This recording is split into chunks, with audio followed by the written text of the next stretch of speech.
ladies and gentlemen. Today we're going to be seeing if we can spend all 300,000 chips here at the casino and hit it big on the Diamond Miner slot machine.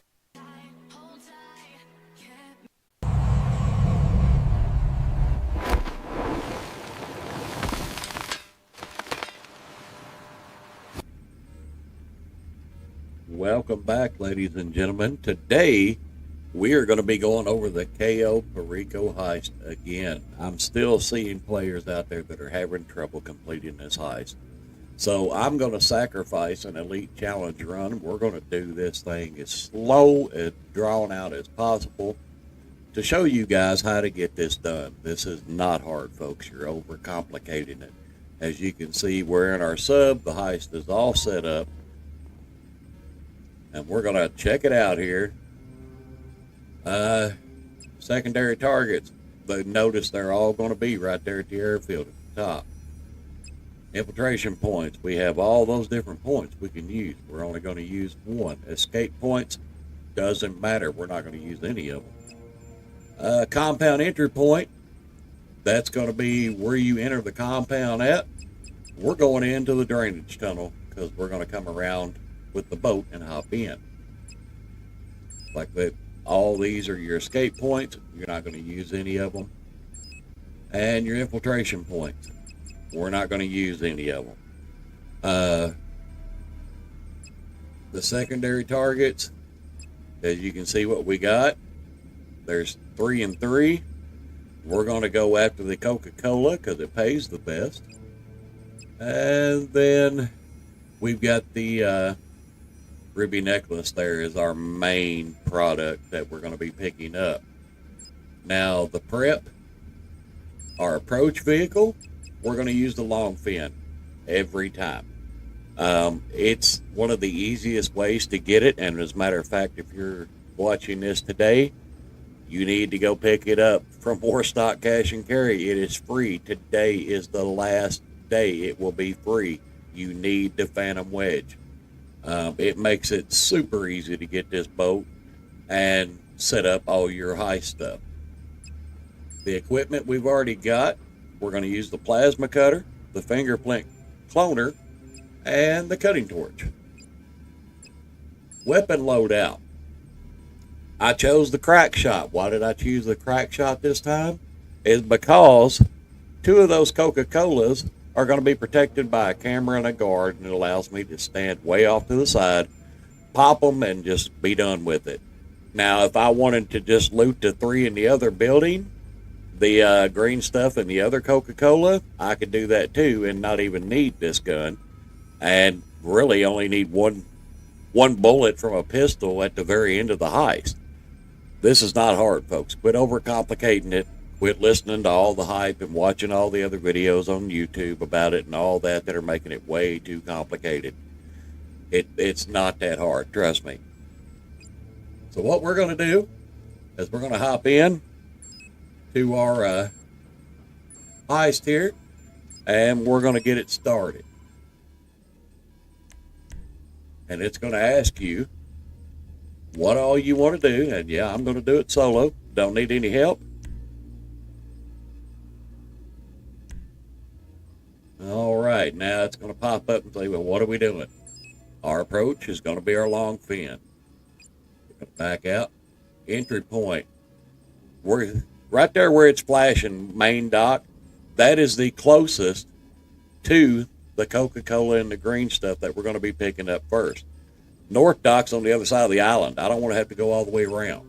So we're going to choose main dock. We're not going to the main dock, but that's our entry point. Compound, we're going in the drainage tunnel. That's the only checkpoint I use. No point doing the other ones. It's just unnecessarily, and you're just taking a bigger chance on setting off an alarm and causing problems. Escape point. None of this matters. It don't matter which one you pick. We can pick airstrip. Doesn't matter. We're not going to use any of them.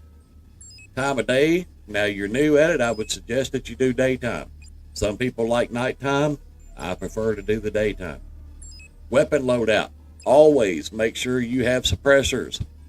always. And then you pick your weapon loadout that you had already got in the game doing the missions for setup. And we're not going to hire a support crew. We don't need none of this at all.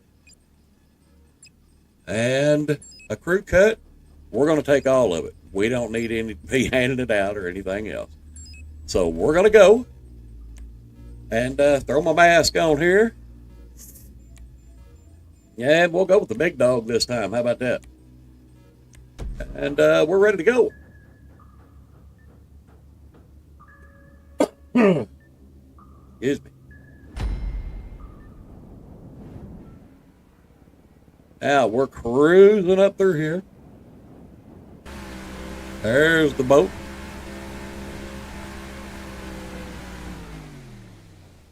Now we're just going to hold down the left trigger and stop this boat for a second. All right. You see this? That's where it's wanting us to go. We're not. We're going right there. Right there. I have been thinking, perhaps Mr. Rubio thinks we are finished with him. He tells himself we would have to be crazy to keep coming back, but he does not appreciate Russian military strategy. We make no distinction between... Oh, shut up, Pavel. All we're going to do is hook a hard left, go right between these rocks, and go right over here. Be careful. Don't beach the boat or anything like that. You ain't got to come in here at 300 miles an hour. We're just going to ease up through there and hop out of the boat. It's going to hit land and then it'll wash back out to shore. We're not going to worry about it. Now, here we are. You see our loot shows up right there and right over here. There's a guard. There's a few guards. One camera. There's a guard, camera, and a guard. We're going to take out this guard, this camera, and if this guy starts getting in our way, we're going to take him out too, but hopefully not. Now, if you really wanted to do this without stressing yourself out, which I mean, this run's trashed anyway because I'm not going to do the Elite Challenge or anything like that, you can just come over here and get the loot out of here and then haul tail out of here. That's all you got to do. It'll show you a guard. As a matter of fact, we'll just do that. It'll be a lot simpler for you. And we'll just do that. Like child in candy store, or as we say in Russia, like child breaking into secure compound, huh? Now you notice I'm in no real big hurry. I'm just walking up here because I see that guard standing right there. He's going to walk down here and stop. Now he's going to turn around and go back. And now we're going to start across right behind him. He's going to stutter right here at this Jeep every once in a while, see? And then he's going to go on around it. And we don't really care what he's doing because we're just going to walk right behind him. These are the world's greatest guards, ladies and gentlemen. They're real easy to fool and real easy to walk right past. All right, and we're just going to go down here and grab some loot. That's all we got to do. We're going to burn right through it. We're not going to worry about the guards or nothing else.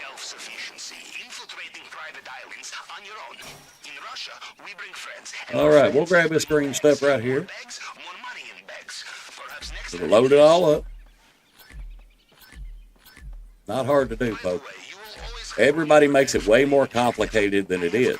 This is not hard to do.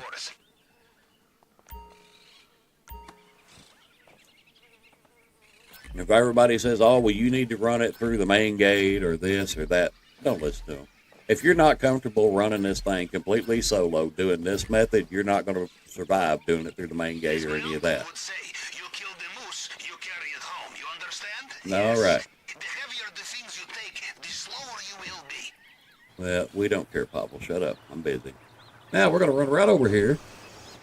Notice I jumped on the forklift because our bag's not full. And we're going to get out of here with full bags because, you know, we're not going to waste our time. So we're going to pick this up. And we're going to turn right here. Notice I'm not even worried about the guy outside. I don't care. He can't hear me unless I make a big racket to start shooting or something. And there's no need in that. So we're going to park this right here. And you notice up there, I parked it right over top. So all I got to do is just climb up. And climb up. And then walk right over here and jump. And you're going to fall right in. And then we're going to do the same thing to this chain. Cut it open. And there's 2 more stacks in here. And we're going to take the old Coca-Cola because it pays a little better.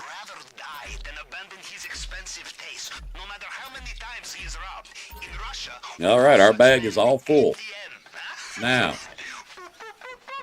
I don't even know what Pavel's talking about. All right, now we're going to just jump down. And we're going to have a nice little stroll right back to the boat. There goes the guard walking by. Mr. Obvious there. And we're just going to go right around him and just keep right on trucking. Not a single shot fired. No problem. No alarms. We're just going to go right back to our boat. Hop on the boat. And we're going to go around and go through the drainage tunnel. No big deal at all. And don't panic if you see the boat out there in the water. It's not going to float that far off. See, it's already drifted back a little bit. No big deal. Just swim to it and get in the boat. There we go.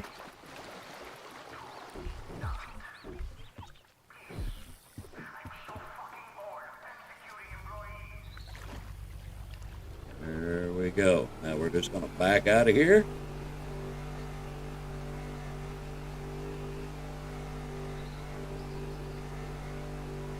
Now, if you were going to do the other one where you had to kill the other 2, you need to always get the crack shot. It's going to make it a lot easier for you to make that shot. But, since we're not doing that, now all we got to do is go right over here. Because that is where the drainage tunnel is. And that's where we're going to go in at. So let's get going. Though I don't care about the Elite Challenge for this run, I would like to get it done sometime this week. So we'll run over here real quick. And these boats are surprisingly fast when the water's smooth. You can make tracks around through here. Just watch these guys in the guard boats. Try not to piss them off. Try not to run over them. And you can hit the handbrake to turn sharper in a boat if you didn't know that. And it'll help turn this thing a little bit easier. And you need to make sure before you do this heist that you go to ammunition and stock up on rebreathers. They're on the table right as you walk in the door there. You're going to need to pick some of those up because you're not efficient. You can't breathe underwater. So that or you're going to have scuba gear. And yeah, it's just a lot easier just to have a rebreather. And now we can just hop in the water here. And we're going to go down. And then we're going to hit left on the D-pad. You notice the air popped up over there. Well, now we have air because we put our rebreather on. And we're just going to go right over here, hit right on the D-pad, and we're going to cut right through this gate and go inside. All right, hold the right trigger. And everybody does this different. You can just run back and forth if you want. Me, I'm just doing it this way this time. I've done it several different ways on these videos. And here's the thing, folks. Everybody gets all panicky and thinks, yeah, I've got to get this done in one shot the first time. No, you do not. You do not have to get these done the first time. All you have to do is follow the guide I'm telling you here. And then you have no problem getting this done. And, yeah, it's easy. And if you do set off the alarm, don't panic. Just simply go to your start menu, go down, and find new session, invite only session. When you come back, your heist will still be there. You're just going to have to start it over. You don't have to rescope or anything else. All you got to do is go right back to the island and start over. Don't panic. Don't stand there and get shot up and die and all that. As soon as the shooting starts, just restart into a new lobby. And then you don't lose your heist. Don't panic. This is not that big a deal. Most people think, oh God, the shooting started, I just blew the whole heist. No, just lobby jump. And if you're a bundle of nerves and you don't want to do it right then don't. Just lobby jump and before you get killed and fail the heist, and do it again another day. No big deal. Now, alrighty, we're going to zoom in. We're going to go to the top of the stairs, and we're going to run right down this wall. Right there. This wall I'm pointing at. We're going to go right down, over here, and then right up these stairs right here. No big deal.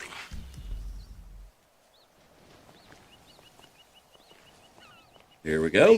We're going to hang a left. Okay, you see the bodyguard standing there? You got to watch for the cone. Because he can see you right there. So you need to give him a second. See, he'll wander off. No big deal. We're still fine. And we're going to go right here and go all the way across.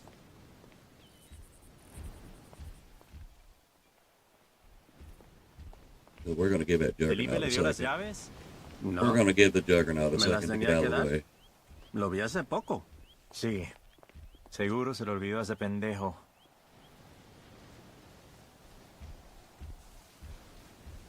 All right. And that Juggernaut got in our way. You see him? The guy with the big skull is what they call the Juggernaut. This guy. You do not want to get seen by him. He will ruin your day. Okay? So it's just a game of cat and mouse. We're going to run through here. The Juggernaut's gone. And now we're going to go right over here. If I can get off the tree. There we go. And we're going to go right up these steps right here. Now, there's a guy on the left. Up there. All you got to do is wait for him to turn. He just turned and went. We're going to go. Because he's going to stand there for a minute and let us run right behind him because he's dumb. All the guards here are stupid. This guy, totally stupid. We're just going to walk right on by him. No big deal at all. Now, when you get to this first door, and this door right here, you just need to go into stealth mode for a second. All you got to do is just hit crouch, and we're just going to wait for this guard. You see him coming around the building there. He's fixing to walk right in front of me. And we're just going to walk right by him because he's an idiot. They're oblivious to everything. And now, we're just going to go right on in the office here like it's just a Sunday stroll. No big deal. Alrighty. Now, we're going to walk right over here to the safe. And we're going to take the safe. Now, you see where I collected a pistol down there? That part will get you in trouble. You have to pay attention because it picked up an AP pistol. That one does not have a silencer. If you fire that one, you're in trouble. Make sure you're on your suppressed weapon. Now, we're going to put that away because I don't want to fire a shot. There's a key card right here. And if you go right here, whoop, you can use that little key to unlock this. And there's the KO Perico pistol. All right. We're going to take that too. And notice it switched my weapon. I'm going back to that because we're going to put that up. We don't want to actually fire a shot. Yes, it was, Pablo. Now this part, real simple, folks. Don't panic. You can do this in a few seconds. It's no big deal. All right. Shut the hell up, Pablo. All right, you see how the two top pieces of this match? That is number one. We'll take our time. It's not going to take me 4 minutes to do this. All right, this right here is number one. You notice I'm in slot one at the very top. And it matches the top of that fingerprint that I'm trying to match, right? All right, so that's one.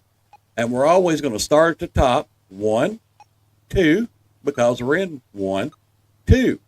It's not hard, people. 1, 2, 3. 1, 2, 3, 4. It matched that one. No big deal. Don't panic. Don't worry about that clock. It's not that big a deal. I don't mean to laugh at y'all, but some of y'all panic over it. All right, it's number 2. We're going to go 1, 2, 3.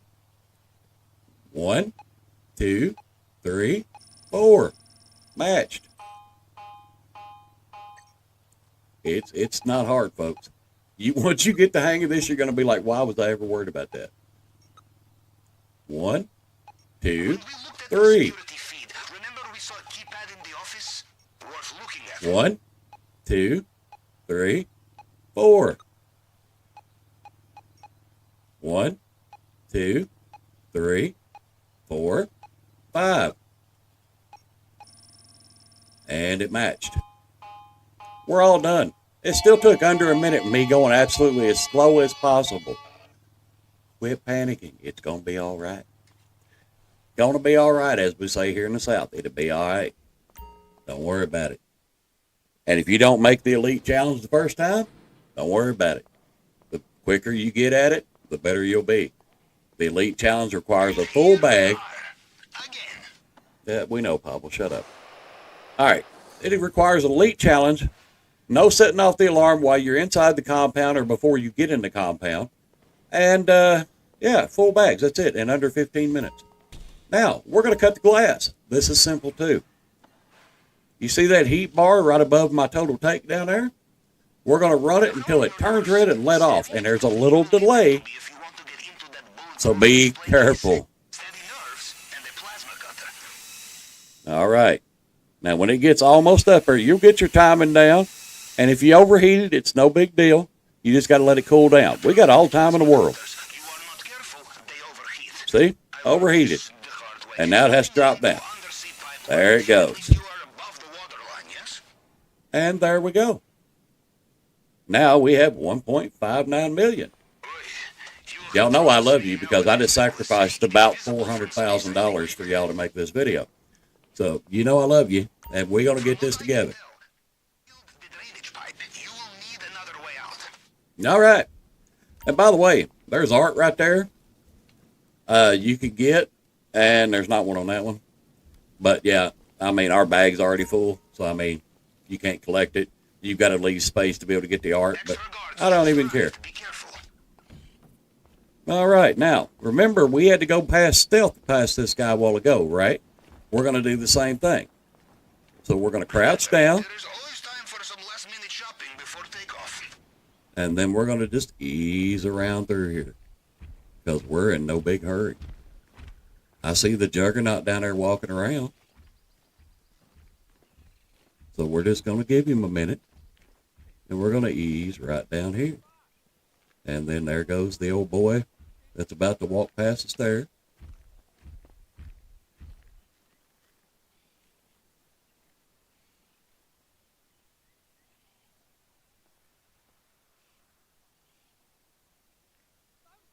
And there goes the Juggernaut downstairs. And then he's going to turn away. And then this guy's going to walk right in front of us here in a minute. And then we're going to get out of here. Because we don't have all day. See, he's turning and walking. There he goes. He's a genius just like the rest of them around here. We're going to hop right over this. And we're getting out of here. Now, the only one you got to watch is right here. But since nobody's there, this part, you just run for it. Run for that yellow circle and hit right on the D-pad. You're all good. And it's going to sit here and do this little cutscene. Now, remember what I told you about the pistols, because we picked up 2 that do not have silencers on them. Notice there's no guards or anything. The alarm's not going off. We're not pissing anybody off. Everything's all good. Now, we're going to make sure we pull out our suppressor gun here. And we're just going to walk right up through here. And right up here is going to be Homeboy on a bike. And have a nice day. And then we are going to go right over here, right off the end of the island. And we're out of here. Just drive straight up through here. Don't even worry about this idiot right here. Just drive on past him. I mean, what's he going to do? You're on a bike. And then right off the end of the island, I would suggest going to the right of this palm tree right here. Stay in the throttle and then just pull back. And there we go. Now, you can swim right here by these mines. The water is full of attack boats. You will need to be careful. This cluster of mines right here. Or you can go down there. If you're being chased, go down through there. Down through that trench there is the easiest way to get away. But since we're not being chased and nobody knows what's going on, we're just going to swim right over here. And we're just going to stop swimming right here past this big mine right here. And we're just going to hang out. Because we're all done. So all we got to do is just hang out for a minute.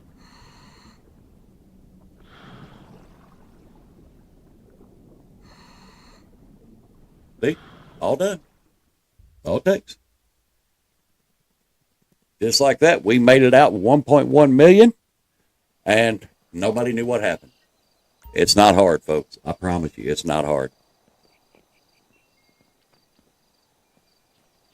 And like I said, if you set off the alarm, no matter what stage you're at, if you set off the alarm, just lobby hop and start over. No big deal. Look at there, platinum.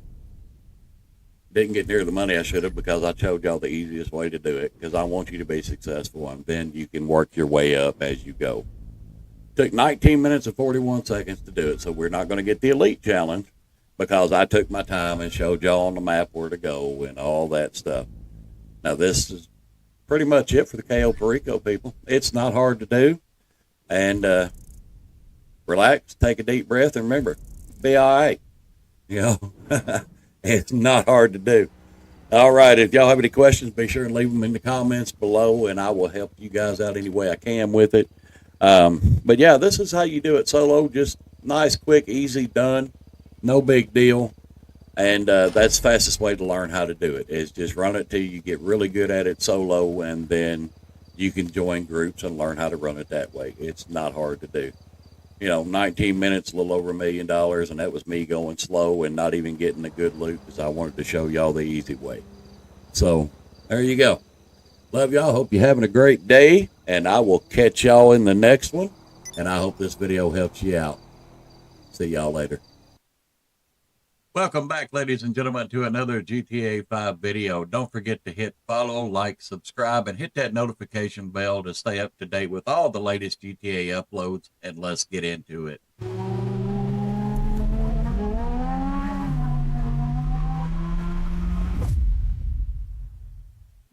All right, ladies and gentlemen, welcome back to another GTA 5 video. Today, we are going to be going over the car wash passive income business. So let's go check it out here. This is my car wash location. I'm pretty sure it's the same for everybody. We're going to go in here and check things out. Got 27,000 in the safe, and as you can see, the heat meter is all the way down right now. But once you buy this business and you do the little setup mission for it and all that, you get to come over here to your laptop, and then you have three options. You have Mr. Faber work, money laundering business, and all these are little side missions to make some money with. And then the most important one, the car wash. What you do is when your heat bar is almost full, you want to do this mission right here to reset that heat bar so it keeps gaining passive income. So we're going to take you through a quick one, even though I don't need to do it. Okay, boss, today we're legit. We got a client needing washed. Told them the owner would collect and drop off the car personally and in spotless condition. I just love hearing him smile, you know? And I'm going to be telling you guys a secret on here that a lot of people don't realize. But we're going to go pick up this car off Encino Road over here in town. And go take it for a wash and then take it back to its owner. So we can keep the heat bar down here. And if it's close to full, you only have to do one of these.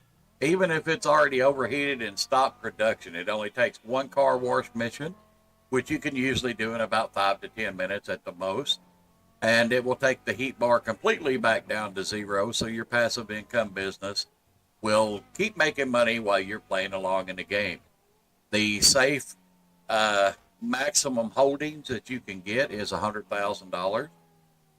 Once that is full, you have to pull that money out either through your GTA Plus app or just go into the business if you don't have GTA Plus and getting the money out of the safe. Otherwise, you're just losing money. It will continue to build heat, but you're not making any profits. So I like to do this once a day when I first get in and start playing. That way, while I'm playing the whole time, it is building money. And passive income, great income in this game. There's several businesses, and we're going to go over all of them eventually. But today we're focused on the car wash. So we're going to run right over here, and I love this HSW car. It is so fast. It makes my life so easy. As long as I can control it, we're good.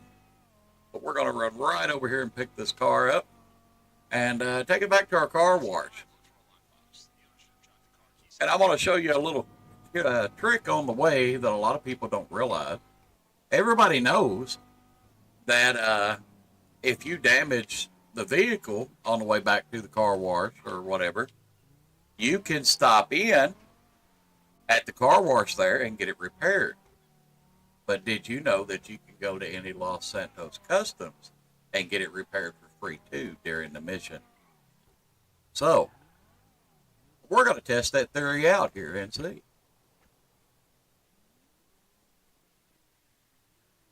And, oh, there's a key back there. I don't know where I was going, but okay. Alrighty.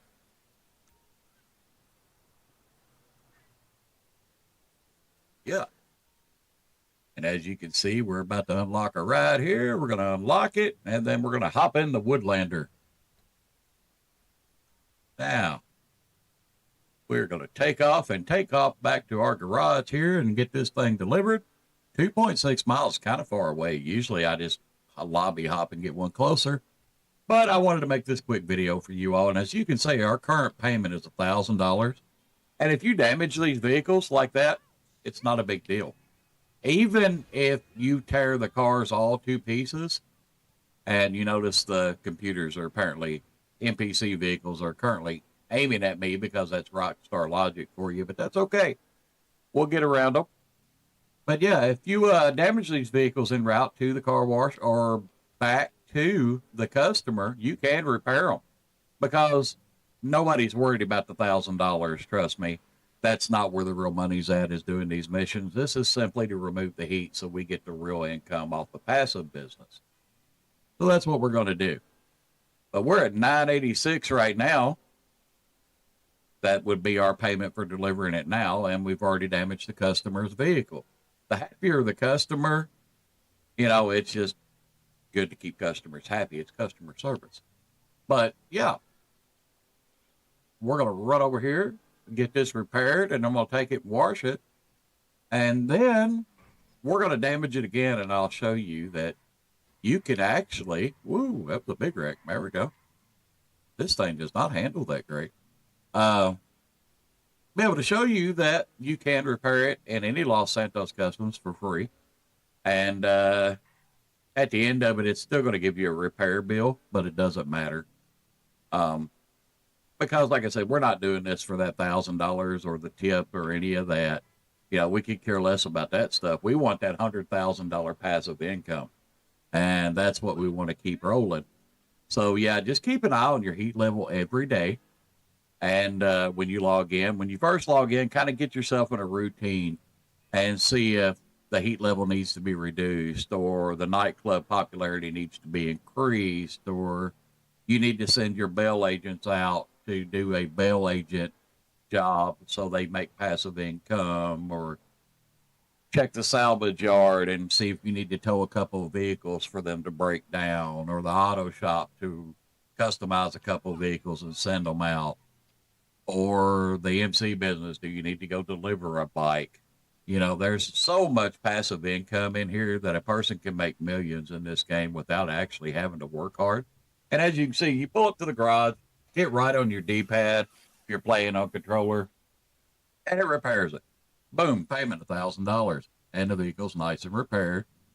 And we're going to take it through the car wash here and get it cleaned up. And I really dislike this car wash because of the simple fact that the cutscenes take forever. But that's okay. We're just doing a quick short video to show you guys what I'm talking about. Excuse me. And how to make passive income with this business. So this business accrues funds in the safe as long as you're online. Now, if you go AFK, it's still accruing goods. And it will until it maxes out. So if you AFK overnight while you're sleeping, you're going to probably come back to a full safe and your heat level all the way up. But the good thing is you can grab that 100,000 out of there because it's a free $100,000. Do a quick car wash, and then that business is right back to running when you do log back on. Like I said, you need to be in practice of checking these businesses as soon as you log on. These need to be your number one priority every day. Is to log on either in a public session or an invite session. I prefer invite-only sessions when it comes to businesses. Everybody knows that. And, yeah. Oh, no, we damaged the car. Okay. So, we damaged the vehicle. And this Los Santos Customs right there will work. So, we're going to go up here and get it repaired. So, now that I know I'm going to repair it, I don't care how much damage I do to it. So we're just going to squeeze through here. Excuse me. Yeah, we got things to do today. It wants us to go. Why does it want us to go this way? That's such a weird way to go. But anyway, we'll do what the GPS says and take its word for it. But okay. And yeah, we're going to go over here to Los Santos Customs. We're going to get it repaired real quick and show you that you can do it for free. For any of the Los Santos Customs, it doesn't matter. The only ones that I think it won't work on is like Benny's or something like that. But the actual just standard old Los Santos Customs, yeah, you can pull right up here. And notice it's still saying we need to return the car. Yeah, we're going to return it. And the only option it's going to give you is to repair it. And notice it is free. We're going to hop back out. Boom, we got $1,000 back. Car's repaired, and we're off to the customer. This makes it super handy when you don't want to go all the way back to your car wash to repair a vehicle just because an NPC can't drive. And we all know they can't drive. It's no big shock. And I mean, as I cut through the grass, I'm saying they can't drive, but we're not going to judge me. We're judging them right now. So, yeah, the NPCs can't drive. And they are set to swerve at you. Whoa. Yeah, we almost made a boo-boo there. And, yeah. So we want to take this car back in as good a shape as we can because of the simple fact it doesn't affect anything, but it's just the right thing to do. It's morally the right thing to do. You don't want to damage somebody's vehicle. But look at me talking about morals in GTA. So, take that for what you will. The heat bar will go down no matter if the car is damaged or not. It'll completely wipe out the heat bar. No matter what level the heat bar is, it'll wipe out the heat level back to zero. And you'll be able to go right back to passive income. So I know a lot of people don't care if the car is damaged or not, but the NPC that you take it back to are always super excited when you bring the car back, and I like to see people happy. So we're going to try to get it back to them in spotless condition, and hopefully the NPCs will allow me to do that. Now, if they do something crazy, we're going to get to see them kind of aggravated and mad because their car's got a scratch on it or a dent or a hood's missing or what have you. But I think we're going to be good now. We're on the side road away from most of the main traffic. We'll run down here. I don't like how I have to leave my car every time I go somewhere. So now you just got some strange guy's car in your driveway because he's washing your car. But there we go. Woodland delivered. Easy peasy. And look how excited he is. Yeah, we know we're the GOAT. We're awesome. That's right. That's right. Remember it. Yeah. You want to contact us when you need your car cleaned up. That's right. Look at that. And we only repaired it one time. We got an $864 tip for a grand total of $1,864, which is chicken feed.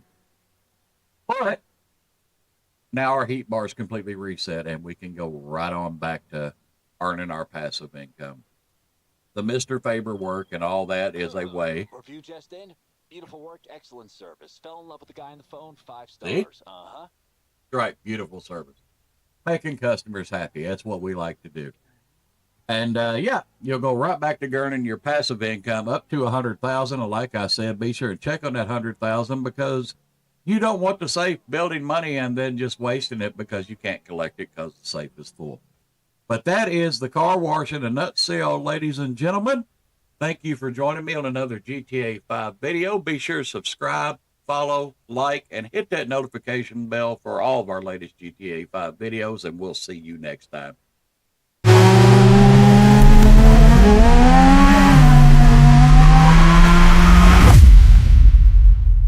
All right, ladies and gentlemen, welcome back. As you can see, I'm hanging out outside my arcade because we're going to go over it today. Maybe you'll find some things you didn't know about the arcade. So we're going to go in and check it out. So this is my arcade here, out here in Blaine County. As always, I prefer to be out here. Keeps me away from the griefers and all that stuff that's in town. So, yep, this is where I hang out most of the time whenever I'm actually at a business. And English Dave is so annoying. So let's go in and check it out here. And, yeah. I really like these graphics. They're kind of funny. But anyway, we'll go ahead and check it out. Alrighty, as you can see, we're going to enter arcade here. And it tells you up there your daily earnings are stored in the arcade safe in your office. But we've got the arcade set up here. And as you can see, it's all going. I will tell you one thing. When you set up the arcade, to get money coming in and all that, when you're getting games and stuff like that, you only have to buy actually one game to get the system rolling. I think it's this one right here. That's one of the first ones you get. And that's really all you need. You can put the same game multiple times. As you can see, I've got it all over the place here. I do have some different ones because I wanted a little bit of variety, and I do get bored and play them every once in a while. This kitty claw machine here is the bane of my existence. I absolutely hate that thing, but it's addictive, and I like claw machines. So, and of course, you got your big screen TV up there, and that's where Bum there, Michael's son, hangs out most of the time, you know, because I'm not paying him or anything. And then, of course, you get your bartender right here. You can order drinks, but most of you may not know is you can get snacks refilled here, too. They're all free. So you might as well grab them from here if you're out this way, or if you're closer to your arcade than you are any of your other places. You can grab all your snacks from her. You've also got your jukebox where you can play whatever you want to on here. We're not going to be playing any music because I don't want a copyright strike. But yeah, we're going to leave that off. And now we'll make our way over to the manager's office. Let's go right up here, and here's the bathroom, by the way. There's nothing special, and since we can't go to the bathroom, I don't see the point in owning one. But whatever. And here's your office. As you can see, that's your safe right there. This is normally closed, and you can use that little machine there. It sounds like Lester. If you don't know it, and you played Red Dead Redemption 2 online, that is Madame Nazar. It's inside that case there. That's modeled after her. So we're going to sit down here at our lovely little office here. And if I can get my guy to quit freaking out here. There we go. Calm down, sir. It's not that serious. All right. And we're going to manage our property here. We're going to check it out. These are all your games and all that stuff. You can order them and all that. And I've owned several on here. But, I mean, honestly, you only need one. So if you're setting this place up, I would honestly go after the cheapest one you can get and use it. And then, of course, you can upgrade your arcade here with your own station, which you don't use, and your master control terminal, which is the heart of the arcade and why everybody wants one, or did. It's getting kind of obsolete with the mansion, I'm not going to lie. So we're going to head downstairs and check out the fun part. It does come with the garage. When you purchase the property, you can upgrade it. and get a garage and all that. Matter of fact, let me show you here. And I believe it's on Maze Bank foreclosures. And yes, it is. We're going to go right up here to our arcade. And you can do renovate. You can do a garage. I have enough garages. I don't need it. Extra, you can do the personal quarters. You can do the screens. The garage is a hefty little add-on of $215K. Then you've got your neon art. Like I say, all these are cosmetic and has no effect on your income for it or anything else. Same way with the floor, all cosmetic. The mural, same way. Style, same way. It's all cosmetic. So if you're paying extra for this stuff, I would wait and do it. Although that does look cool. If you're paying extra for that stuff, don't right off the bat, especially if you're just starting out, because you need to make money before you need to spend a lot of money. So, yeah, maybe wait on that stuff. We'll go down here. Of course, this down here is also going to be your garage areas and all that stuff. And this right here is your heist for the casino. That's one of the reasons you need to own the arcade still, is because you can't access the casino heist without it. So, well, you can't launch a casino heist without it here, unless you're joining somebody else's heist. Now, this is your master control terminal. It looks really cool. A lot of screens that do absolutely nothing. And we're going to access the control panel here, and I will tell you, you can resupply all your businesses from here and all that, but it says you need to be in a motorcycle club to be able to do that. I am currently in a CEO, so only CEO stuff can I mess with.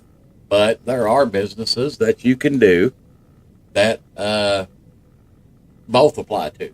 It doesn't matter if you're in a CEO or an MC. That's going to be your cargo warehouses and your nightclub. They don't care either way. And like this one here, you can source vehicles, of course, and then they'll put it in your vehicle cargo. You can manage your cargo. You can sell it from here, and it'll ask you which one you want to sell it from. Or you can source cargo, and it'll bring up this screen right here and let you know what the summary is and all that, and then you just pick one, and then you go over here and do that. If you remember from my cargo video that I've already uploaded, you should not be doing that yourself. The only one you should be doing yourself is the air freight cargo, but we'll go over that a little later because it's a little more in-depth and why you should do that, because you're only going to want to source certain products to get the max profit out of that business. But that is basically all there is to the arcade. You're going to be running heist out of here. You can quick source and refill, restock businesses, all that stuff. And you get passive income from the arcade itself. The arcade itself, the passive income, of course, will be right there in your safe whenever it starts filling up here. I think it's like $5,000 every GTA day, and it just, yeah, keeps securing. And there we go, another $5,000. Yep. So, I mean, that's it in a nutshell. This is going to be a really short video for you all. There's not much to it. The arcade is pretty simple. Once you do the little setup missions and all that, there's really not much to do unless you enjoy playing the games and all that stuff. Like I said, the claw machine is the bane of my existence. I hate this thing because you can never. I've gotten maybe 2 things out of it, I think.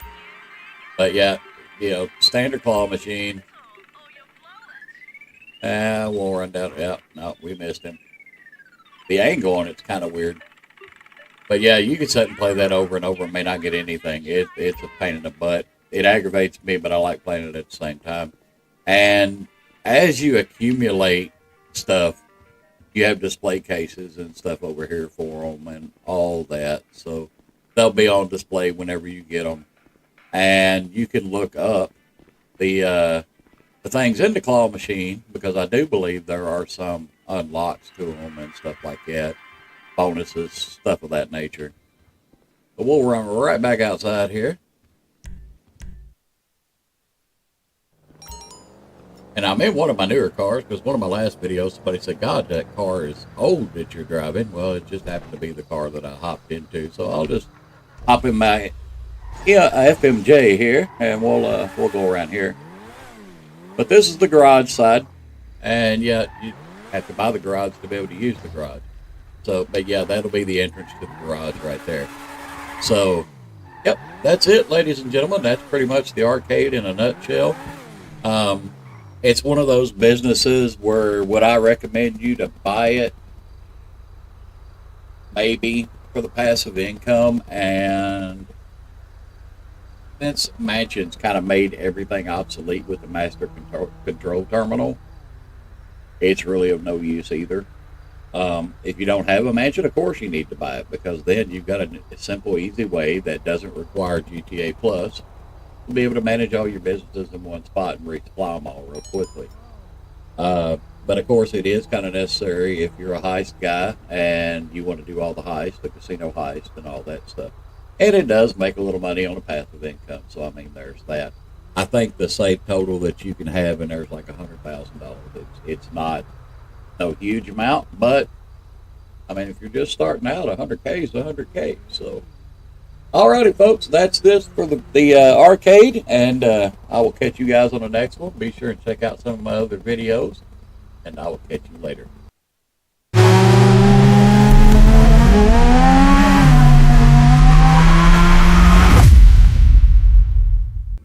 Welcome back, ladies and gentlemen. Today we're going to be running the KO Perico heist and showing new players how to get it done in under 15 minutes so we can do the Elite Challenge. Stay tuned after the video for a special opportunity to be featured in an upcoming Pavel. Our special time, yes? Pavel, I'm trying to do an intro, man. That's rude. He doesn't care. Anyway, stay tuned after the video for your chance to be featured in an upcoming Mission Mild video.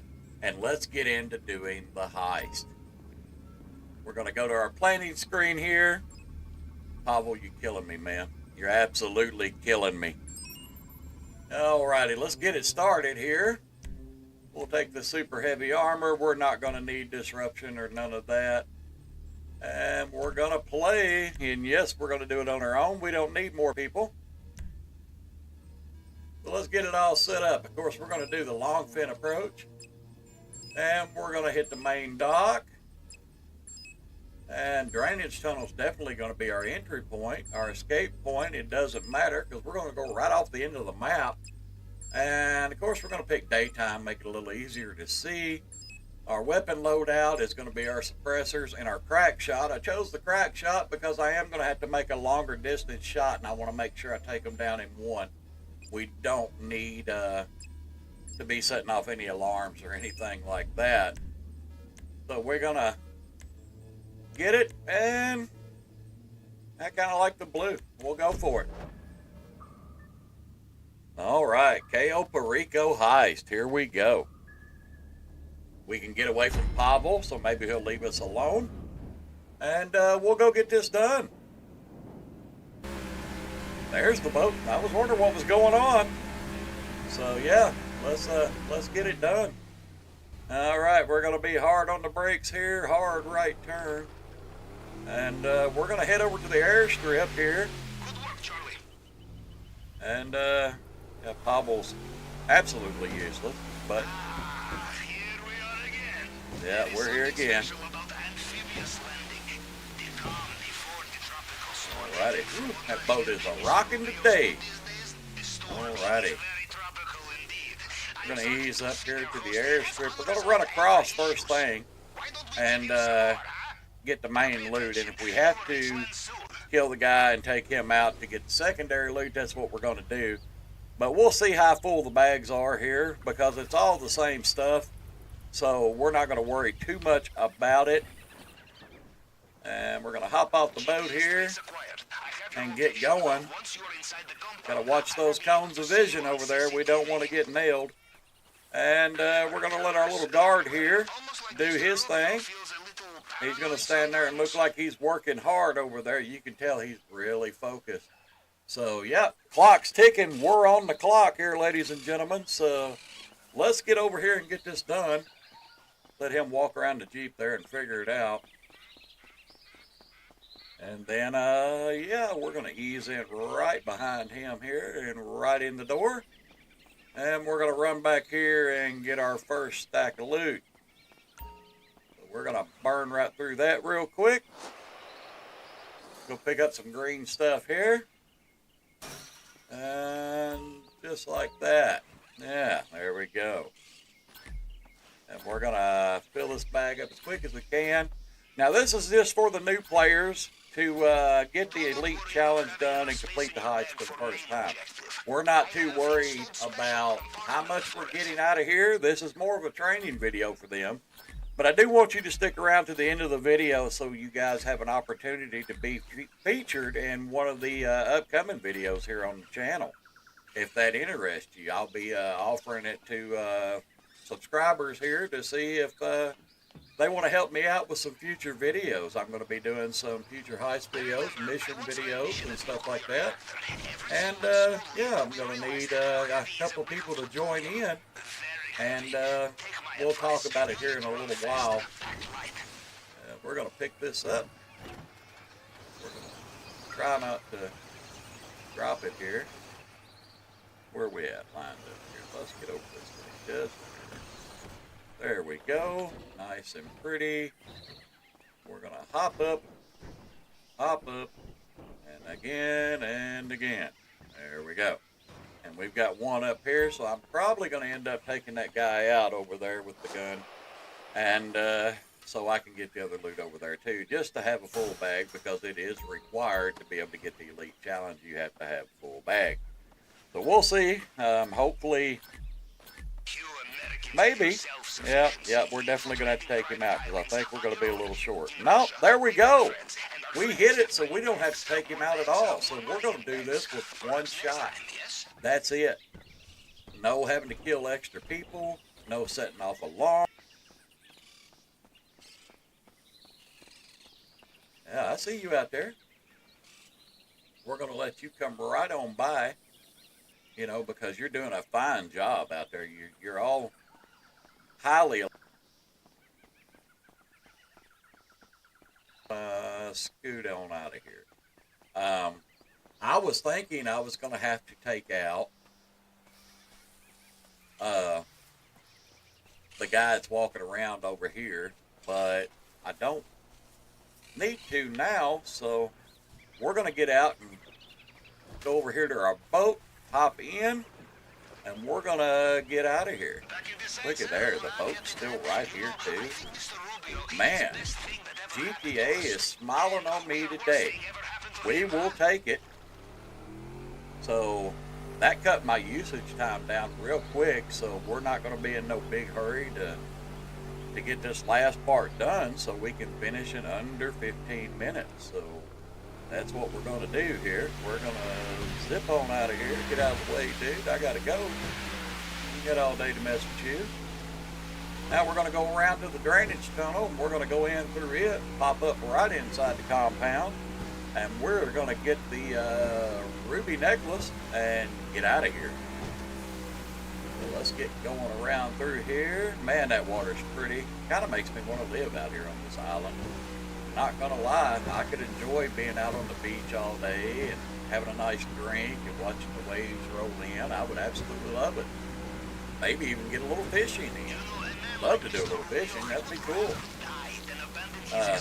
Honestly, a shame that they didn't implement fishing in this like they did Red Dead Redemption 2. How cool would it be to be out here fishing on your boat, pulling a nice big shark? That would be awesome.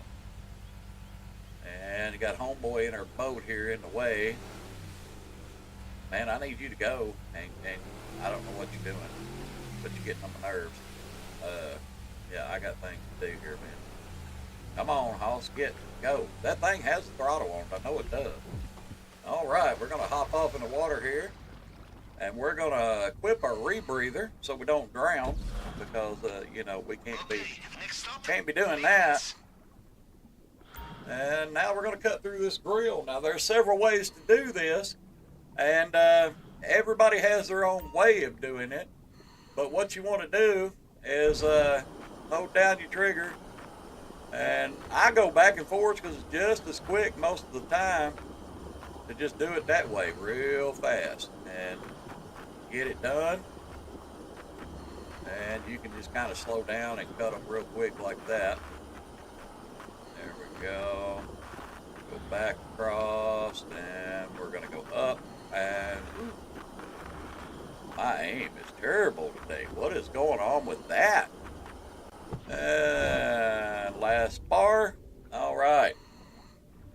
What do you say we go steal a necklace? How about that? And of course, we got to check the safe too, because you never know. I'd hate to leave anything behind for Mr. Rubio. Now, there is a gun in the desk up here, and we're not going to grab it, but yeah, I'll show you where it's at and all that, but we're not going to grab it because, I mean, I already have the KO Perico pistol, the gold one. So we're not even going to worry about grabbing it, but you can walk up to the desk in Mr. Rubio's office there, and you will find the nice little handy gun that you can only get from this heist and looting it out of the desk during the heist here. So we're going to run up here. Not going to worry about any guards or any of that stuff. We're going to run all the way over here to the side. And we're going to go right over here and hang a right. We're going to stay out of everybody's cone of vision because we've got stuff to do. And there's a guard up there. You'll see him right there beside that yellow dot. We're going to wait for him to turn. Go ahead and go on about your day up there, Hoss. Come on, you can do it. There he goes. He's going to turn and get out of the way, you know, because he is on top of his A game. And we're going to scoot right by him, scoot right by this guy, and we're going to go right up here. And we're going to stop right here at this door. And we're going to wait for this guy to come down here.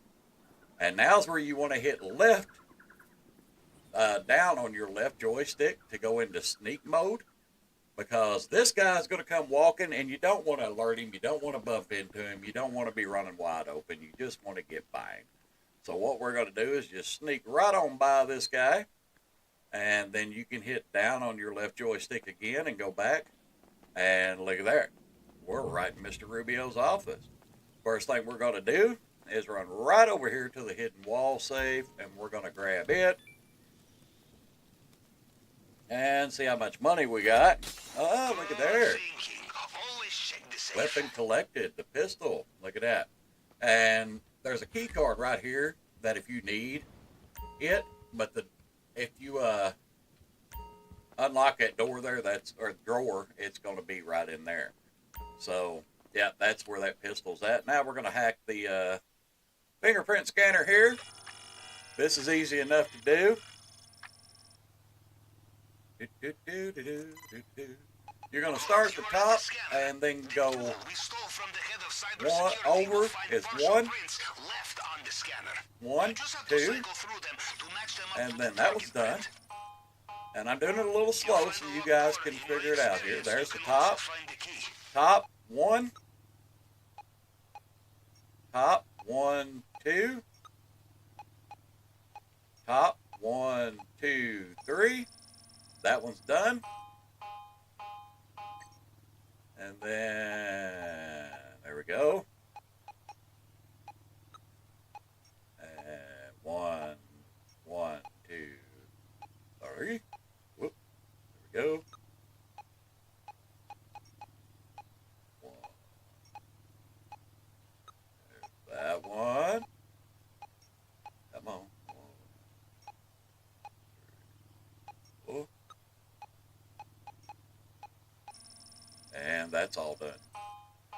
There you go. You just count over. No big deal. In and done. And then we're going to run down here after we hop in the lovely little elevator here. And you notice I'm not under any stress. I'm not panicking. We've got plenty of time. It's okay. Don't sweat it. We're going to burn right through the lock because we haven't alerted any guards. So that's what we're going to do. And we're just going to ease right in here, and we're going to start cutting through the glass. Now, keep an eye on that heat bar down there. When it turns red, you need to let off and let it cool down. There's a little delay when you let off, so don't overheat the thing. And usually 3 or 4 times here, it'll cut right through. And it's no big deal. And just like that, we're through. Necklace in hand. And 1.152 million. There we go. Easy million. And we're going to be headed up the elevator. We're going to go right back out the way we came. And more guards are going to be coming. Don't worry about the guards. Don't worry about anything. We're going to go back into sneak mode. We're going to go right by Senor Oblivious here. Because, you know, he's really paying attention and he's on his guard here. We're going to go right by this guy. And we're going to hang out right here a second. Now, you see the guy that's just right up here around the corner? He's going to walk over in front of us, and when he does, and he's got his back to us, we're going to go straight over, jump over that guardrail and up those steps. So that's what we're waiting on, is this guy to come walking. There he goes. He's walking. He's going to come right in front of us and stop, and when he does, we're going to go right here. And we're down. And you see that guy? He's facing this way, so we're not going to mess with him. We're going to let him get right by us. And we're going to go for the door. And just like that, no shots fired. They didn't see us. And we're about to get out of here. We're going to kill one guy. We're going to steal his motorcycle. And we're out of here. Come on now.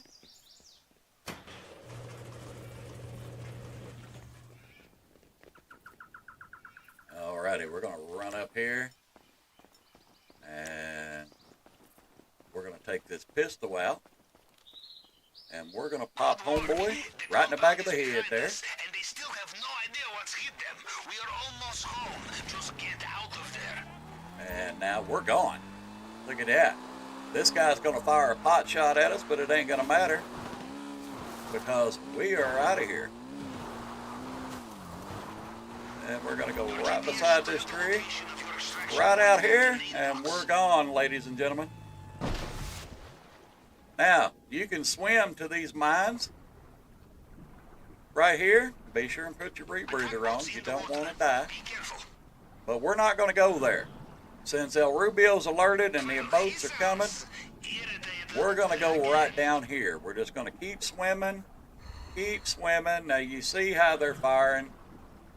We're not going to worry about it.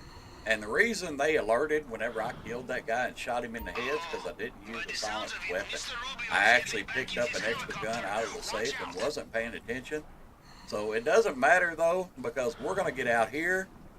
And right past this big rock up here, you're going to see a spot where you start seeing a really tall seaweed. Well, when you get right past these little things right here, guess what? Game over. We're out of there.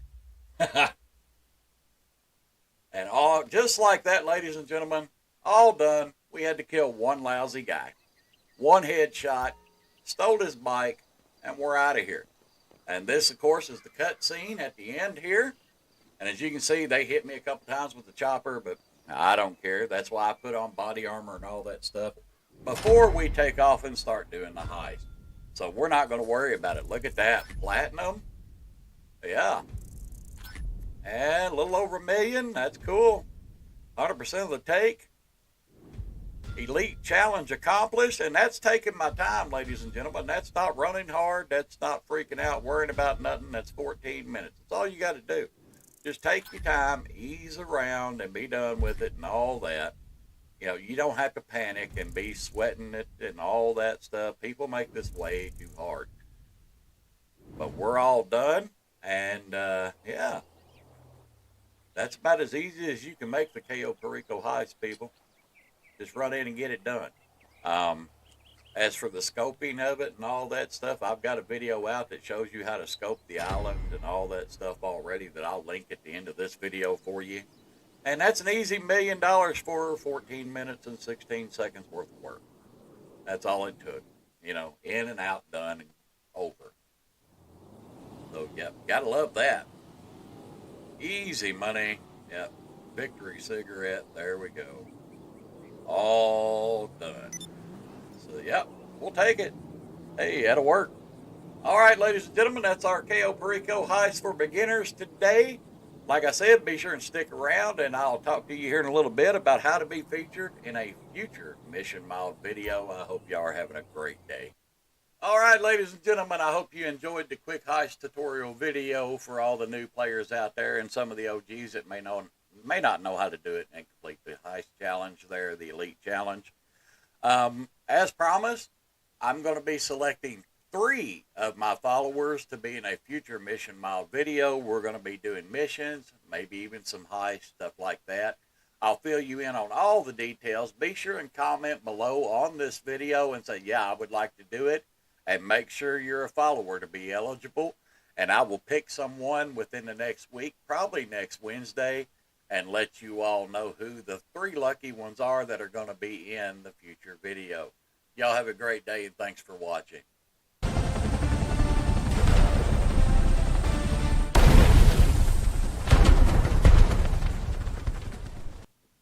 Welcome back, ladies and gentlemen. Today we're going to be reacting to Gator Key's video on Cayo Perico. The link for his channel will be in the description below. Be sure and go check him out. He does amazing lore videos, and he just released this one a couple days ago. So be sure and check out all of his videos. He does amazing videos for Red Dead Redemption 2, GTA 5, GTA 4. So much great content. So all the credit goes to him for this video, and let's check it out here. Usually I post videos on GTA 5 mysteries, but sometimes when I feel like doing a lot of research, I do GTA location lore videos. And in the past, they've worked out pretty well. The first one I ever did was on Sandy Shores. Yep. In that video, I also covered the abandoned motel. Right. Some people liked this video so much that they decided to rip it off. I'm not pointing fingers at anybody specifically, but you give the suck. man credit. Regardless, he done the video. Rockstar picked their locations very well for their games. Sandy Gator's Shores awesome. and the Alamo Sea had some incredible history. But there is one location that stands out above all the others regarding real-life lore: Cayo Perico. The island added to GTA Online in late 2020. The island that also has quite a few problems with it if you've seen my recent video. Yep. But this video is about the real-life lore of Cayo Perico. Firstly, Rockstar picked 2 islands from real life and combined them to create Cayo Perico. That's crazy. One island for the shape and the appearance, and the second island for the story. Now, the story is the most interesting part, but we do have to cover the appearance first. The shape of Cayo is based on the Canoan Island. The Canoan Island is a small island located in the heart of the Grenadines. So in real life, it's surrounded by a whole group of other islands. Now basically what Rockstar did was copy the entire design of the island, flip it upside down, and then mirror it. There we go, that is Cayo Perico. That's awesome. It's genuinely almost identical. Now one of the main giveaways of this being the island was the airport. As soon as the GTA community found that, it was game over. If you now go on Google Maps and look at the Canoan Island reviews, they are full of GTA related reviews. Great security and beautiful island. I recommend approach by Kosatka. It's the shortest way to the compound through the drainage tunnel. The owner of the island is a very kind person. Every time I travel there, he gives me over $1 million US. Facts. I don't like the guards who are always sending you back to the party, but yes, is a god spot when you can make millions. That's Imagine awesome. traveling here with your family, opening up the reviews, and reading nothing but the talk of guards, submarines, money, and drugs. Now, all of that is interesting, but that's where the relation of the Canoan Island and Cayo Perico ends. because the Canoan Island doesn't have a huge history of a cartel boss living there and trafficking high amounts of cocaine. This island specifically is and has always been highly focused on tourism.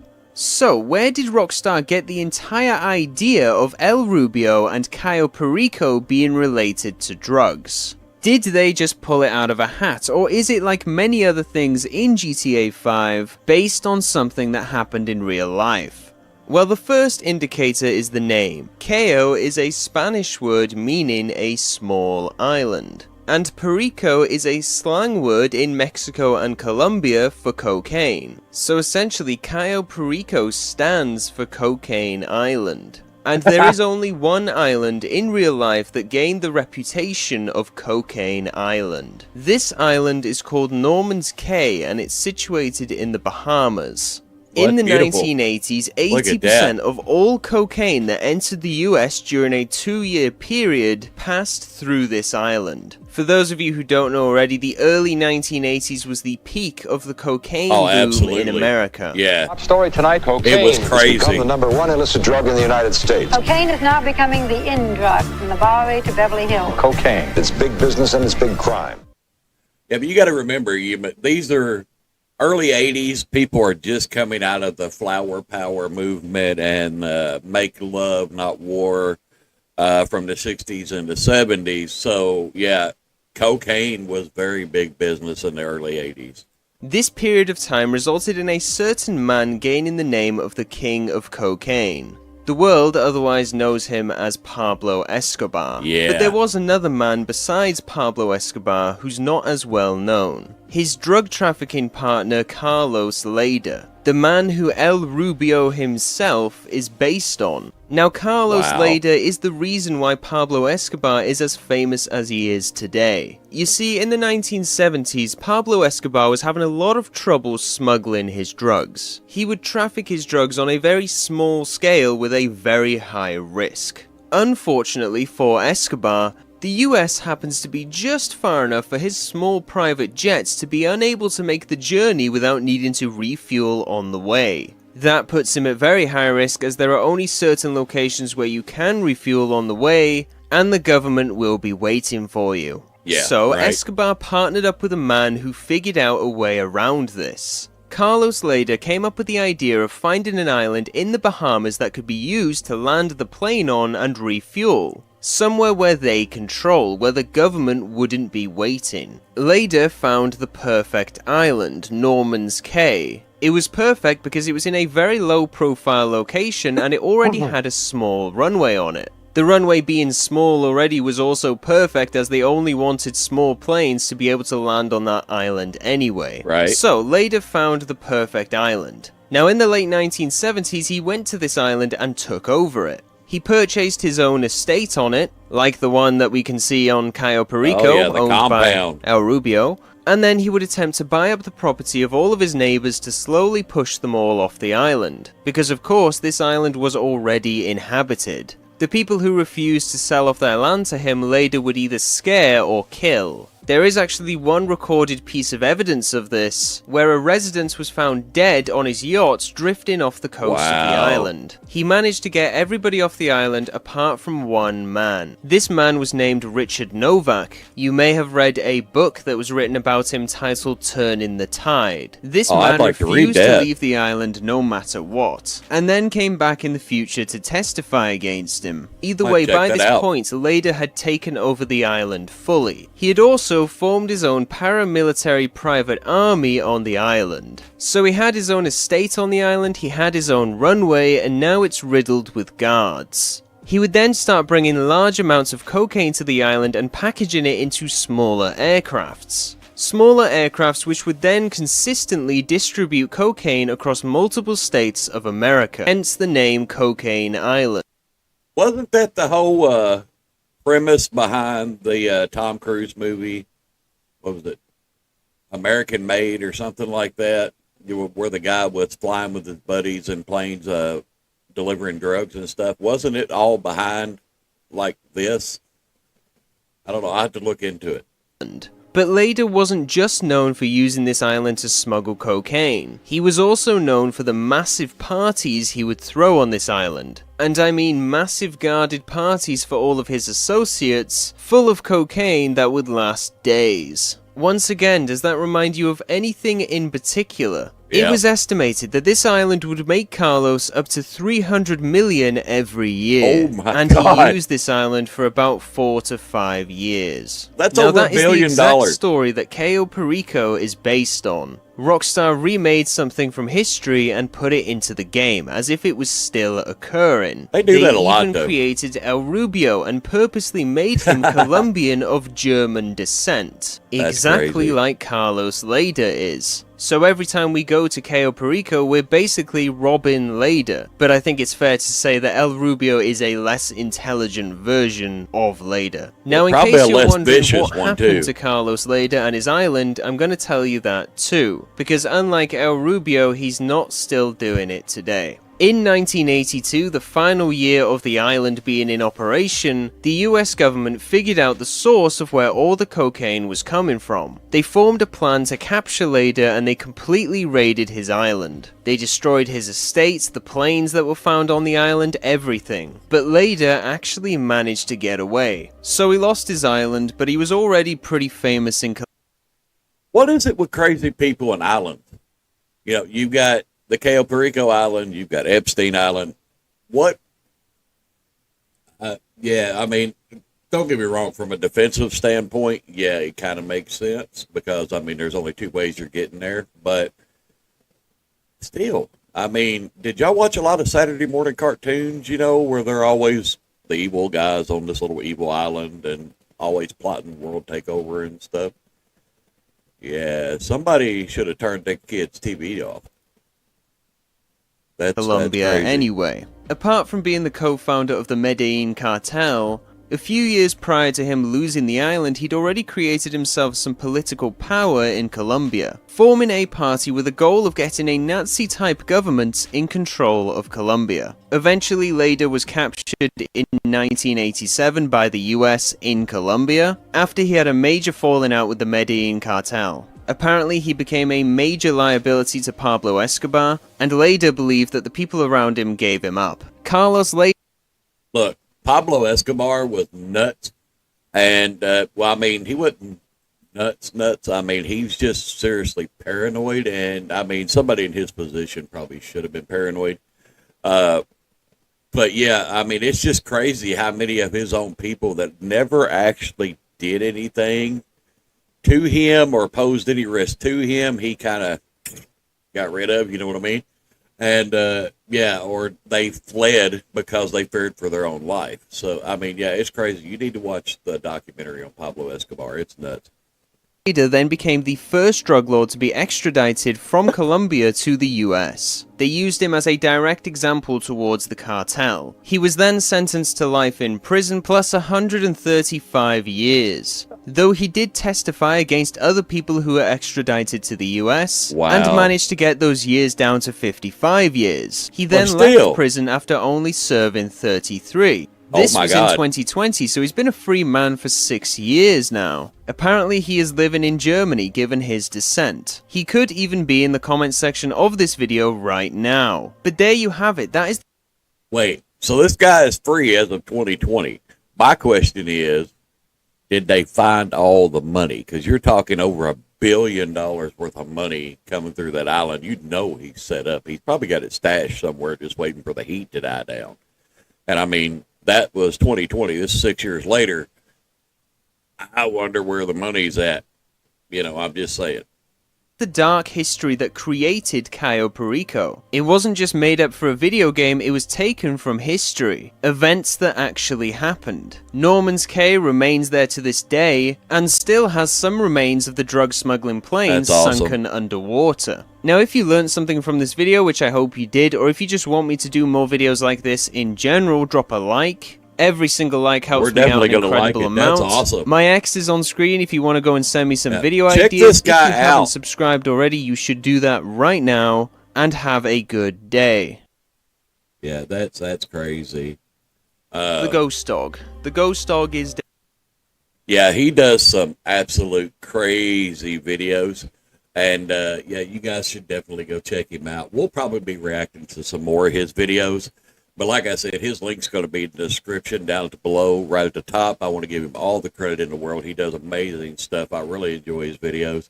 And yeah, you guys go check him out because he does some amazing stuff. But that is our video on Cayo Perico and the history of it. I appreciate Gator Key for putting it out there. It's awesome. And we'll see you guys next time. Welcome back, ladies and gentlemen, to another GTA 5 video. Today we're going to be going over the cargo warehouses. Don't forget to like, subscribe, hit that notification bell, and let's get into it.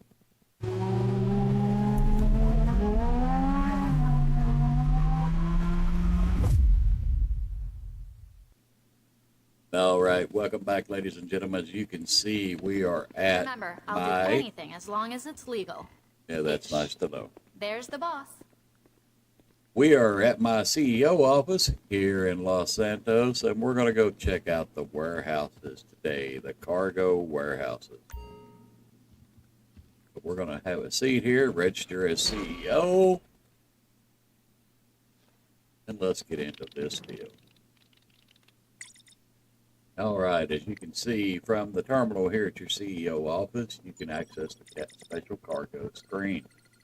This right here tells you how many crates you have available that you've already sourced and secured versus how much empty space you have left.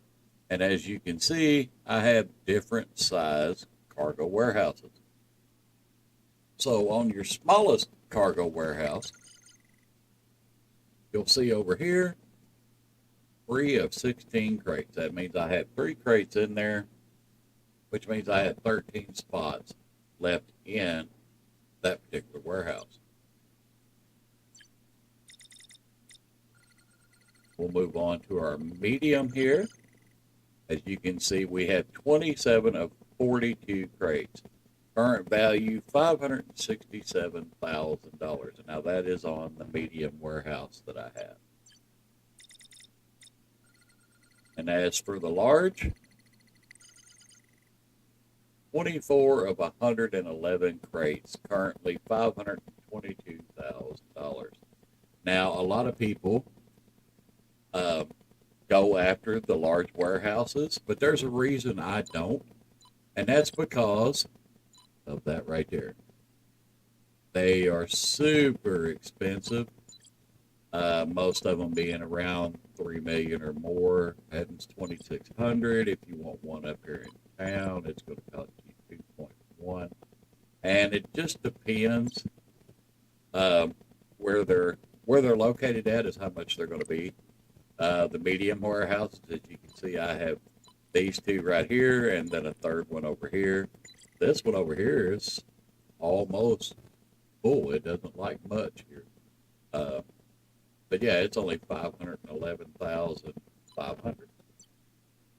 But yeah, the mediums are not as bad. They're usually around $1 million, sometimes under, sometimes a little more, depending on where you want their location to be.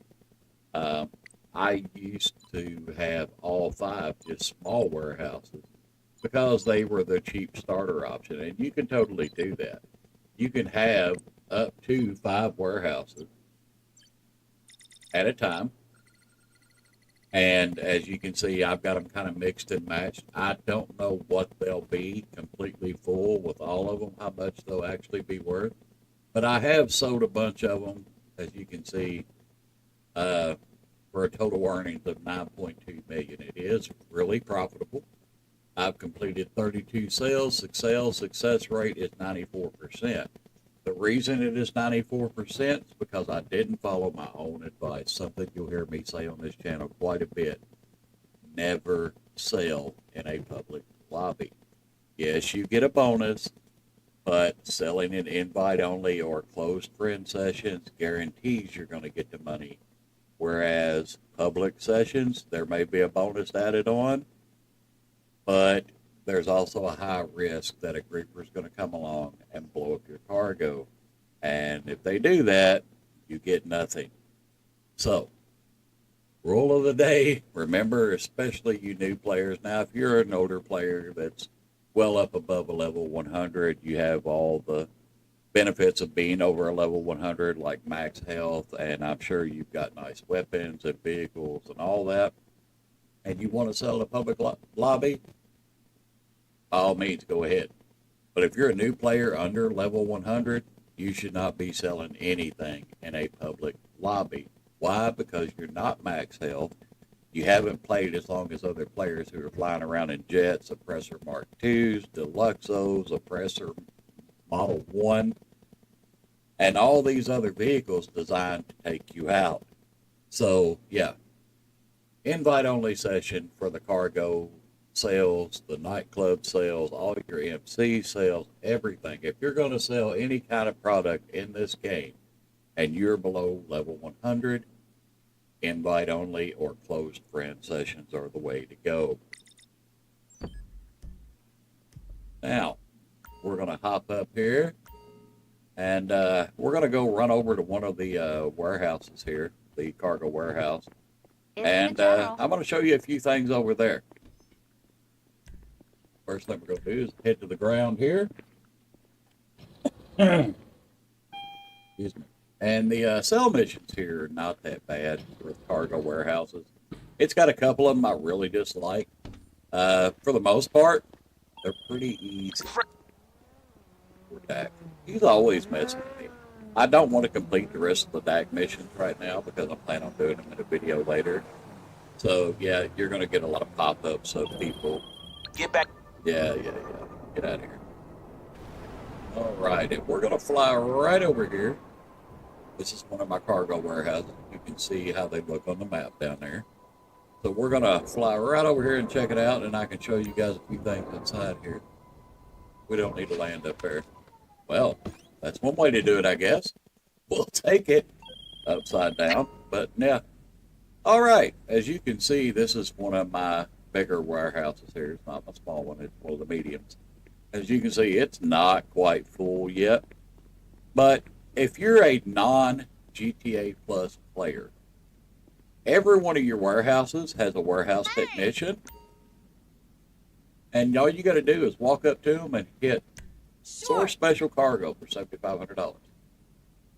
Now, what this particular NPC is going to do is she's going to go out and source product. These products right here.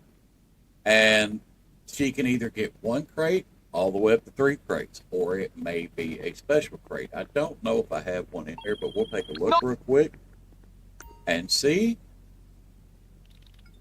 And no, it does not appear that we have a special one in here, but we are going to another warehouse, and I know for a fact it does, so I'll show you them here in just a second. Alrighty, let's see if we can get back on our bike here. Horrifically catastrophic landing entrance combo we did there. But, you know, I don't edit any of that out. I don't care if I look like the average GTA player. People often do these streams and they try to edit out anything like that they may have messed up on. I don't do that for the simple fact that I want you to be aware that I'm just a player like you. I just have a wealth of knowledge, and I like sharing that knowledge and making everybody a little more profitable in the game. So, this is my small warehouse, and as you can see, there's a couple crates in here. And like I said, if you don't have GTA Plus, you can go right down here to this person. What's up, Jefe? And send them out to get some cargo. No problem. Now, you can do that completely from your GTA Plus Vinewood app in your phone, the Vinewood Club, and send them out from here. You'll see it's grayed out. It's only grayed out because I am inside a warehouse right now. If I go outside, it'll let me select the warehouses and then which one I want and send them all out. Same with the Bell agents here. We'll go ahead and send them on their way because I'm not doing the Bell office today. These toolboxes right here inside each warehouse, these are your delivery vehicles. Each one has some armor upgrades and bulletproof tires. Like the planes, they have the armor upgrade and the jammer upgrade. Delivery boats, armor upgrade, speed upgrade. Now you notice on the delivery truck, I put bulletproof tires on. I did not put armor on it. Speed upgrade for the boat, no armor upgrade.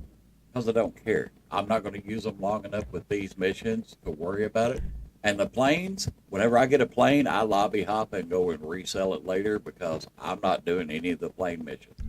The best way to sell this product is on the ground doing land missions only, and that goes for any warehouse, whether it's cargo warehouse or it's your hangar business. Always do land sell missions. Never err. They're tedious. They take too long. And it's just a pain in the neck for no reason. But anyway, back to our special cargo. Now, as you can see, all special items sell for 105. That means all the special cargo we have, those two right there, and that one up there, I don't believe is a special cargo. I think it's a regular. It is. And, yeah, these are your special cargo types. The eggs over here are special cargo. When you sell a cargo warehouse, those will have to be sold separately. They do not go in the bulk sale. So if I come in here and want to sell all my crates, it's not going to sell those two because they're a specialty item. The missions for them are still pretty much the same, but it's a specialty item. So, and what you want to do is every day when you come in to these warehouses, what you need to do is get in the habit of going to each one of your warehouses if you're not a GTA Plus member and send your staff out to source crates. You don't want to source crates yourself. You can if you want to, but if you're in a grind rotation where you're serious about making money and you want to make as much profit as possible, you do not want to be wasting time grinding cargo crates. It's a waste of time. So what you definitely need to do is get in the habit of doing that. Now, if you are a GTA Plus member, it's a no-brainer. Just get your phone out, like so, and then you're going to go down here to Manage Staff, Warehouse, and you see I sent that one out and that one out already. So we're just going to go ahead and send the other three warehouses out. There we go. Now they're all sourcing crates, and like I said, each time you do this, they'll bring back 1 to 3 crates, and sometimes a specialty item. Hey, Mr. Johnson. Let's go check out one of our larger warehouses here.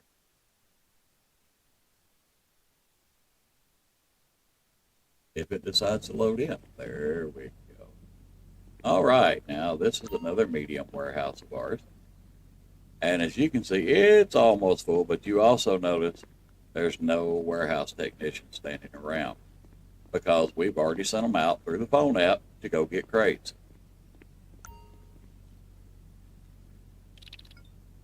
Now, this one has 26 crates, and it does have a specialty item, which is a diamond. I wonder where that's sitting at here. Well, we'll walk down through here and see. We see it. I'll bet it's right down here. Oh, crate of cash. Yeah, I don't know. It's around here somewhere. But anyway, it's on the list. And we'll go over here again. Check this out. Truck delivery. And as you can see, if you buy it in one warehouse, it does all of them. So you don't have to go to each cargo warehouse and say, man, I'm going to spend another $230,000 at this warehouse to upgrade this delivery truck. No, it works across all of them. When you upgrade one, all of them get it because you're using the same vehicles, depending on which warehouse. That's what you're going to do with it. Now we'll hop into a quick mission. And I'll show you some of the cell missions that you'll be encountering doing these cells. And let's just go ahead. Now, yeah, see? You ready to make this sale? Enter the plane. It gives you 29 minutes. And you know what? We'll fly over there so y'all can see why I don't do the planes. because it's so tedious. It really is. And if you try to do this in a public session with a plane, you're as good as dead. They're going to be all over you the moment you fly through here trying to deliver cargo, and they're going to shoot that plane down just for the principle of it. Anything in the air is a fair target in GTA. We all know this. And it's been like that for a long time. So, yeah, the second you get into the air with a plane, you're in deep trouble in a public session. So again, invite only sessions. If you like doing planes and all that stuff, you go right ahead. My advice would be get the truck missions because they're a lot simpler. There's not that much to them. All right. Now, it's wanting you to deliver it to the special drop-off. There's this one. It's way out there. And we can go do that one real quick. That's fine. We're going to go this way. It's not really on a rough way, but that's okay. We're still going to get airborne. And we're going to get out of here. Now, I'm in an invite-only session, so I don't have to worry too much about players bothering me. This plane mission here may not be that bad. I don't know. Or it could be one of those where you land the plane and there's a bunch of people shooting at you and all that good stuff. Again, it's just a headache. The delivery trucks are so much easier because if they are shooting at you, they're just hitting the back of the truck. And once you deliver one of the trucks, and it can be multiple trucks, they just kind of go away and get the next truck. They don't really care. We're going to fly out here real quick and check it out and see exactly what we got to do to deliver this cargo. But I'm betting it's going to be one of those deals where we're going to get down there and then have to shoot the place up.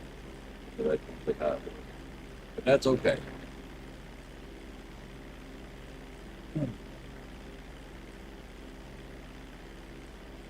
But while we're flying out here,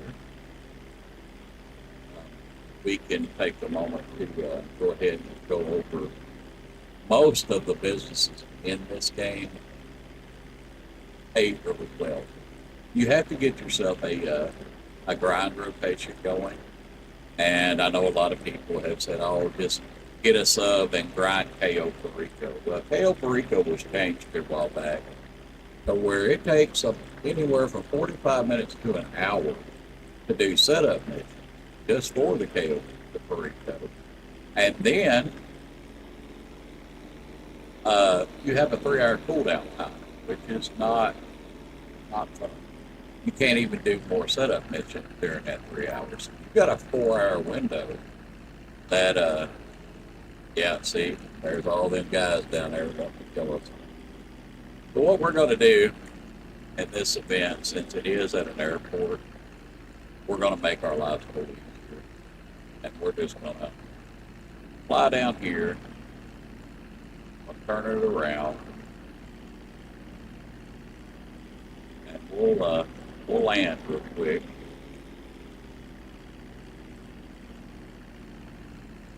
We're going to land relatively close.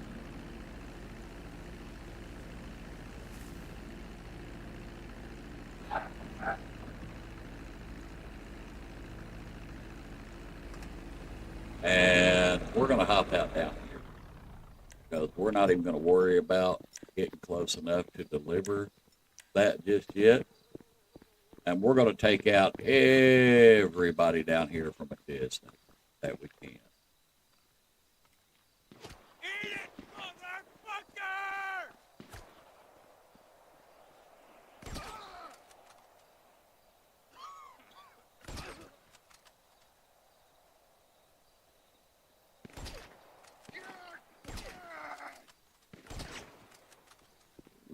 Shot.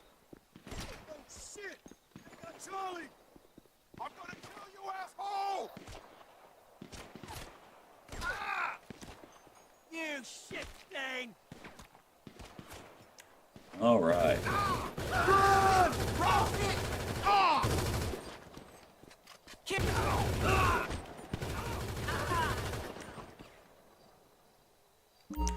this is why you always have your stack of armor stocked up.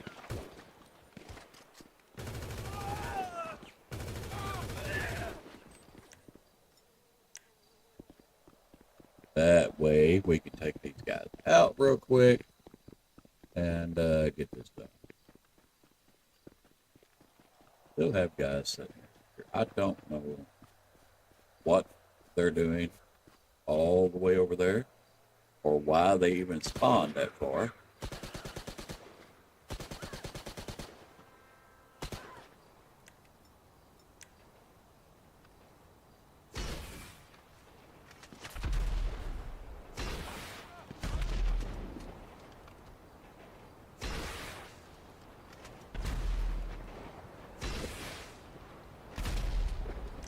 There we go, that got him. Now, we get to run back to the plane and drive it up here and park it. And should be all good now. These guys pretty much toast, so we don't have to worry about them. But this is why I say do the land sale missions. Because the time I spent doing this, I could have delivered both trucks and been on to something else. This stuff is really time consuming, and to optimize your grind and make the most money possible, you really got to be efficient with your time. The faster rotation you can do through your grind rotation, the more money you're going to make. It's common sense. And I'll bring out another video pretty soon about grind rotations and how to make the best money and all that. But there it is. It's all sold, all done, $416,000. And yeah, we had to kill a few guys and all that, but there's worse missions to do in this game, trust me. If anybody remembers the mail trucks and all that with the MC cell businesses, you know exactly what I'm talking about. But that's it for the cargo warehouses, folks. And we'll be putting out some more grind videos and all that, going over every business in the game as part of my GTA series. And if you guys have any comments or questions, be sure and leave them down below, and I'll get back to them as soon as I can. Be sure and tap that like button, subscribe, hit that notification bell, and I'll see you guys in the next video. What's going on, everyone? Welcome back to another GTA 5 video. Today's video, we're going to be going over the passive income for the nightclub and how to do it simply and easily for beginners. Stick around and let's get into it.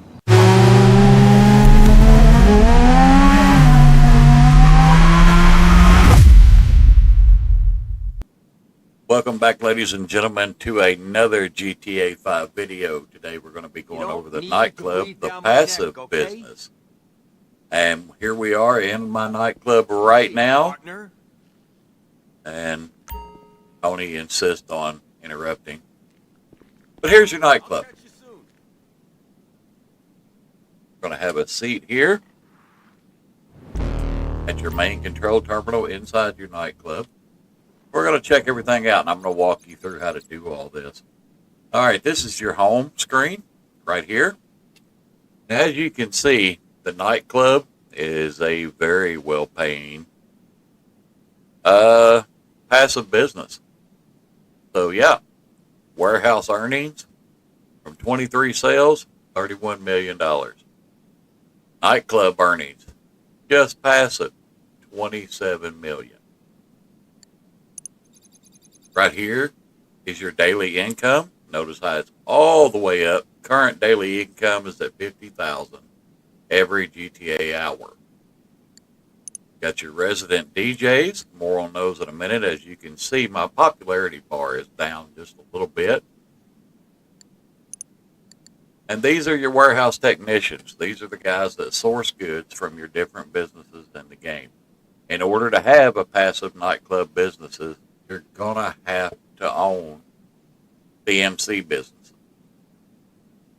Now, the organic produce, which is your weed factory, your MC, printing and copying, that's your document forgery business. Of course, cash creation is your counterfeit cash. The pharmaceuticals is the blue stuff and your MC businesses. Cargoes and shipments, these are your CEO warehouses. That where they get these sourced from. Sporting goods. Sporting goods is your bunker. You must own those to get these. As you can see, I've got South American imports, sporting goods, cargo and shipments, pharmaceutical research, and cash creation all being gathered up by my warehouse technicians right now. And that's because those 5 pay the most. These pay okay too, passively, but we're not going to worry about these 2 until all 5 of those are done, or at least 2 of the 5 are done, and then I can move them over. And clicking on a technician up here shows you where they're assigned to and what they're currently gathering up to sell.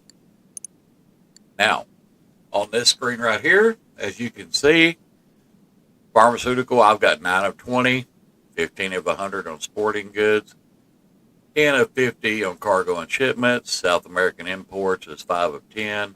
Organics is still 1 of 80, and printing and copy is 1 of 60 because I'm not currently gathering them. Cash creation is 18 of 40. So, you can sell all these right now for $586, $750. But we're not going to do that. When this thing is completely full, it's almost $2 million. That's with all the upgrades. Each upgrade that's on here, they tell you exactly what they do.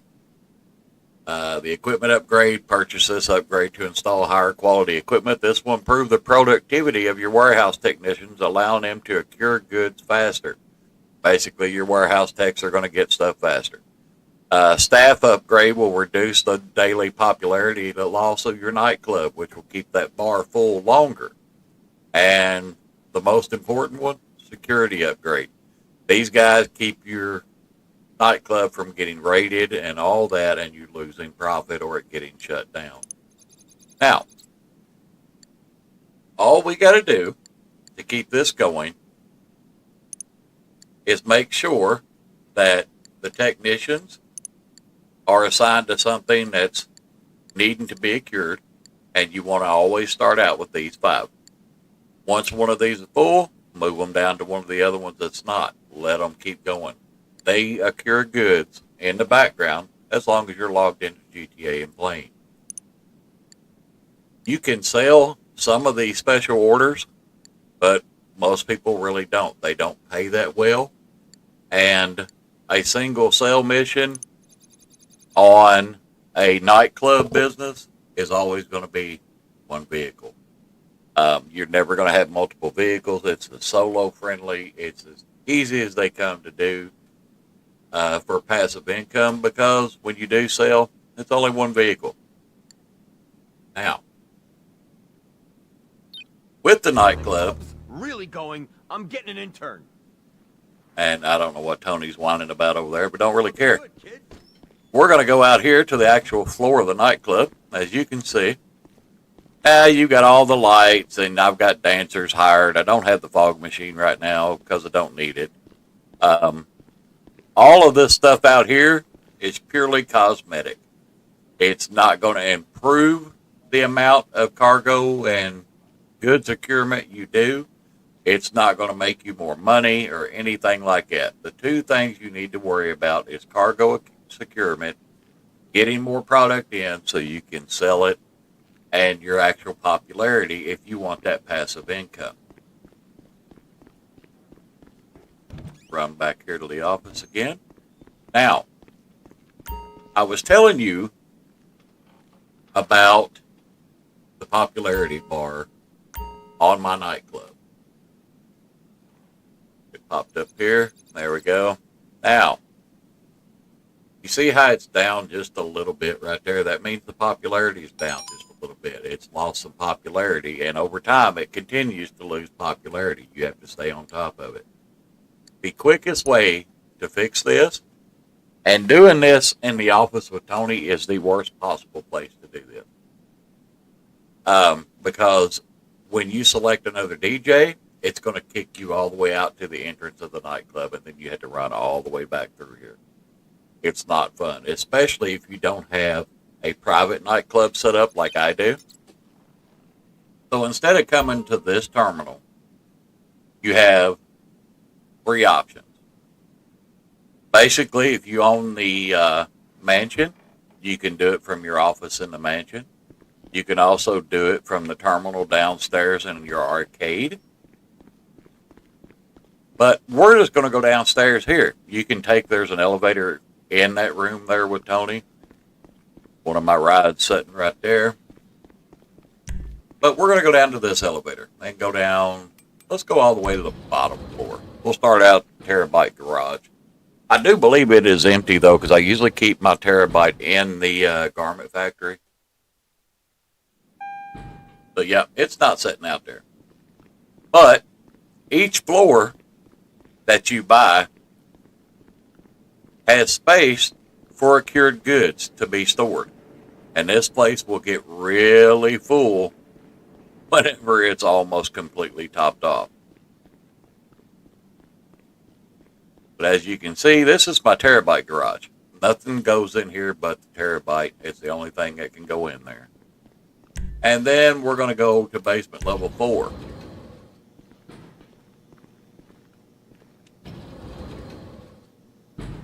Each one of these, when you buy the nightclub, you have to purchase these floors separately from the business. Yeah, here's basement 4. And some of my four-wheel drive vehicles, I got crammed in here. I have vehicles everywhere. One day we'll go through them all. But on these lower floors, if you notice, there's a computer terminal right back here. Same terminal, just on the basement floor. But here's the kicker. That popularity bar, the quickest way in the game to fill it up, instead of doing the nightclub missions that are long and tedious and just not worth it, just book another DJ. And you see how it took the 10 grand up there? Yeah. That means the popularity bar is going to go up, and that will not move while you're logged in here. You had to back out and then go back in. Notice the bar is full because I changed DJs. Each time you change DJs, that bar goes up a little bit. And if it's really low down here, it's going to cost you a lot of money to do it this way. But I would rather spend 100 grand and do it in 2 minutes than spend 20, 30 minutes trying to build it up through nightclub missions. They're not fun. They're more annoying than anything. So yeah, most people do not do them. But here on level 4, you can actually see some of the goods are starting to be cured in this warehouse here. You can see some sitting there. There's some back here. And it's all just various random goods. The more they cure, the more the floors will fill up with different products. And we're not going to worry about any of that. Now we're going to go to basement 1. The rest of them are just, all the floors are identical except for the Terabyte Garage and basement 1. Basement 1 is where your nightclub sell vehicles are. And I'm going to tell you something very important.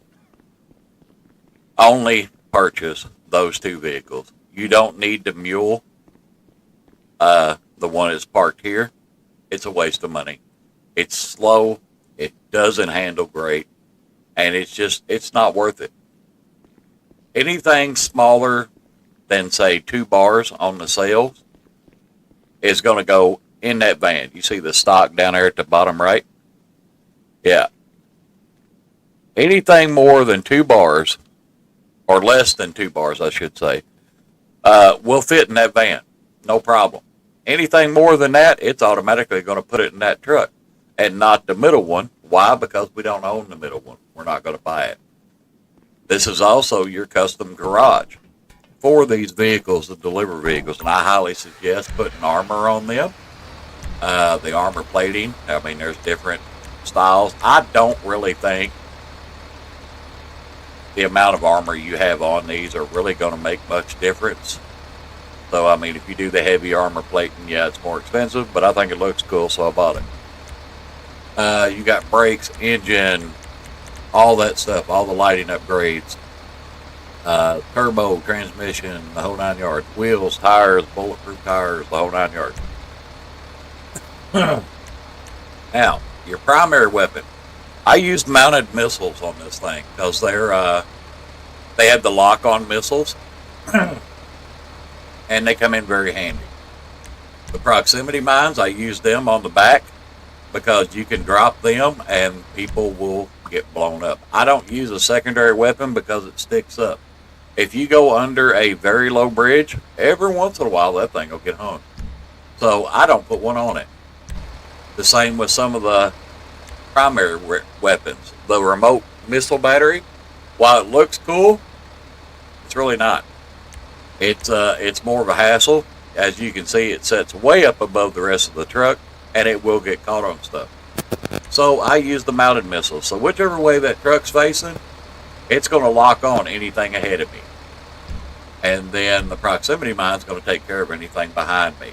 And you will be chased by NPCs. Because that's just Rockstar, doing their thing.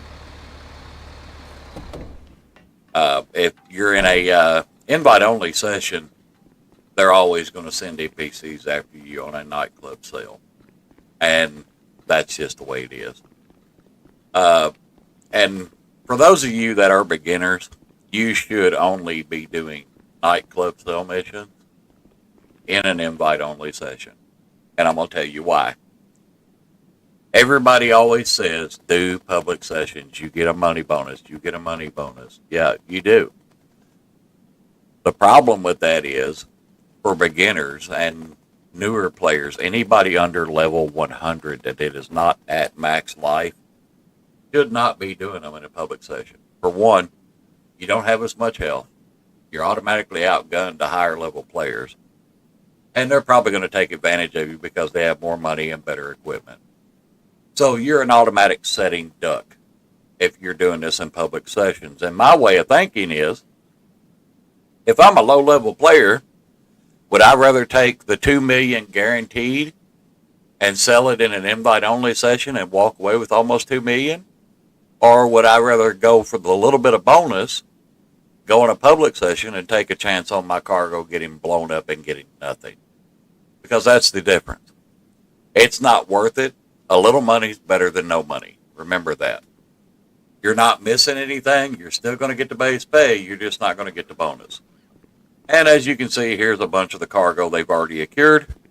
We're up to 612,000 now. It's securing while I'm walking around doing stuff. And it could take as long as 48 hours of playtime to fill this thing up. It takes a while. Some of them occur faster than others. But you want to make sure they're all as close to full as possible. Now, if you're 1.5 million short on buying something you really want and your nightclub has 1.6, go sell it. It's just going to turn around and start accruing again and start back at zero and build its way up. Most of the missions on the nightclub, like I said, they're one vehicle only missions. They're really simple to do. Most of them are going to be drive to a location, either defend that location or defend yourself going to that location and deliver the product. That's all there is to it. There's no planes, there's no boats, none of that stuff. You just go deliver it. Now, you'll notice something, that there's no people in my nightclub because they're annoying. If you go to your interaction menu and scroll down to nightclub management, you'll see private club. Mine is enabled. What this does is basically all the NPCs standing around talking and are always in your way that you're having to walk around and all that, it makes them go away. It does not affect your money at all. Not the passive income, not the product procurement, nothing. You get the same money, and LGJT's already yelling because I haven't sold any of my MC stuff, but here we go. You still get the same amount of money and all that, but you don't have the headache of all them standing around because I don't hang out in my nightclub. This is a passive business, and the only time I come through here is if I notice that my take from the safe is lower, which means my popularity is down, because all your popularity money that you get over time every GTA in-game day goes into your safe. The rest of it gets secured into product and you get sold. Now, the safe has a maximum of $250,000. If you let that safe go over $250,000, you're not making any money. So, what I do is I come through maybe, I don't know, probably once a session, maybe, and check it and see how it is. Now, you can usually tell if it drops below 50,000 how much you're making. If you're a GTA Plus member like I am, you have the Vinewood Country Club app. You can get your nightclub earnings right there. Of course, the safe's full. I haven't put anything in it yet. But all your other factory stuff is right here. You don't have to run and pick it out of the wall safe. So GTA Plus members don't have to come here, run in here, go get their safe, and then run back out or whatever. It's way more handy. I believe if you can get it, you should get it. But, I mean, it's not the end of the world if you don't. You just got to come here and pick up your cash every time you play. If you can go AFK and leave your game running overnight, I'm not saying I would do that, but if you so happen to, your product will keep accruing while you're AFK. And you can always tell how popular your nightclub is by this right here. Usually there's people standing around out here waiting to get in and all that. So yeah, I mean, that's basically it. I mean, there's not much to the nightclub. You're just going to kind of babysit. It's all you got to do. And then make sure your safe doesn't fill up. And make sure you're not leaving your warehouse technicians securing goods that are already full, because then they're essentially not doing anything. And you want to keep them as busy as possible. And as soon as the nightclub warehouse gets full, sell it. Don't hold on to it. There's been people that's held on to their nightclub warehouse for months waiting on GTA to give a sale bonus to it. It's very rare when they do it. You're better off just to sell it, because that's $2 million sitting there in product just waiting. And with the security features and the mansion security features, you don't have to worry about being raided. You can stay in CEO or whatever and never have to worry about getting raided. But yeah, that's the rundown of the GTA nightclub. It's a pretty good passive business. It makes more money than any other passive business. And just remember, when you're first setting this thing up, the setup missions are stupid simple. They really are. And just remember, when you go to buy stuff, all this lighting, the dancers, the fog machines, all of that stuff is purely cosmetic. The name doesn't matter. The lighting doesn't matter. You don't have to have dancers on podiums, none of that stuff. It's all cosmetic. It has no impact on how much money you're going to make or how much product your technicians are going to accrue. The only thing you need to focus on is buying all the floors to the nightclub, so you have a bigger spot to hold that accrued product, and you want to buy all 5 technicians. And I highly suggest, if you want to do the method I use for DJs, just swapping DJs to be able to raise your club popularity, that you do all those missions, because you have to have more than one. When you first start, you get Solomon. That's it. In order to be able to swap to another DJ to raise your popularity level, you have to have another one. So that means you need to do at least one more, and you can just swap back and forth between the two. It doesn't matter if you use the same 2 DJs all the time. It's still going to raise your popularity because you're changing DJs. I bought all 4 just because I like listening to a different beat every once in a while when I come in here, and yeah, that's what it did. But that's it, ladies and gentlemen. This is your nightclub. And, yeah, it's a great passive income. I highly recommend it. And I will see you guys in the next video.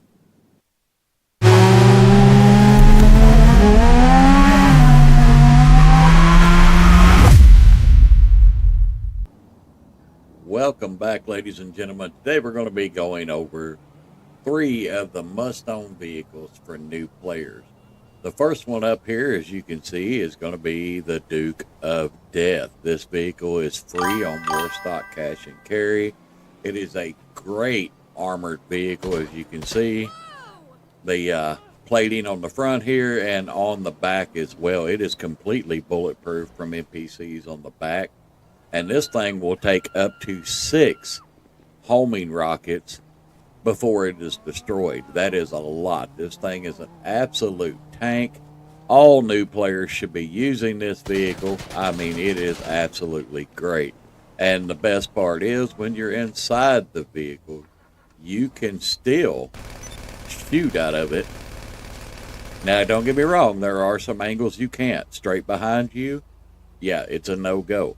But if you're trying to get away, or if you're trying to chase down an NPC, no problem. And as I was saying, you can hop on your phone here with the Duke of Death. And if you're needing this vehicle, whoop, there we go. Go to War Stock Cash and Carry. We're going to sort by price, and that's going to bring it right up here. And as you can see, it is free. And the great thing is, if you've got the garage space, you can buy 2 or 3 of these things. So if you need to spawn one in because one gets blowed up, just spawn another one in. I mean, they're free. I mean, why not? When I first started out, I had like 5 of these things. And then when I didn't need 5 of them anymore, I just sold the other 3 off. You don't get any money for it, but it's a free vehicle. You do get about half the money you spend in upgrades. So if you upgrade the engine and all that stuff, which I highly recommend doing as soon as possible, yeah, you'll get half of that money back. So yeah, I've spawned in as many as 5 of these things, or bought as many as 5 of these things. That way, if one gets blown up, I don't have to worry about calling and getting it, insurance claim and all that, and just get another one. So yeah, the Duke of Death is a highly, highly underrated vehicle. This thing's a tank. Like I said, it's going to be one of the best starter vehicles for any new player in GTA 5. Alrighty, ladies and gentlemen, our second vehicle up here is going to be the Armored Kuruma. Now, this vehicle here is not free, but it is one of the better vehicles in the game, especially if you're going to be doing any kind of heist, such as the Bogdan, casino heist, or the Doomsday heist. You're definitely going to need a car that seats 4 and is quick. And let's see down through here. Where's it at? There it is. Alrighty. As you can see, to unlock the trade price, and I haven't done it yet on this account, I don't believe, but to buy it now is $698,000. There's a lot of people that say, oh, well, you need a major weaponized vehicle. Keep in mind, folks, this is for new players. That's it. The Kuruma is going to be all you need as an upgrade to the Duke of Death, because it does seat 4 people. It is very well bulletproof. You can see the glass is pretty bulletproof. It'll take several shots here. It's tough. The only drawback to the Kuruma is that it will not handle rockets at all. But for what it lacks in explosive protection, it makes up for with pure speed compared to the Duke of Death. It is an all-wheel drive car. All the wheels will spin on it. And yeah, it's hard to get this thing stuck to where you can't get out. But you can see all the tires are spinning. Yeah, it's trying to go. And yeah, it's hard to get this thing stuck. It's a great all-around car for a new player. And even for some of the OGs, a lot of people still run this car when it's heist time because of the great bullet protection. And it is 4-seater. So if you've got 4 in your party, you're doing a casino heist, you need to get around quick. This one right here, upgraded. Pretty fast little car. It's really good. And it does a fantastic job. So this one here would be my number 2 pick. I know a lot of people go with the Toreador.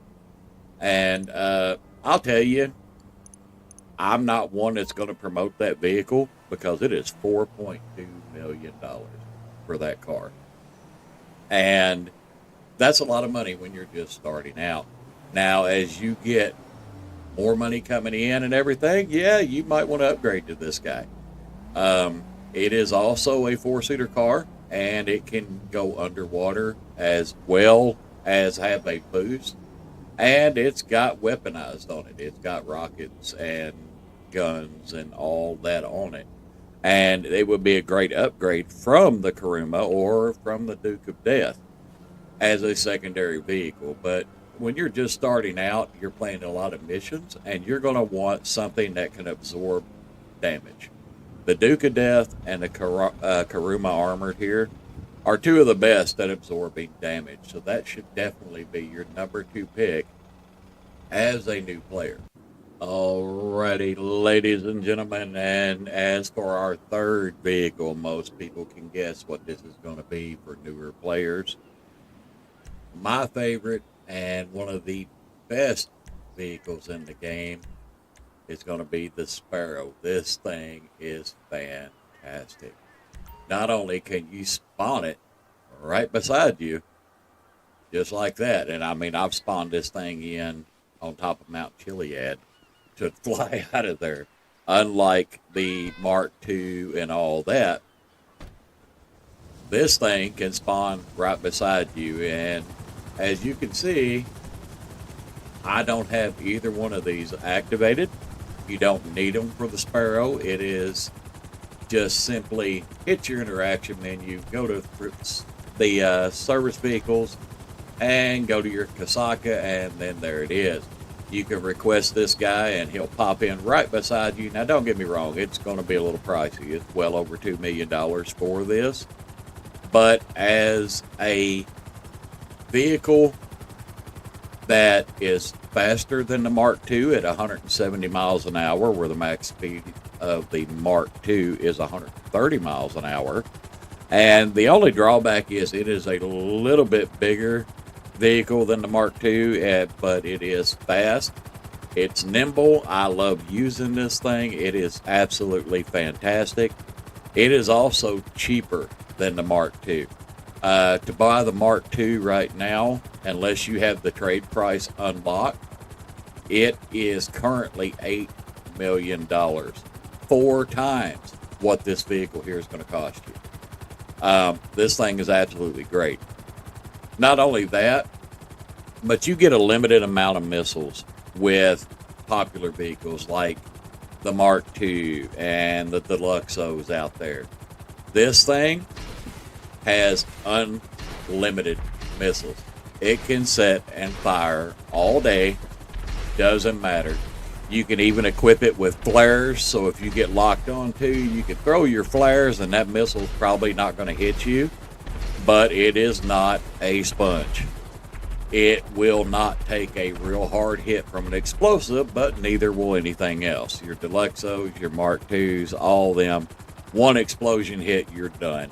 And this is the same way.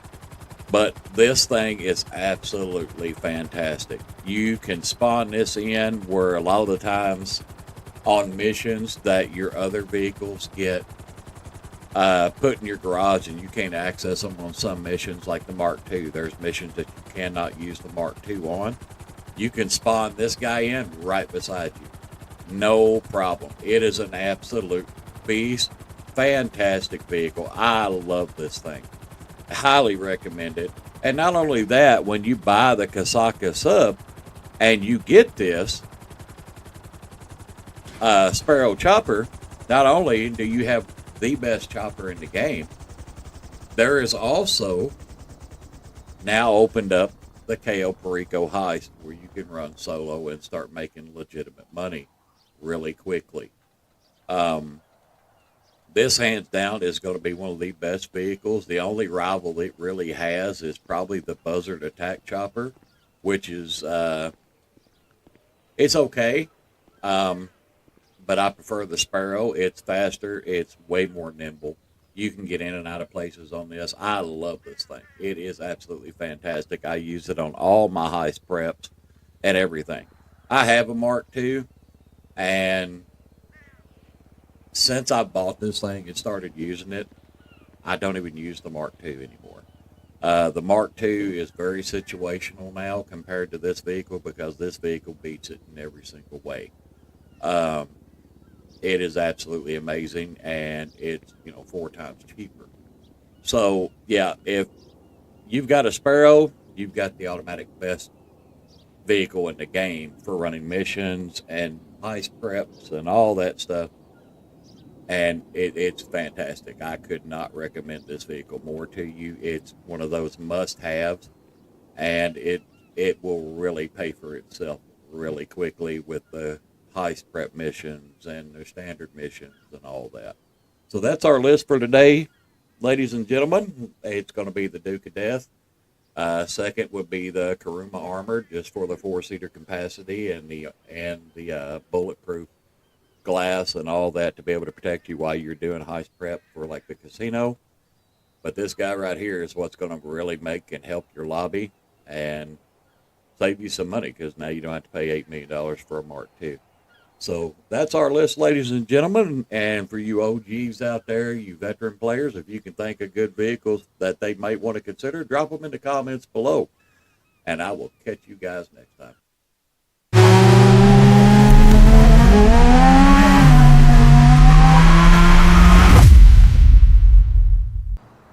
Welcome back, ladies and gentlemen. Today we're going to be going over things as a new player you should not buy in GTA, and some of you OG players, don't buy these things. They're terrible. There's things in this game that absolutely should not ever be bought by anyone because they serve no purpose, they're overpriced, and they're useless. The first thing we're going to do is go to Elitist Travel. Pretty much anything in here, especially these two, but anything in here is pretty much useless. They've all been phased out due to better choices in the game. The only thing you might want to get is maybe these two if you've got a hangar and you're just trying to fill it up. I mean, they're free. That's not going to hurt anything. But the rest of these are pretty well useless. You're not going to use them. Even the Annihilator is not good. It's useless. It can be outdone by so many other helicopters in this game. And a lot of these you have access to with a mansion or through other missions and stuff like that. Totally useless. Pretty much that whole deal right there is useless. Under Warstock. Well, we'll get to Warstock in a minute. Let's go down to this one here, to the Dock Keys. And this one might be a little controversial for some of you all, but the Super Yacht, useless. It has 3 to 4 missions that come with it. Other than that, it's useless. And the base price on it, $6 million.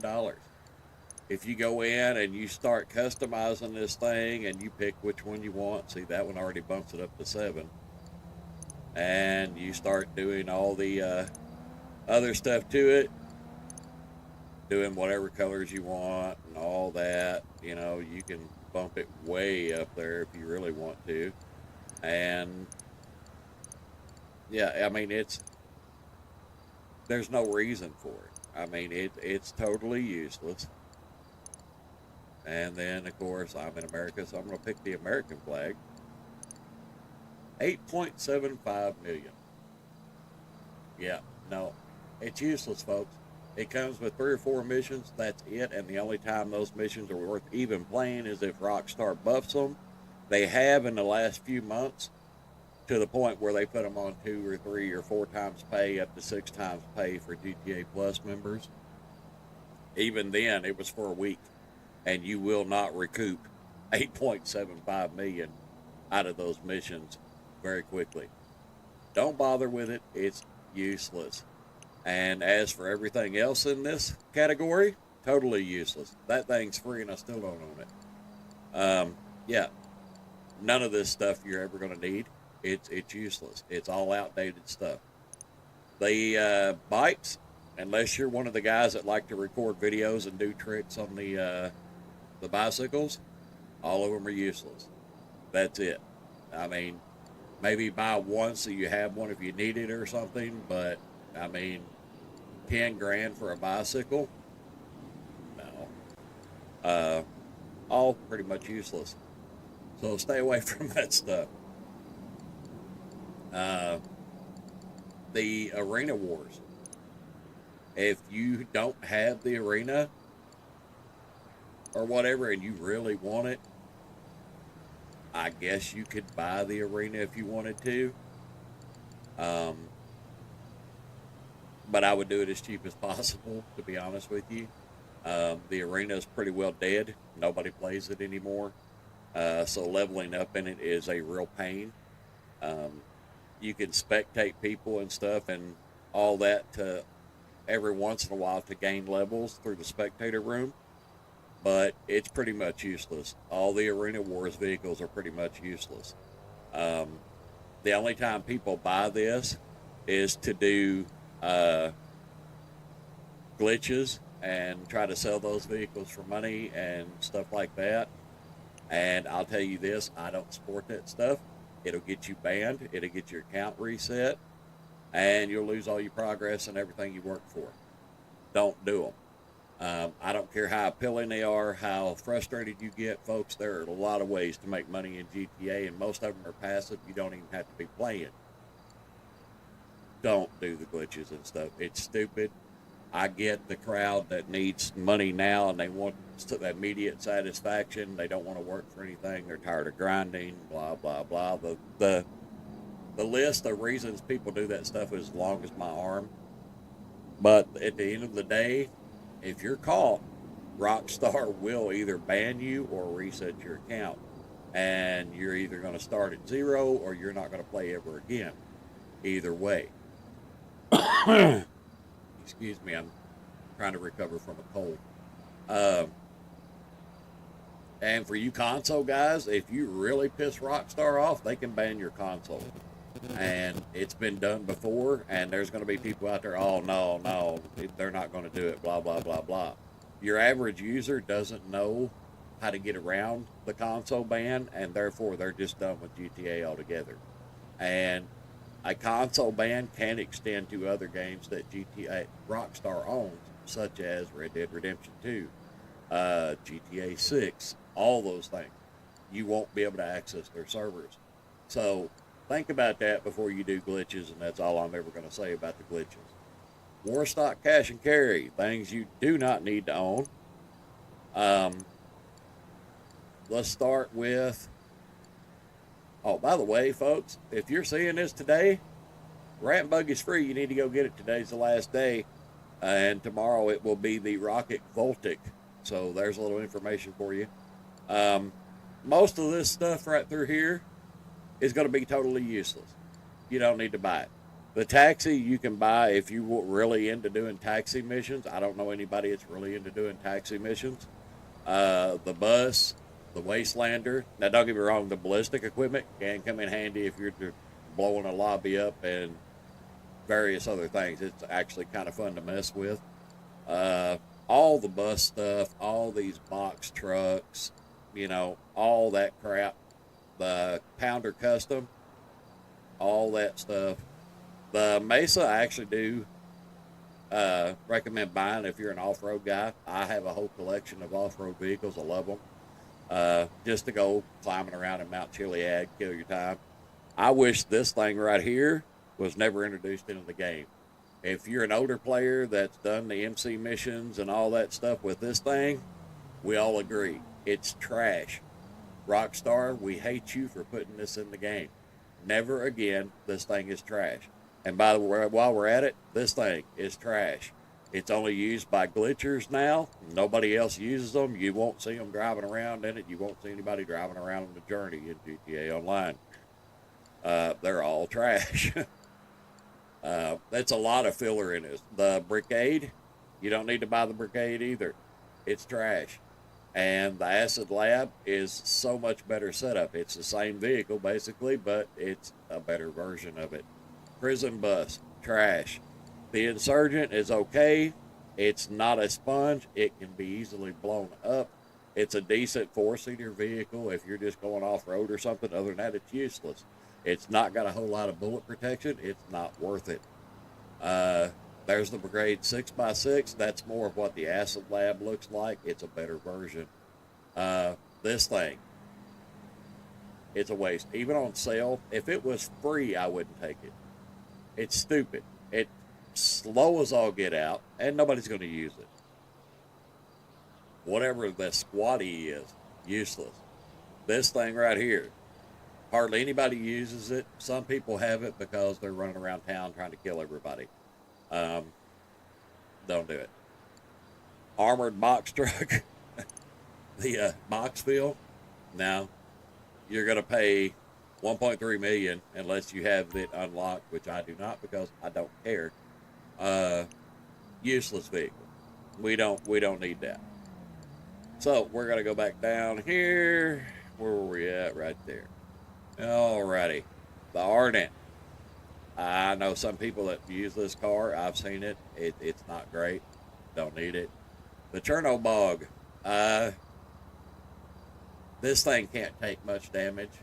It will fire a whole succession of rockets and stuff. It's okay. I'm going to throw it in the kind of the bite if you want it category. This thing, same as the technical. Yeah, don't worry about it. This thing, useless. This, useless. Night Shark, actually useful, but the guns suck and they should do more damage than they do. This thing, if you're running with friends and you want somebody to man the gun and all that stuff, like you're doing heist prep, something like that, could be useful. Kind of situational. This one, kind of useless unless you're running with friends. Rhino tank, totally useless. Don't use the car. I don't use the Aqua four-wheeler Blazer thing. I mean, all it does is go on land or water. Maybe you want it for some reason. I don't know what that reason would be, but yeah, don't buy it. Same with the limo. The Mirage looks cool, but also useless. There's nothing to protect this thing in a gunfight. It will absolutely get you killed quickly. Hang on just a second. I'm going to mute my phone here. The wife's asking me what I want for lunch. There we go. The half track. Half track used to be cool. Now people are just going to shoot you through the window and you're going to drop you like a bad habit. The Buzzard attack helicopter is still decent. It's not the greatest. The Sparrow beats this thing in every way. It's one of those that I wouldn't mess with too much. The Iron Mule here. It's one of those deals that I don't use it, but it does have its places. Some people like using it on some of the missions, stuff like that. I'm not a fan of using it. I don't do a whole lot of flying missions. You'll find that out. I'll actually bypass them if I can because they're going to take longer than they need to. The Stockade, also useless while we're at it. The Menacer also looks cool. Again, not much bullet protection. The same with this. Not much bullet protection. The Cargo Bob's actually fun to grab players' vehicles and sling them in the ocean every once in a while. There's a griefing tactic for you. It is fun. The weaponized dinghy. If you buy this, you're a dinghy. That's all I'm going to say. Same with the Bobcat. The Zaba, not great bullet protection, but it is fun to mess around with. But at $2.4 million, how much fun is it really going to be? The Thruster, it's okay. It's highly maneuverable. If you can get used to flying it and all that, it's pretty decent. Stromberg, it's one of those. It's kind of like the Ardent. Hardly anybody uses it. It's a weaponized vehicle. It's going to get you killed pretty quick. The Phantom Wedge, do not buy this. It will be free, not this coming week, but the next week.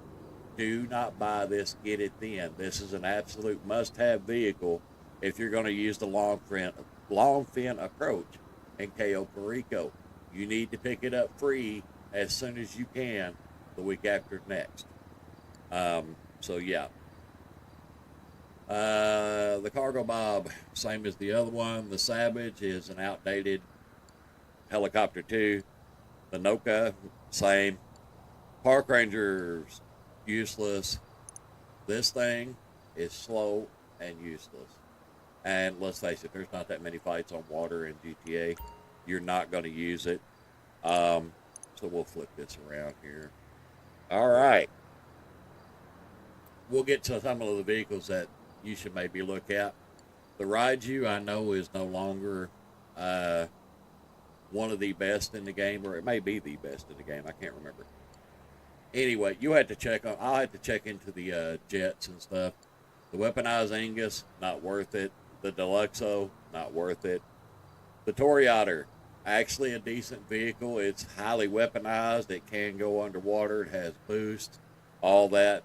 Decent vehicle. And the reason I skipped over this is because you're either going to want it or you're not.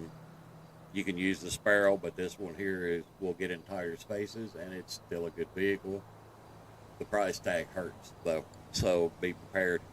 The police vehicles, if you're a role player and you want the police vehicles and all that, great. The Scramjet, if you're one of those guys that like to do tricks, stunts, stuff like that, pretty fun little vehicle to play with. The Strike Force, never used, don't intend to. Same with the police bike, and of course you get the police uniform with the bike. So if you're a role player and you want to go that route, there you go. The Vigilante, haven't used it in quite a while. The boost is fun, and it can take a couple of hits, but it's not great. The Titan, useless. Most of the police cars are going to be useless to me. The Police Riot, all going to be useless. Most of the stuff you see down through here are going to be useless. The Bombushka, all you're going to do is piss people off in a lobby with this thing, and then they're going to shoot you down. You're not going to be in the air very long with that thing. So yeah, don't mess with it. It's not worth it.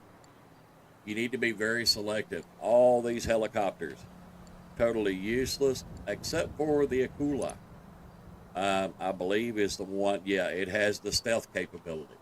The Akula is actually a decent helicopter if you're trying to get around in a crowded lobby and don't want to be seen. The stealth capability actually comes in handy. So, yeah, that's one of the few helicopters I will recommend if you're trying to do that.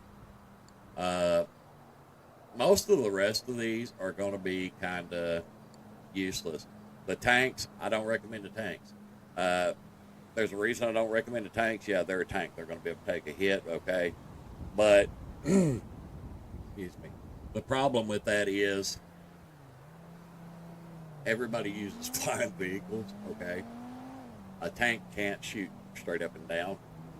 So all somebody has to do is fly relatively right over you with a Sparrow and just sit there and hold a button and kill you. That's it. I mean, yeah. The same with the boats. Most of the boats are going to be useless. The fire truck, I don't know why you'd want a fire truck. And most of these can't be stored in a garage. Keep that in mind. I'll say most. The APC is one of them I actually like playing around with. It's got the cannon on it. You can run it as one person. It is amphibious. You can drive it through water and all that stuff. And it does take a pretty good hit. It's actually fun to play around with. Fun to play around with and a must-have are two different things. Take that how you will. This little freaking tank thing, whatever it is, remote control piece of crap nobody likes. They're useless. The original Oppressor, some people still buy this to do tricks and stuff like that. And it is actually fun to fly around on. It's a little bit of different kind of deal to get the hang of it. But when you do, it is fun. And that's pretty much it for the Warstock and Cash and Carry. The rest of this stuff, it's going to be really situational what you use, like your special vehicles. Why you would want either one of these is beyond me. Unless you're playing in a lobby by yourself and you're just doing go-kart races by yourself or with some friends. You drive these down the street, somebody's going to shoot you in the head and it's game over. Most of these are going to be really situational stuff. Motorcycles, they have their place in the game. I do like a lot of the bikes. Some of them are overpriced. Like the festival bus. Why? Why do you need a festival bus? Yeah, it's like the giant freaking stretch limo. Even at 30 grand, I'm not buying it. It's beyond me why you would buy some of these. You have to think in a mindset that Am I going to be able to use this in a public lobby? Am I going to get killed really quickly for using this in a public lobby? This new little truck here, I don't get the fascination with it. If you're a car collector, that's fine. That's you. Me, I see it as a waste of money. If it doesn't have a function for something I need to do to make me more money in this game, I'm not going to buy it. And it's that simple. And I'm not going to recommend somebody buy it. If you see something you absolutely want, it's your money, buy it. I don't care. I'm just trying to promote stuff for new players and tell them not to buy dumb stuff. Like these right here. Don't buy dumb stuff. This thing is 3.115 million. It's on sale right now. This is 3.4, and you think, oh man, a Formula One car, I'd be so fast nobody could even catch me. Now they're going to kill you really fast. You would think that, but no. That's not GTA logic. That's not how it's going to work. This thing, absolutely useless. The Shitaro, actually a cool little bike. Not really worth that price tag though. Let's see here. I do have that because it's free, and it is a nice ride. I like it. Comes in handy when you're just hanging out with people.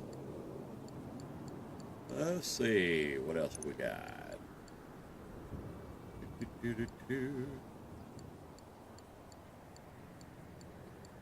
I don't really see anything else that would be too egregious if you bought it, and that it would be a huge waste of money. Now, granted, everybody knows that supercars are way overpriced.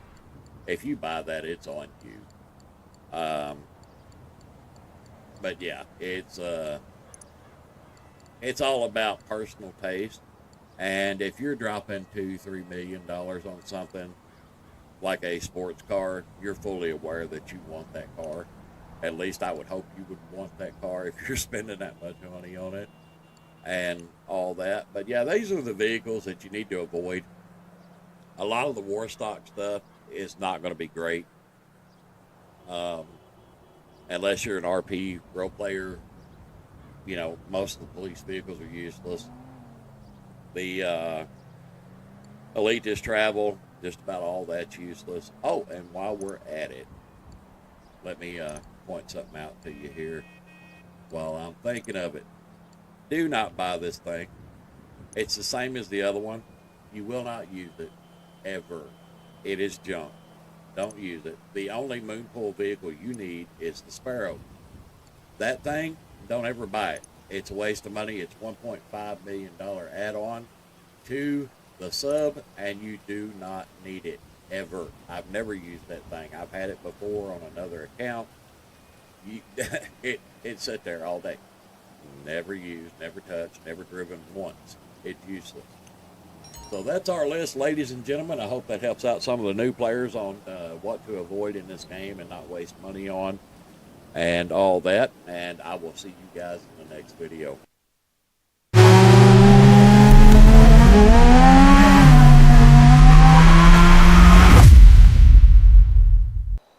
Welcome back, ladies and gentlemen. Today we're going to be going over the facility. As you can see, I'm out here in Blaine County at my facility.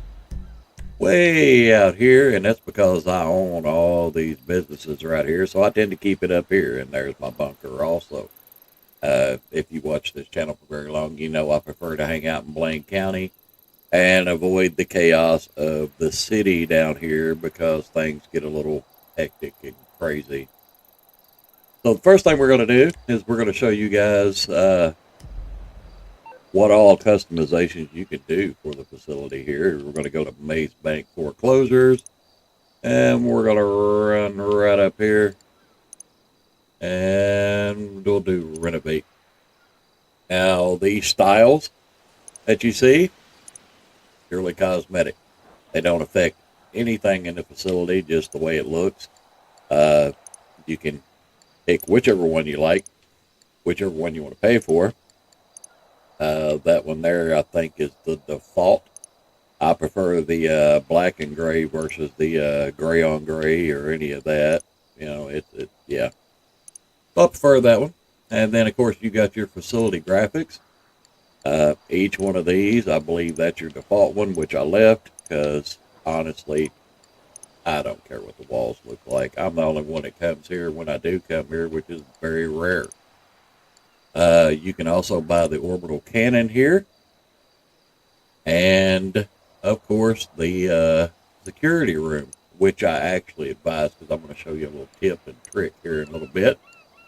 And you got a lounge to hang out in. I bought all them, and a sleeping headquarters, so I can spawn in here if I need to. And then again, each one has their own look to it, however one you want. I just left with that because I don't really care. Although, I do kind of like the look of that one. So, yeah, we'll probably go with that one. And we'll do a renovate. There we go. All done. Alrighty, let's go in and check out our facility here.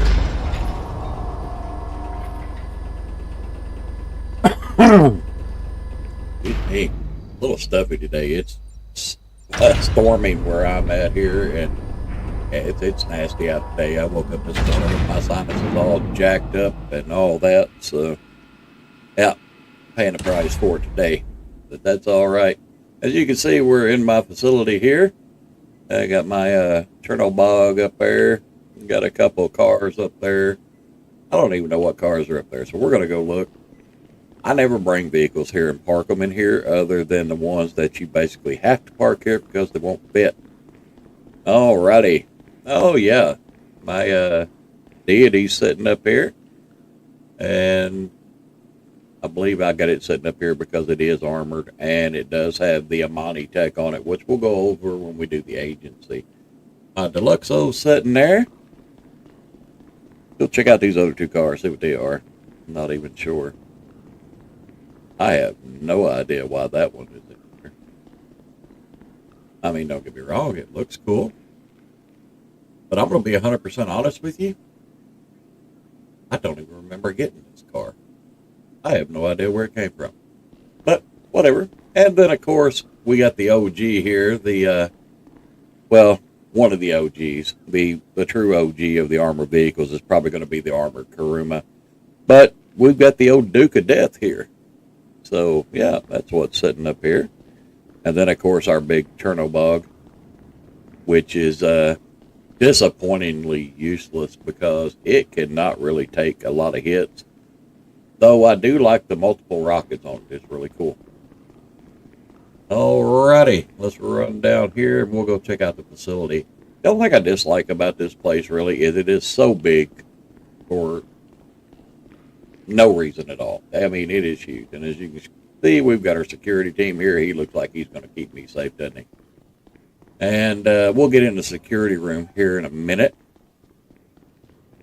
And you got your front desk here. You've got your security room. And by the way, the minigun spawns in there. If you don't have it bought yet, you can pick it up in there. We're going to run way down here. And there's our bedroom if you didn't know where it was at. But let's take a look here. As you can see, we came in right, well, where did we come in at? Because that's that. There's that. I think we came in down here. Yes, we did. Alrighty. That's a long run. This place is overly big for zero reason. I don't know why. But whatever. First stop here is going to be the orbital cannon. The bane of all existence. And nobody likes this thing. I bought it just because I get tired of grippers. And sometimes, you know, as you know, I'm not a orbital cannon guy. But you can use it for surveillance. You can look around and all that. And then you can manually target players, which most people don't. And as you can see, it cost me $500,000 there. But if you don't fire a shot, and you can zoom in and all that, see what everybody's doing, and blah, blah, blah. There's a truck there moving down the road. Alrighty. But if you can see, if you don't fire a shot and you go to back out, are you sure you want to quit? You'll be refunded the purchase of your shot. Yes, we're not going to shoot anybody because I don't need to. There's nobody in this lobby with me. I'm by myself hanging out. And we're pretty much all you're going to do with the orbital cannon is blow somebody up. I would highly recommend not doing that if you can avoid it. And this is the heist planning room. You first come here, you'll get a little cutscene with Lester and the other guy, the Doomsday heist setup, of course, and all that. So this is your heist planning room, all that stuff. And we're not going to be doing the Doomsday heist, so yeah. You can go through here, and there's snack machines and stuff down there on the bottom level. Here's your lounge and all that. Yeah, this place is way overkill as far as size goes. And now we're back at the front desk here. And over here across from the front desk, you're going to notice the security room. You can run in here, pick up some stuff off the table if you need it, whatever.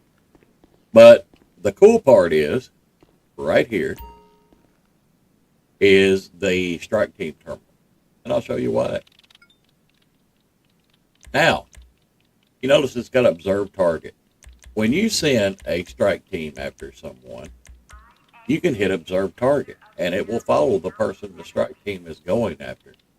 And I'll tell you a little secret. You know how you can go in and send a mugger after somebody and you go to watch them on the TV or whatever, and sometimes they've got the option turned off where they can't be spectated. This overrides that. Even if the spectate option is off, you'll still be able to see them through this terminal. So it comes in handy. As a matter of fact, hang on just a second. All right, and we're back, ladies and gentlemen. As you can see, we are now in a public session. So we're going to hop on the strike team terminal here, and as you can see, you can send a strike team for free. The only problem is with these, they're kind of tiered rated, whereas Strike Team 3 is going to have automatic weapons. These guys are going to have like the MG weapons. They're not great. And these guys are going to have pistols, small arms, fire, stuff like that. So what we're going to do is pick up one unlucky person here. And I don't even know what these people are doing. I don't really have any idea. But you're going to confirm. You're going to send that. And then we're going to observe our target. We'll go see what this person's doing. Who knows? I have no idea. And depending on what lobby you're in and whose internet you're spectating here, it's liable to take a little bit. I have no idea where this guy's at. He looks like he's out here in Blaine County here. Yep, I would believe so. It looks like he's on the beach down here. And now he has a strike team coming after him. So, yeah, you can observe your targets. You can send a strike team after them and all that. And do I think the facility is really worth the money? Not really, but it's kind of one of them have-to purchases if you plan on completing all the heists, if you're planning on doing the Doomsday heist quite a bit, or any of that. It's pretty much a must-have. Now, the cosmetic upgrades, the orbital cannon, all that stuff is up to you whether you buy it or not. Keep in mind, it is $750,000 to use the orbital cannon on auto target to make sure you hit your target more or less, but it will still miss depending. And you can manually target for $500,000. There's quite a bit of a long wait between those shots. So it's not like you're going to be able to spam the orbital cannon unless you've got a bunch of buddies and you're trying to grief someone. And that's really all I see the orbital cannon as, is a griefing tool, more or less. If you're engaged in a fight and you don't want to deal with somebody, then maybe just leave the area or lobby hop. I don't endorse griefing at all. And yeah, I don't like it when it's done to me, and I don't like doing it to anybody else. So, yeah, the orbital cannon is pretty much only going to be used for that. There's really no good use for the orbital cannon. Everybody hates it. and you will get a lot of trash talk if you use the orbital cannon. But as our friend here, he seems to be hanging out in his jet headed wherever, so we're going to back out and let him go. I don't care what he's doing. He's doing his own thing. I'm doing mine. But yeah, that's pretty much the facility in a nutshell. There's not a lot to it. And thank God we're in the facility, because that's what modders do. And I'm going to say this, and we're going to go in passive mode in case he teleports me out of the facility here.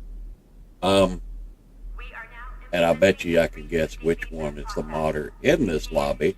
As a matter of fact, we'll play a game. Let's guess who the modder is. And can you tell me what I'm looking for?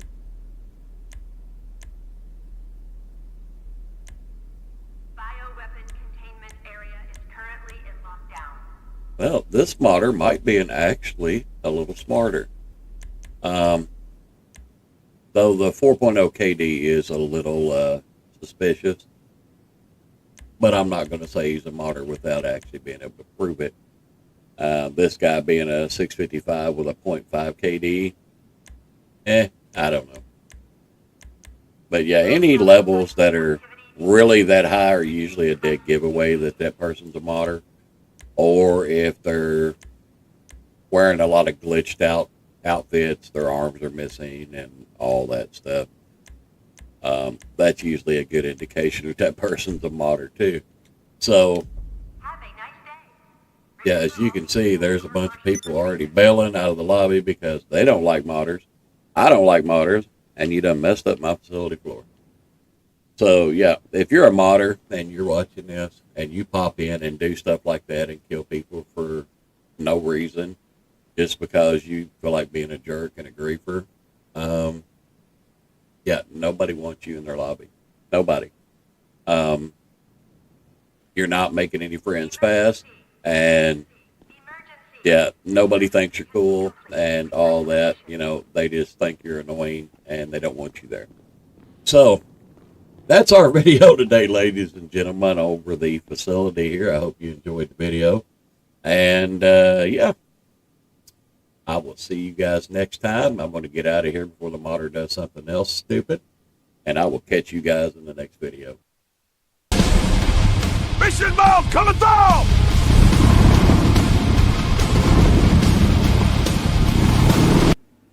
Welcome back, ladies and gentlemen. Today we're going to be doing something a little different here as we hanging out at the MC Clubhouse.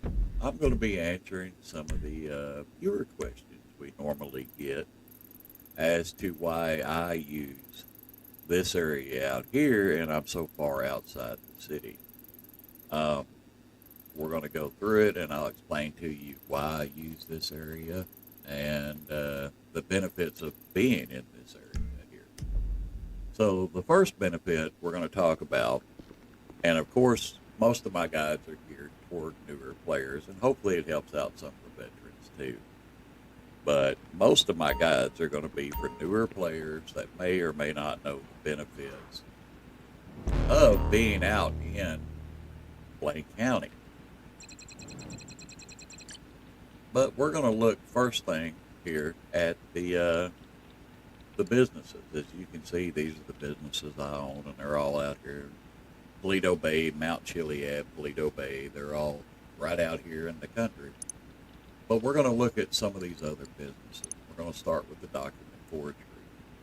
The document forgery office at Grapeseed is $650,000. Elysian Island, which is a terrible area, is going to be $975,000. And if you wonder why I say it's in a terrible area, let me show you here real quick, because Elysian Island is going to be right out here with these little areas, and you don't want to be down through here with any of your businesses. It's going to be really difficult to get out and really prone to creepers flying down and messing with you and that sort of thing. So yeah, I don't use any of those.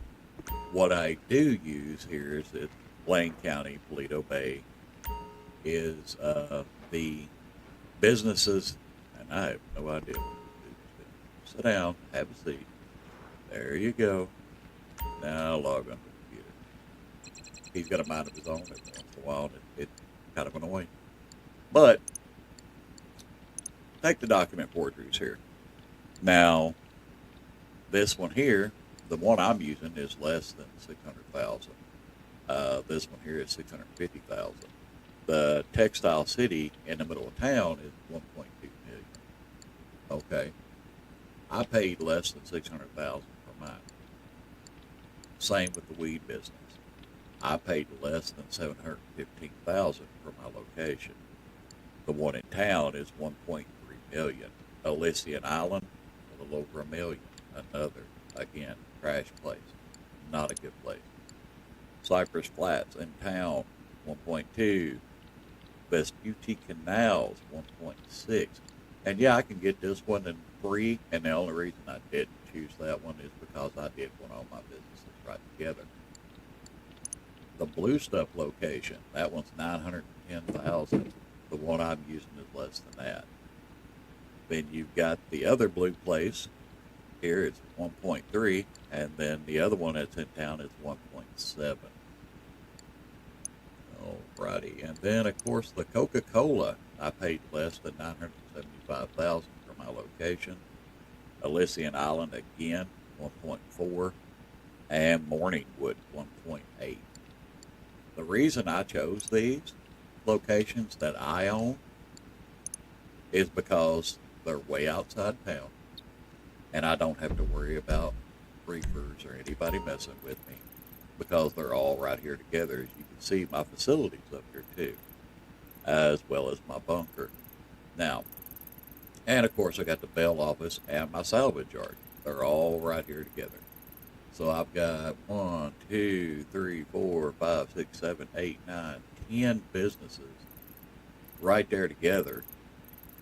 And I do that for a reason, because you're going to be coming through these main roads right here.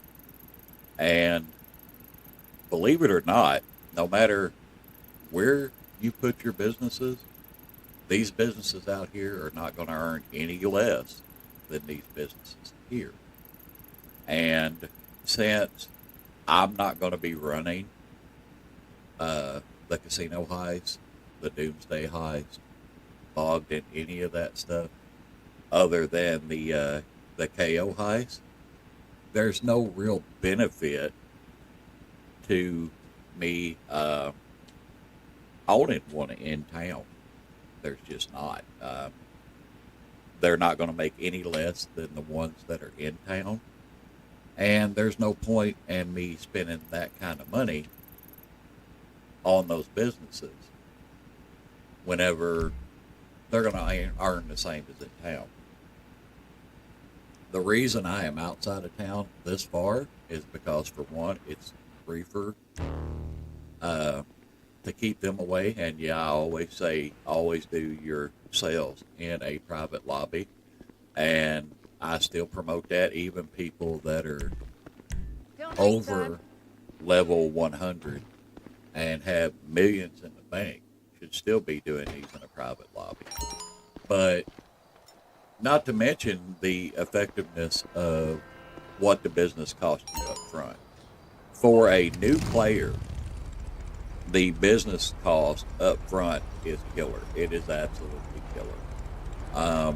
You're talking minimum 600,000 for most of these businesses, and that's like the document forgery. And we all know the document forgery, even on 2 times pay, is not great. It's still one of the worst businesses.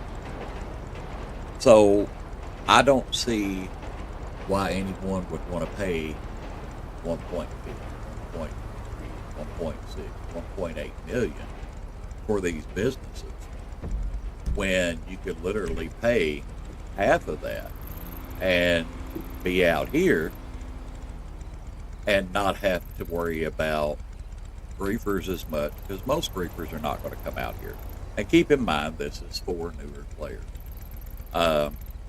Now, if you're over level 100 and you've got millions in the bank and you want all your stuff right in here where your city's at, that's fine. Go for it. You know, I'm not judging you. You do what you want to do. Even the new players do what you want to do. I'm just giving you an alternative, because one of the longest missions on here for the sale missions for these businesses is going to be the 4 motorcycles that you have to deliver. I can deliver all 4 of those motorcycles in town and be done in less than 20 minutes, because all you're doing is going down this main highway here or this one over here into town, and you can get in, get them sold, and be done with it and be gone. As well as my bail office and all that stuff. But here's the facts. Once you get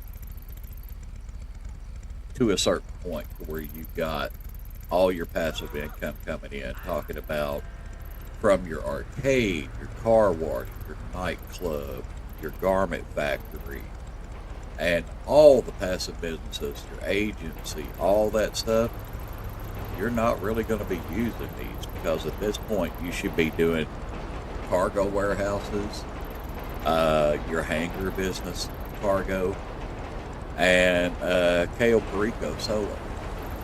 I don't do the casino heist, the Bogdan, or the Doomsday, for the simple fact that, yeah, they pay okay, but I can run KO solo without any help and be able to be in and out and gone and do it again before most people can find a decent group that are more solo players than they can the casino heist and stuff like that.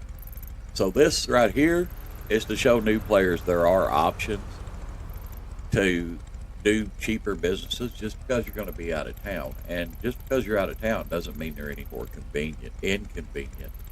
Especially when you've got things now in the game like the mansion with the instant teleport. If you set the mansion as your home and you're running your businesses or whatever, even if it's in a public lobby, or you just want to do them all in an invite-only session, you can still set your mansion as your spawn point in the game, do a business, lobby hop, and then you're right back at your mansion where you can teleport to any of these businesses down here instantly. So the mansion update really kind of opened this whole area up and get you away from creepers and the PvP, because let's face it, not everybody's into PvP. I don't like the mechanics of PvP. I played many PvP games in my time, and you know, I'm not going to get into which is better, Battlefield or Call of Duty or Modern Warfare or none of that. But I am going to say that the mechanics of PvP in GTA are not as good as some of the other first-person shooters. I don't really care for the mechanics of GTA PvP. Now, don't get me wrong. If somebody pot shots at me or whatever, I'm going to fight them. Just because I kind of stand my ground. But I don't go looking for a PvP fight. Usually I'm grinding, making money so I can buy all the cars and all the cool stuff that I want to buy in the game. Now, new players, you should be doing everything as cheap as possible. Buying the cheapest business to get you going and getting your money to start coming in and upgrading as you go. Now, if you're making millions and you think, man, I really want to start moving my businesses to the city, you can. But for starter players, people that are under level 100 and may not know, this right here is all you need. Go as cheap as possible, because those businesses being out here are not going to make any less than a business would in town. If they get $600,000 for a sale, you're going to get $600,000 for the same sale. And like I said, don't do sales in a public lobby. Invite-only sessions, close friend sessions, crew sessions. The only time I would say that it's okay to really go after the bonuses in public lobby, and they're not that much of a bonus. You're talking 200,000-300,000 at best, usually. And honestly, you need to look at it like this. You can go and say, okay, I'm going to sell my nightclub for, say, 1.5 million. But if I do it in a public lobby, that's 1.6, 1.7 million. Here's the catch-22. If you do that in a public lobby, 30 seconds into your cell mission, you're going to show up on the map to everybody in that lobby. And if there's a griefer in there, which there usually is, or somebody just bored and wants to make your life hard, they're going to do their best to blow you up. And guess how much money you get from that sale if you get blown up? Zero. Nothing. Nada. It's not worth it.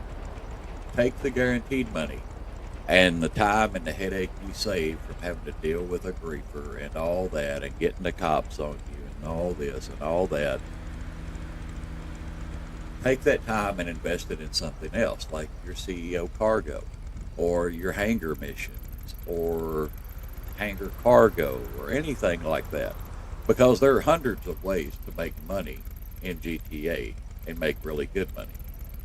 My interest is teaching you how to make as much money as you possibly can, as safely and quickly as you can, so you can buy the nicer things like the $3 and $4 million sports cars you want, and the $10 million, and yes, it is $10 million minimum for a good mansion, and things like that. And that, notice I did say minimum, because yeah, once you upgrade places like the Richmond, you're talking 14 million.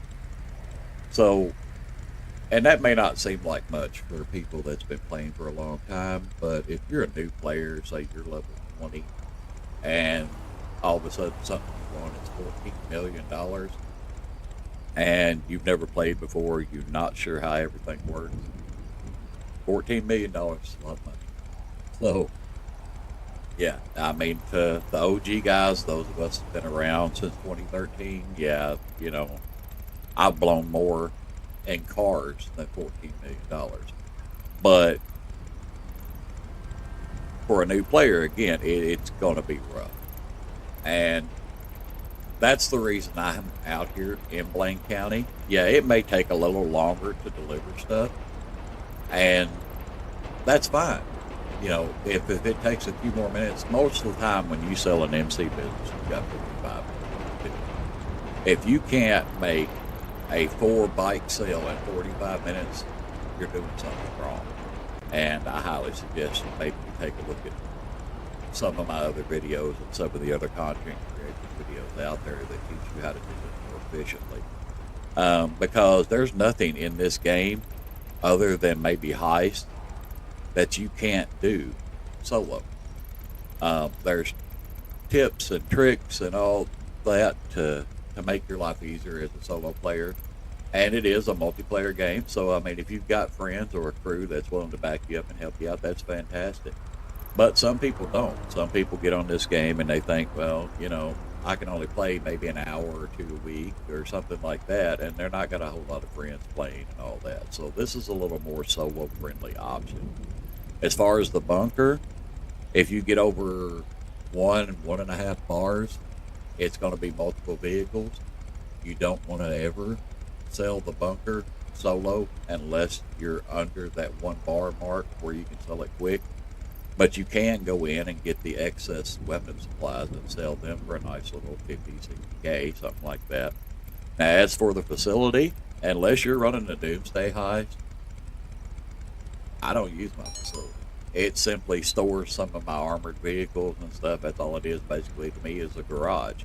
I don't believe in briefing people with the orbital cannon, because I think it's a weak, small-minded person's game to do that, to just orbital cannon somebody.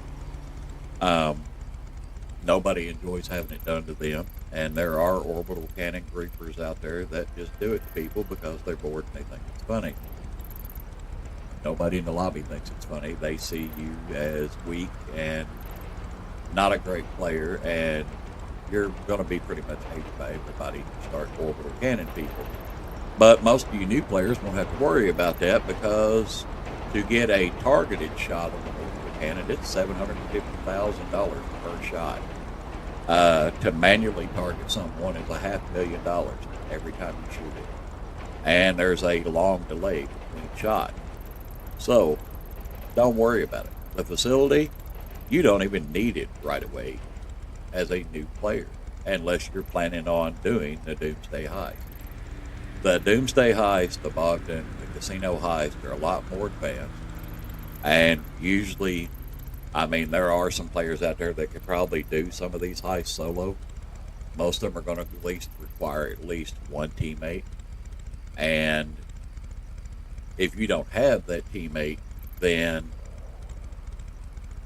you're not probably going to complete it, especially as a new player. You shouldn't even be worried about heist as a brand new player until you hit at least level 30 or so, because of the health reasons, for one, because you're looking at low life, because you don't actually upgrade your health and the amount of hit points you have on your character until you get level 100 and max it out. Until then, you're not going to take as many hits as anybody else or anything else, and you're just going to waste a lot of your time. The KO Perico heist is a whole different ball game. I highly invest. Everybody suggests that everybody invest in getting the Kasaka submarine and getting started on that, putting it in your daily grind rotation. There is a 4-hour cooldown, and that it's technically 3 hours before you can start the heist again. But I figure in about an hour for those that are not familiar with the setup process and all that. And I'll walk you guys through some of the setup process for the KO. Because if you do the KO Perico heist correctly and the way you should do it as a new player solo, you should have to fire one shot. And that's to take out a guy on a bike before you head off the south side of the island and leave. One bullet should be all it takes to finish the entire KO Perico. One headshot, you've got your money, you're gone.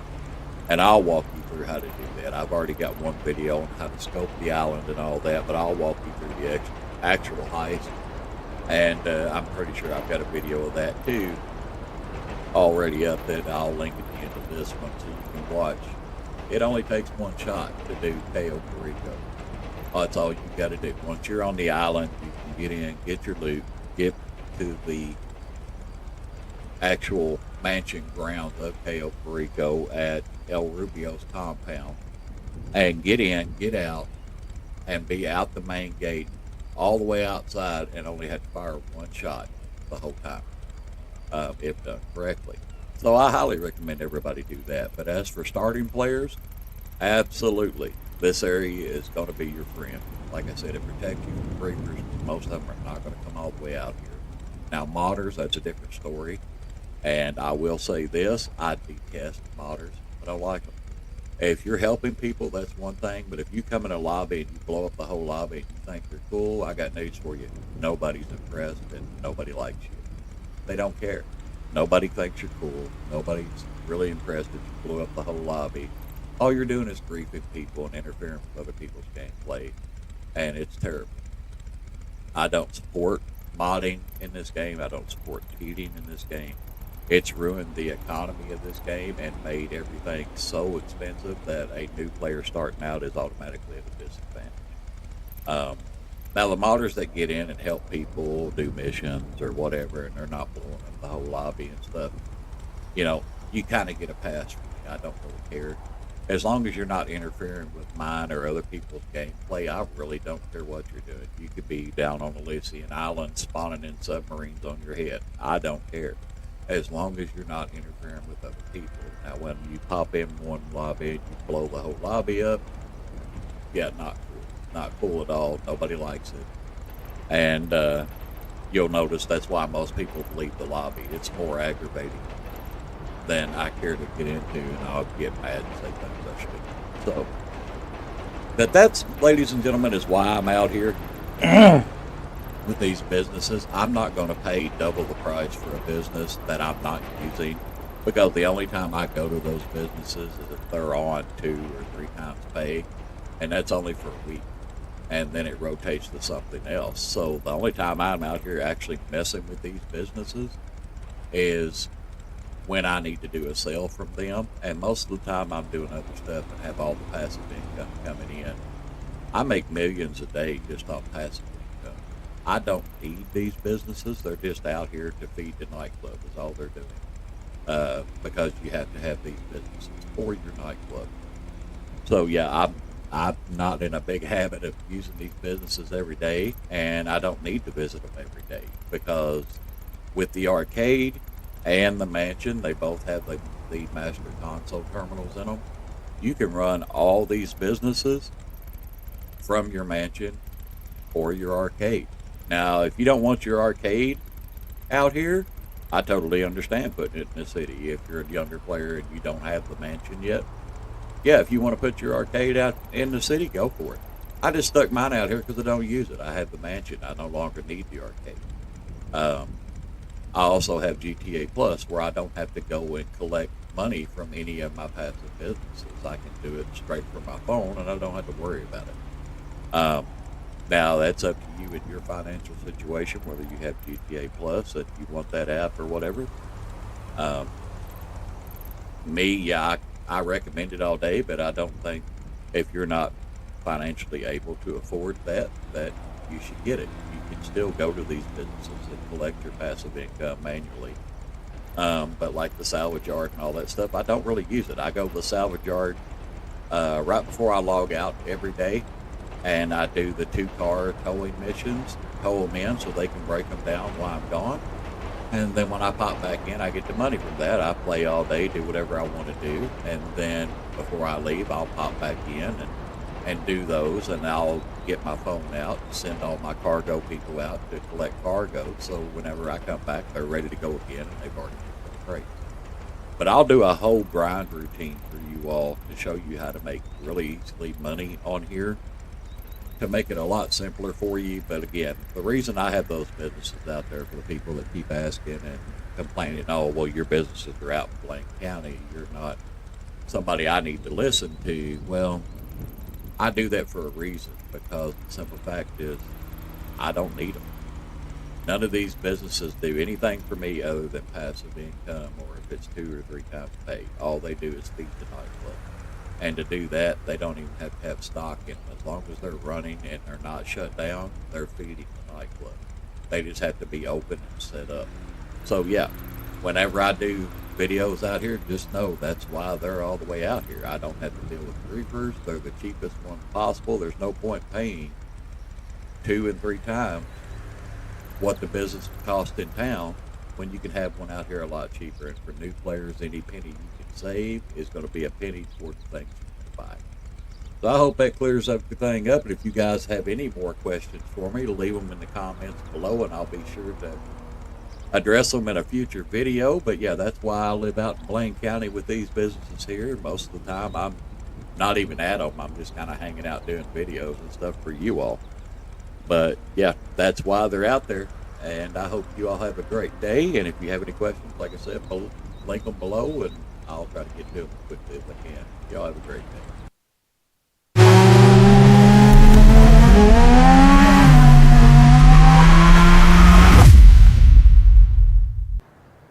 Welcome back, ladies and gentlemen. Today we're going to be working on the auto shop, and I'm going to tell you all about it. So we're going to hop in the truck here, take it back in the garage, and go in and we'll do a little talking about the auto shop here.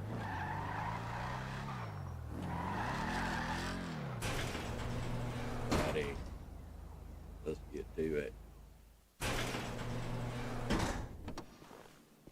Alright, we're in my auto shop, as you can see. And let's go over here and check out some of the features. Hey! See ya. Alright, first thing you'll notice is you have lifts in your garage here. And part of that is because when you purchase the auto shop, alrighty, and as you can see, these are your auto shops right here. Right there flashing. And yeah, we're going to go check it out, and we can renovate it. And there's all different kinds of the styles you can use and all that. Each one of these are purely cosmetic, whichever one you prefer. And of course, the prices vary by which one you want. And then you can go with the tints. And each one of them has a little bit different tint color and all that. They're all purely cosmetic. You can use different emblems. You could even use your crew emblem if you would like. I don't have a crew on this particular character. And then, of course, you got the personal car lift here. You can add those in, and then you got personal quarters, or the car lifts rather. And then you've got the membership option on it as well. So, what we're going to do is you can also hire staff for here now when you buy the memberships, the lifts, and all that. And I highly recommend, if you're going to have the auto shop, that you do that, because if you don't buy the lifts, you won't get cars that you can modify for customers. As you can see, it pops up there. And you can modify these cars for money. And we'll do those here in just a second. We're going to go upstairs to our auto shop. And as you can see, here's the auto shop upstairs. There's Sansa over there. And yeah, you got to register as a boss. So we're going to, of course, like always. Okay, this right here is where it all comes together. Thanks to you, we got the shop. Thanks to me, we got the team. And thanks to Kenny, we got the work. Seriously, my man can mingle like a motherfucker. He got all kinds of clients coming to him to get shit done and keep their hands clean. This here planning board gonna tell you all about that shit. Whatever he got available, we put it up here. More stuff coming down the line, too. K takes a little cut, but you act right, drive right, and work right, and we gonna pay you right. Just focus on one of these jobs at a time, okay? Keep it clean and think about it before you commit. There you go. That's your job board for here for available contracts. And we're going to go right in here. And this is our little office here. You've got security cameras over here that you can mess around with. You got a laptop right there. And that's really all there is to it. There's not much here. The laptop doesn't do anything special, of course. But yeah. Although got a little video game there, and you can get more video games as you progress through some of the missions and stuff for the auto shop. And you also have your garage here, and as you can see how many parking spots you have, there's one more available right here. But yeah, that's pretty much this deal here as far as the auto shop goes. Now we're going to modify a couple of vehicles, and I'm going to walk you through doing that. You're going to hit service and service the customer's vehicle, and then they're going to ask you to repaint it, and you're going to repaint it whatever color they want. And then performance upgrades, as you can see down there on the bottom, it tells you what the customer wants. Now, if you get liberal with it, like since he didn't ask for any EMS upgrades on this, we're going to get it at a level 4. We're going to give him a little bit extra.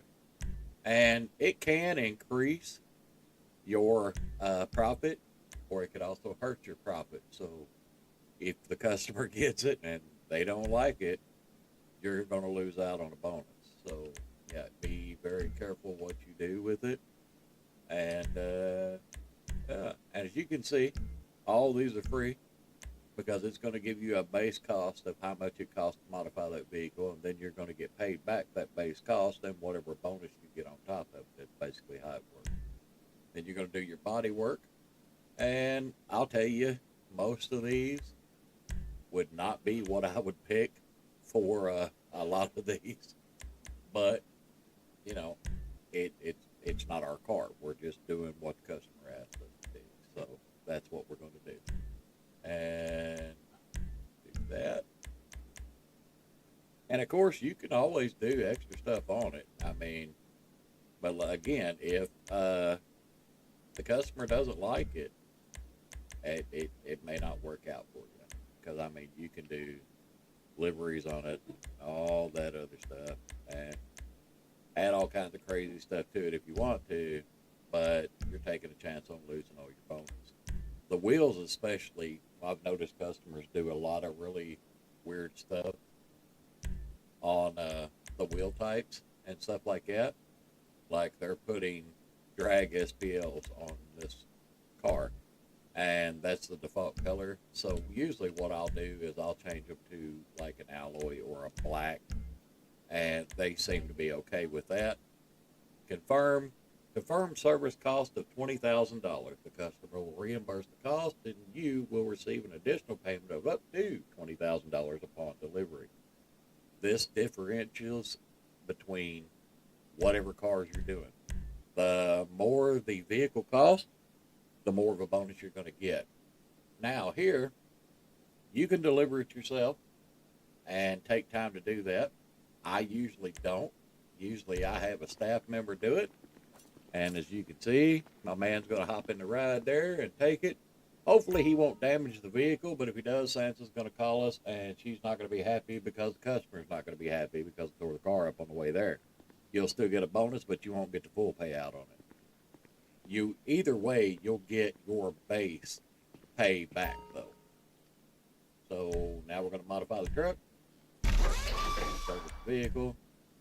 And they just want this painted red. That's fine. It's a decent truck. Thank God it was free because I misclick a lot. And then we're going to do the performance upgrade. They want a turbo. And then, of course, they want the transmission done. They want a sports transmission. Suspension they don't want, so we're going to drop it sucker and make it look cool.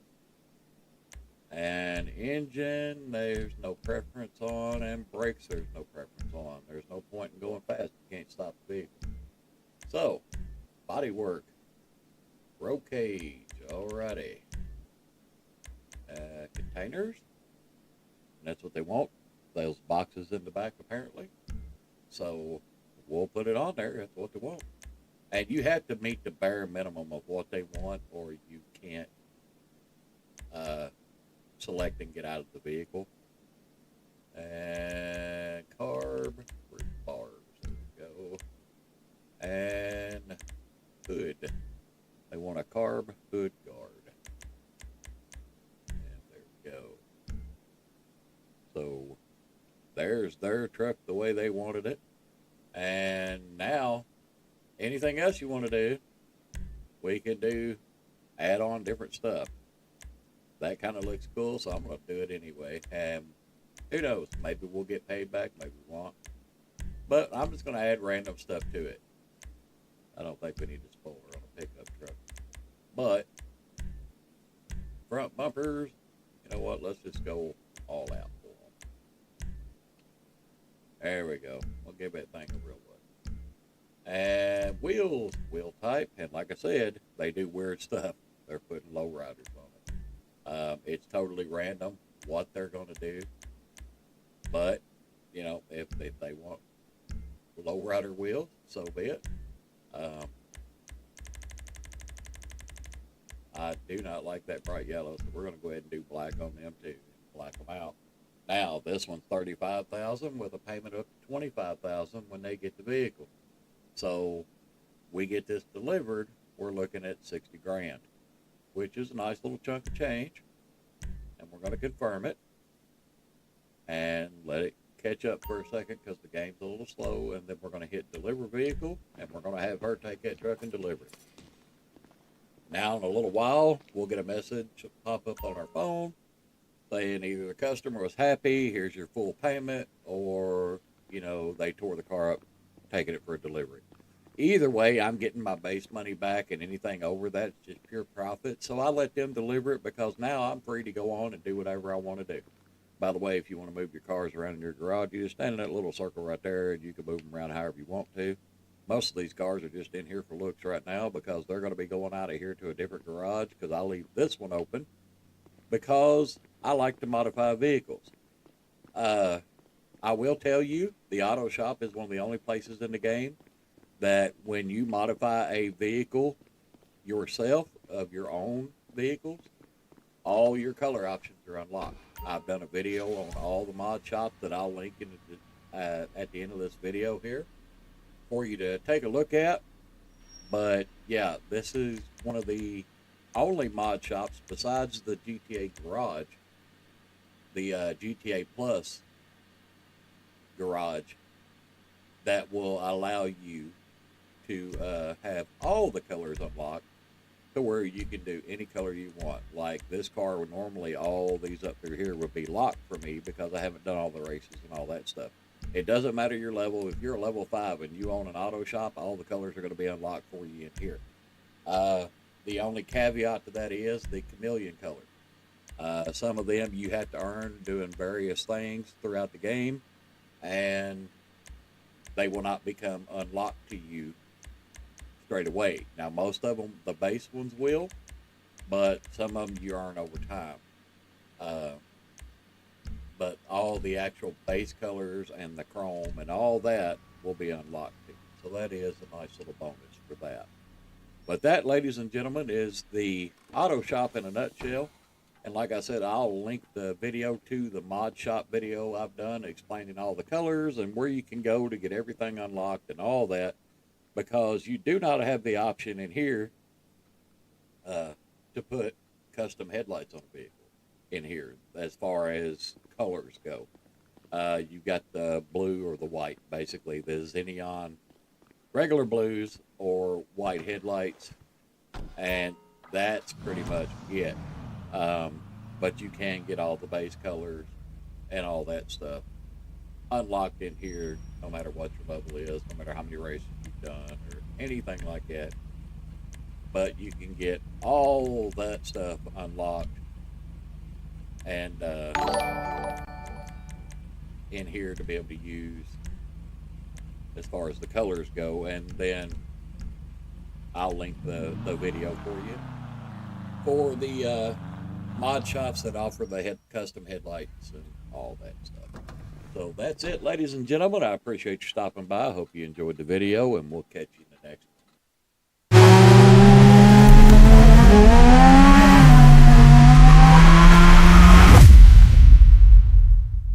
Welcome back, ladies and gentlemen, to another Mission Mile GTA 5 video.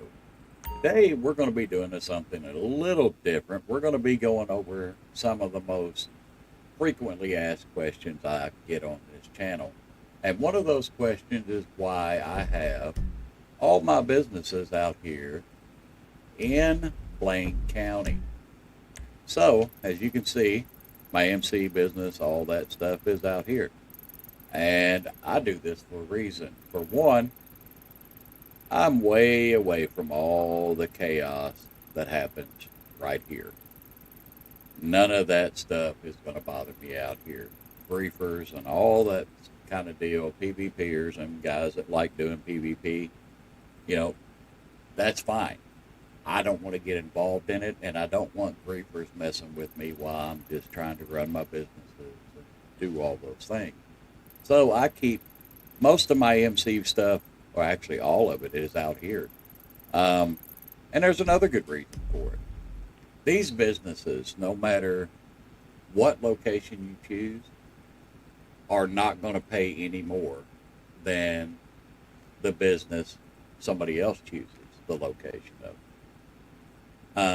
For that fact, and in the interest of trying to help new players that are just coming into the game and may not know these things, I choose the cheapest ones I can. So as we get set back down here, my guy just took off for some reason. I don't know what he's doing. But we're going to check it out. And you'll see where my decision making comes in at. Now, we'll start with the document forgeries here. This business, as you can see, I own the one out here in Paleto Bay. But the one in the city is $1.2 million. The one in Grapeseed, that's not as far out as I am right now, $650,000. It is half of what that is. To a new player, that is huge. $600,000 may not seem like much to somebody that's been playing the game and, you know, you're level 100 plus and you've got millions in the bank and all that. It may not seem like a whole lot. But to new players just coming into this game, $600,000 is like a lot of money for them to spend on a location, let alone $1.2 million for one business. And that's the document forgeries business. That's not even a good business. everybody will tell you, even when the document forgery business is on 2 times pay for the week, it's still trash. Everybody knows it, but it's one of those businesses you just kind of got to have. The weed business. Look at this. Downtown Vibewood, $1.358 million. Almost 1.4. Elysian Island, which is in a terrible location, is a little over $1 million. And then you've got the one out in the mountain ranges out there, and I don't own that one either. I own the one right over here in Mount Chiliad, just right offside the main drag, headed toward the main part of town in Los Santos. Counterfeit cash, same way. I own the one right out here in Paleto Bay. And yeah, I can get that one free, and you can save a bunch of money if you want to get that one. The only reason I chose the one I'm at is because it's right next to my other businesses, and I'm way away from town. And that's where I like it. Cypress Flats and Vespucci Canals. Look at those prices. Same thing with the blue stuff here. Grand Sonora Desert, $910,000. This one here was a lot cheaper than that. The ones in town and close to town, no, that's ridiculous. And the same with the Coca-Cola. Alamo Sea, which is not quite out as far as I am. It's kind of right in the middle. And then you've got the ones in town. Folks, if you're dropping $1.8 million on a business, and I'm paying a third of that, and I'm still going to make as much money as you, it's going to take you a lot longer than it is me to recoup the loss that you put into that business to get that money back. You know, say, for instance, I spent $800,000, which is close to what this business probably was at one time. And then you're having to pay 1.8. I'm going to recoup my money a lot quicker. And that's just one of the reasons. Out here, griefers very rarely bother. And most of your sale missions are not going to be in town that deep. You're going to come right down these main highways right there, or right over here, depending on which way you choose. And I can do 4 of the motorcycle sale missions in about 20 minutes with doing it solo, and deliver all the motorcycles where they're going and everything else, and be in and out before I have to worry about any griefers. Now, don't get me wrong, all you new players that are watching this and thinking, you know, yeah, I tell you all the time not to worry about selling. And as a matter of fact, nobody should be selling any businesses in a public lobby unless you've got a lobby full of friends or crewmates that are going to protect you from griefers. Nobody should be selling in a public lobby. The bonus just isn't worth it. I would rather get a guaranteed pay and know that I'm going to get it by doing it in invite-only sessions versus taking a chance on a griefer wiping me out and me losing $1.6 million because I wanted to go after $300,000 bonus. So you see what I'm getting at there. And these trips do not take long. I mean, you can hop out here, and with the mansion and the instant teleport, it's no big deal to come out here, because usually I'm going to be doing these businesses and then I'm going to town, or I'm going to lobby hop, because usually what I do with these businesses is I'll come straight in, I'll get in an invite-only session, and I'll teleport to my MC, and as you can see, I can already start seeing my businesses on the map. So, you know, we just run over here and go do whatever businesses we need to do. They're all right in this area here. Even my bail office is up here, because I don't go to my bail office. I don't use it. It doesn't pay worth a crap. And the time I invest in that bail office could be better spent somewhere else. So I use the GTA Plus app, and I send my bail agents out to get the money. I don't even go out there to collect. I just go on and do my own thing. And yeah, I don't worry about it. And it's not worth the headache of buying a business in town, spending all that money, and a matter of fact, I'll show you just how quick you can get back here to it. To spend all that money on businesses in town just because you want all your businesses in town, especially for a new player. You want to save as much money as you can possibly, build up as much money as you can possibly, so you can get higher tier things like these mansions that are a minimum of $10 million. And to get the security upgrades and upgrade all your businesses and everything, you really need to be paying attention to what you're spending. You don't want to buy a property that's $1.8 million just because it's close to your nightclub, when in reality, the only time you should actually physically go to your nightclub is to sell. The rest of the time, you can do it from a terminal at your arcade or at your mansion. You don't even need to go to that business for any other reason. Fast traveling from these mansion businesses to Toledo Bay Clubhouse. It takes me 2-3 seconds to get there and then go on about my day. You know, go out, I do whatever I need to do at those businesses. And like I said, you can deliver those products that you're selling from those businesses in about 20 minutes, solo, by yourself in an invite-only session, and then move on to the next one.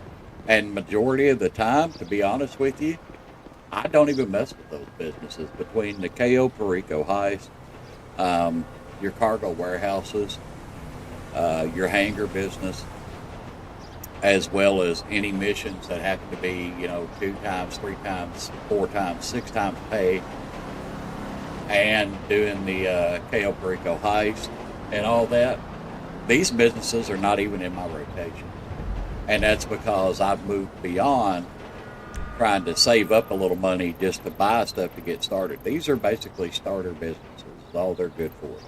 Once you buy the nightclub and all these businesses are maxed out, you've upgraded them as far as they're going to go. Unless they're 2 or 3 times pay or something like that, you're never going to use them again. They're just kind of sitting there.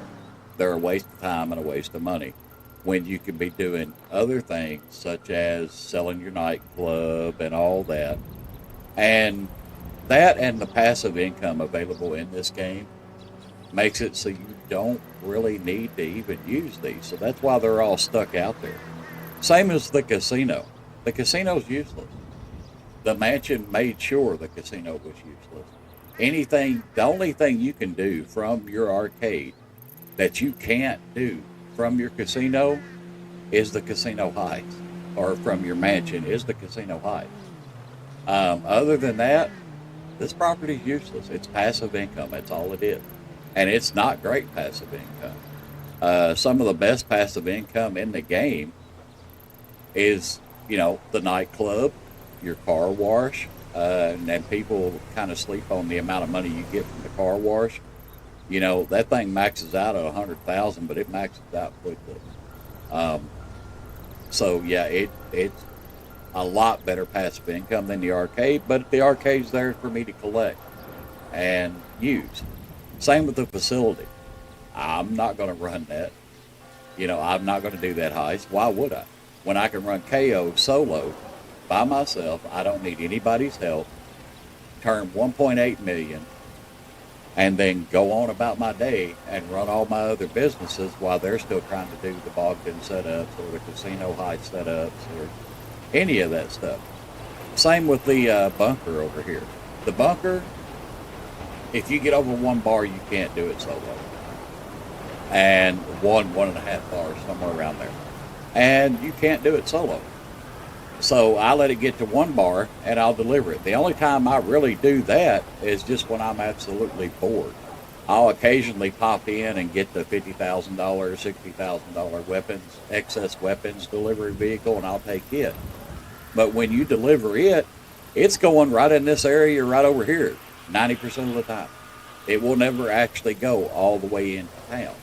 It'll deliver to one of these places over in here, or it'll deliver right over here all the way to the ammunition. I don't even have to go into town. And from there to there, 5 minutes. You don't even have to stop for the NPCs that are attacking you in a private lobby.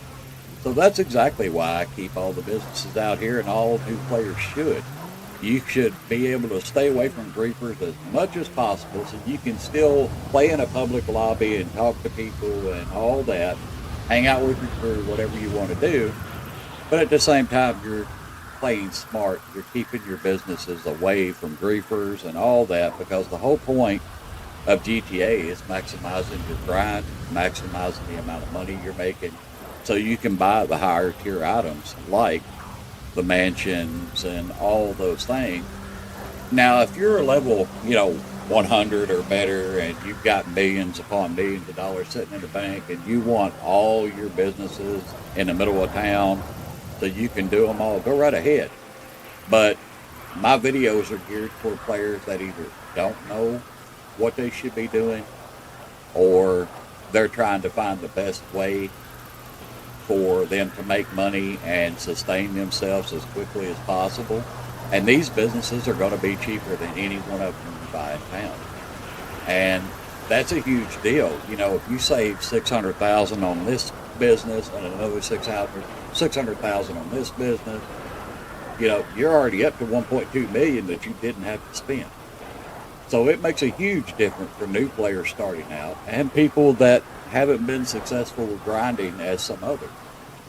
Don't just assume because you have millions in the bank and you're level 100 plus that everybody is successful, because I've seen plenty of people that were level 80 and 90 and broke as a joke because they don't know how to properly set up a business. They don't know how to properly set up a grind. They're constantly spending money and getting blown up by griefers and all this other stuff. It's all about maximizing your money in GTA. Money talks in GTA. It makes the world go round. Without money, you can't buy the cool weapons. You can't buy the cool locations. You can't buy the cool cars. None of it. You've got to maximize your grind to make it work. That or buy shark cards, and I don't recommend anybody ever does that. And I'm not going to recommend anybody buys a shark card because there's no point. As much money as this game throws at you every day where you can play, like, as a matter of fact, at the time of making this video, you get $1 million just for logging in, plus the free cars this week. There's no need to buy a shark card. But that, ladies and gentlemen, I hope it answers your questions on why I keep a lot of my businesses out there. Now, my high-earning businesses, my nightclub and all that stuff, is all going to be here, of course. But for the most part, the starter businesses is what I call the MC businesses, because they don't pay nearly as good as some of the other stuff that you can do. But they start earning money where you can make money. Yeah, keep them out of the city. There's no point. There's no point in subjecting yourself to griefers or headache or anything else. And remember the golden rule that I always preach on here: sell in an invite-only session. Don't go to a public lobby selling your stuff. Whether you're out here or you're in Los Santos with your businesses, go to an invite-only session. Skip the bonus money because it's not going to be worth it, because if you go after the bonus money and you get blown up, you get no money. Zero. Zip. Nada. And invite-only session, all you got to worry about the few NPCs attacking you. So I would much rather do that. But I hope that answers your question today, ladies and gentlemen. Y'all have a great day, and I will catch you next time.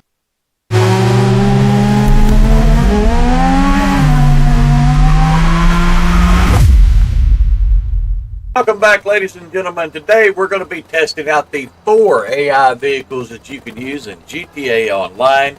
And as you can see on my map here, we've already got a spot mapped out.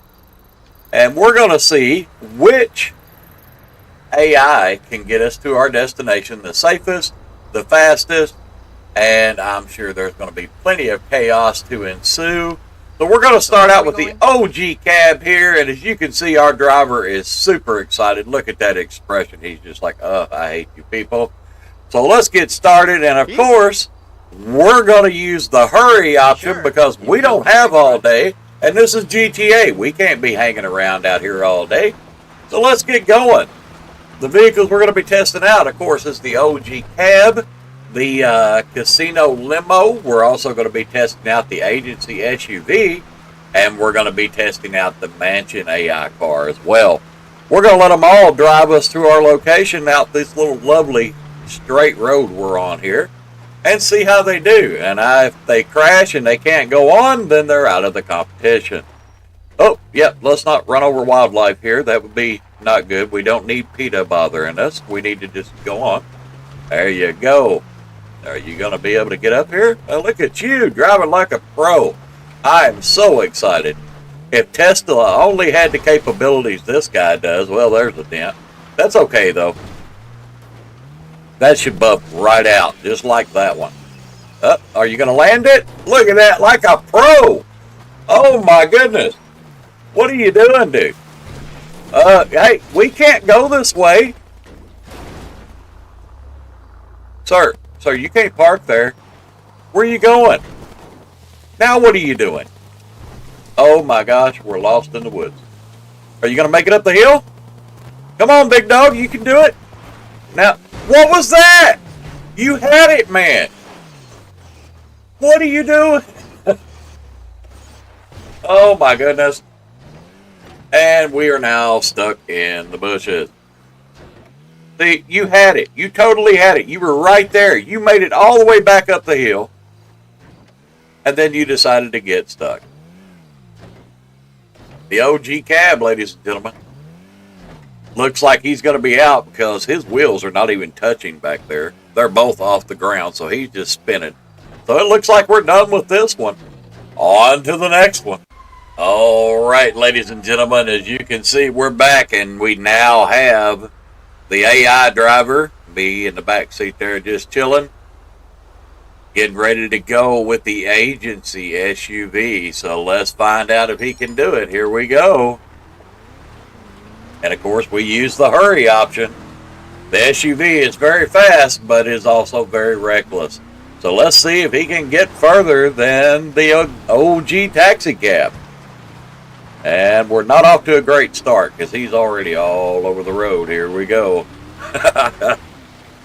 Oh, hey, somebody left their car out here in the middle of nowhere. I'm glad there's reputable people like me out here that wouldn't steal it or anything. Whoa, look out now. All right, we're headed across the bridge here. Are you going to make it? Are you going to get us all the way there? We'll see. Well, he is moving along at a great pace. Oh no! Ooh, that was close. Yep, that was close. Let's not hit that. Or we can just hit the bridge. That's totally cool. We're fine with that. Whatever, just take out the bridge. It don't matter to us. And we're still doing all right. We're getting there. Look at this. Looks like this AI has chosen the correct path. He might be going a little fast to get there. We'll see. He's only got one more turn to make. If he can get up here to it.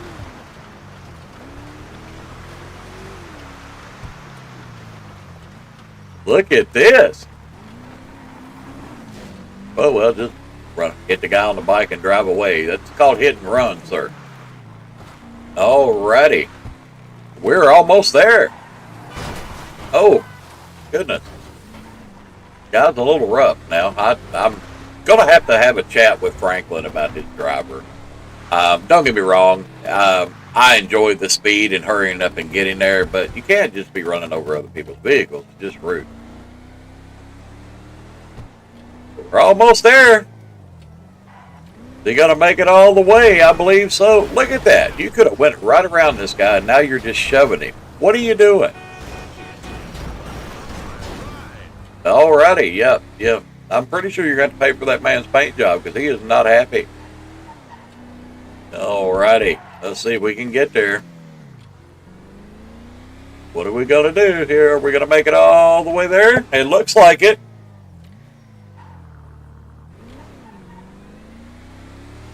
Alright.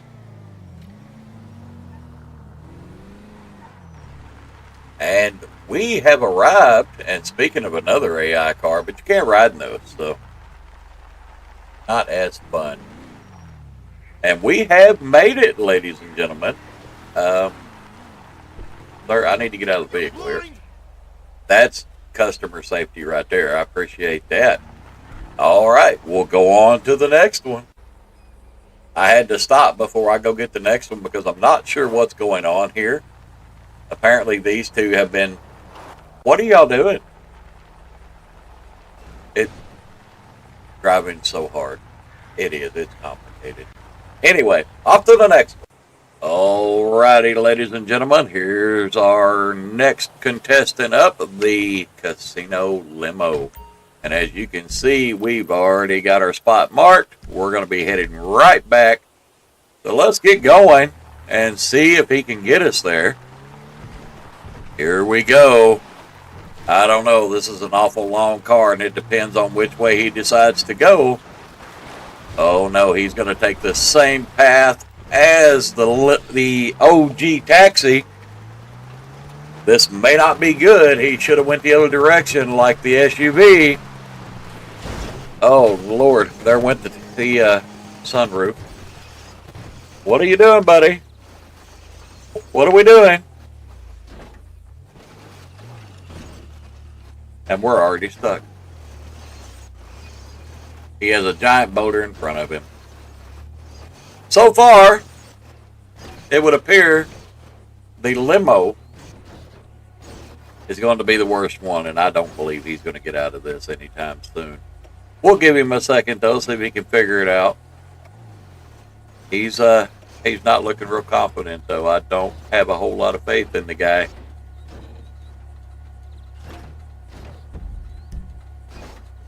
We literally started right there.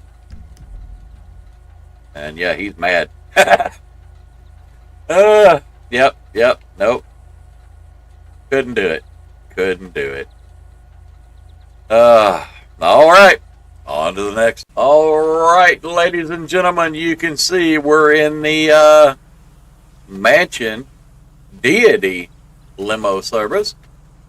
As you can see, our waypoint is still set to the same. Let's see if this guy's any smarter than the rest. Here we go. Let's see if we can make it.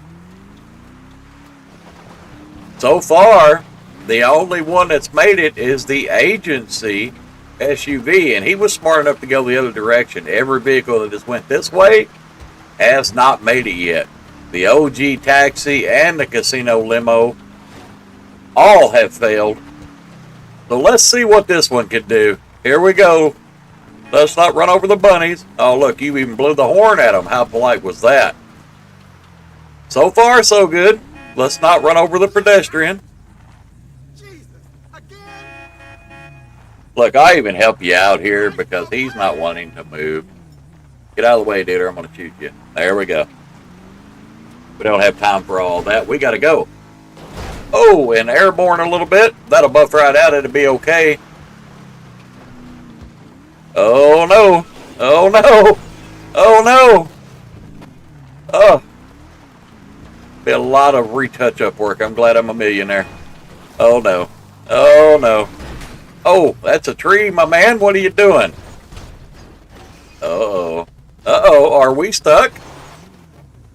Can you get us out of here? Let's see how long it freaks out before it does it. Oh, no. Now we're getting even more stuck. What are you doing?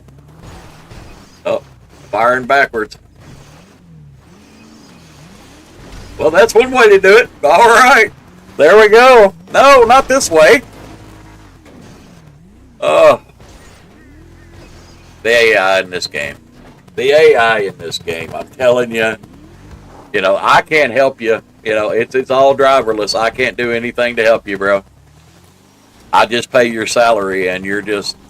Yeah, I don't know what you're doing. You've destroyed the car I paid for. And you're just... This is like the worst Tesla ride ever. It's like an Uber nightmare. I don't know what to tell it. It's trying so hard. But we'll let you go. We'll let you cook and we'll let you see what you can do. Are you going to get up the hill?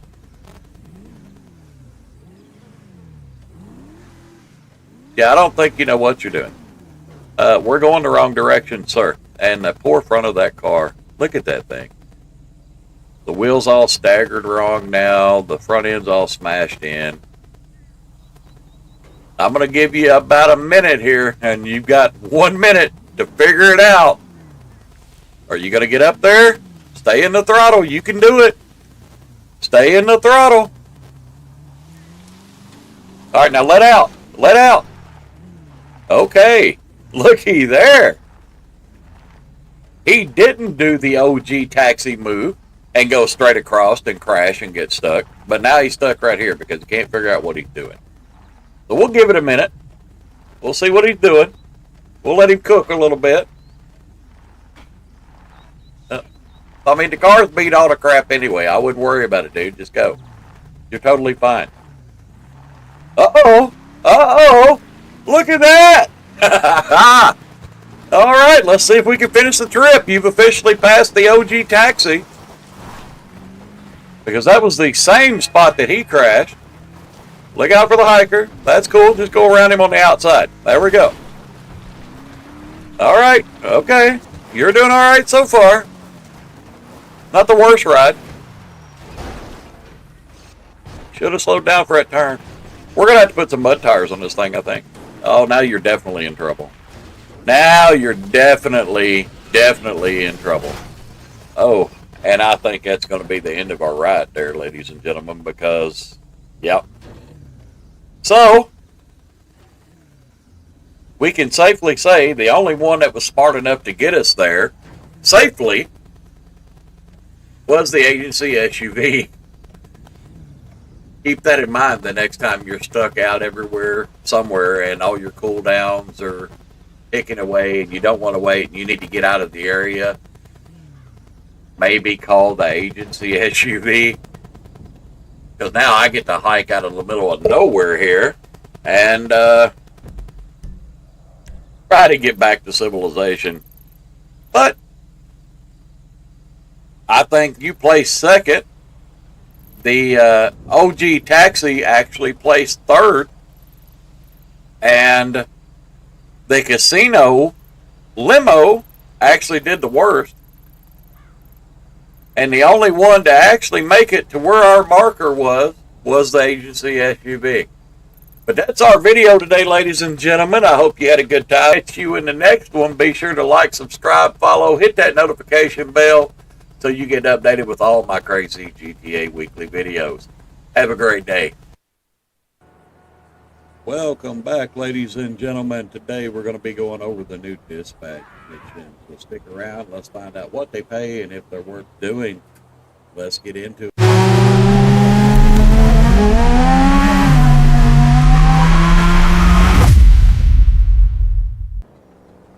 All right, ladies and gentlemen, we're back here. Got our police cruiser out. As you can see, this bad boy is going to be what we're patrolling with today. And, yep. Let's hop in this thing and see if we can't get Vincent to send us a dispatch work here. And we'll see what it pays, what if it's worth it, and all that good stuff. So, yeah. Cleaning up the LSPD is a laborious effort. Glad you're willing to assist. D is a laborious effort. Glad you're willing to assist. Yeah, let's do some dispatch work. Copy.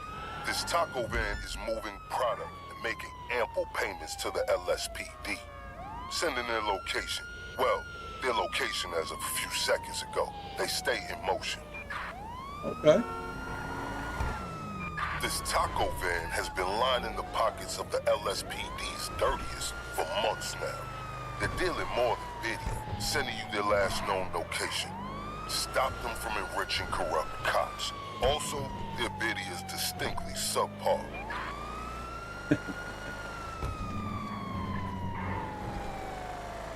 Boy, man, Los Santos drivers don't really care about anything. They don't care if they're in the way or whatever, as long as you don't inconvenience them. Let's see where these dudes are headed here, so we can't cut them off. Okay, they're way out there. All right.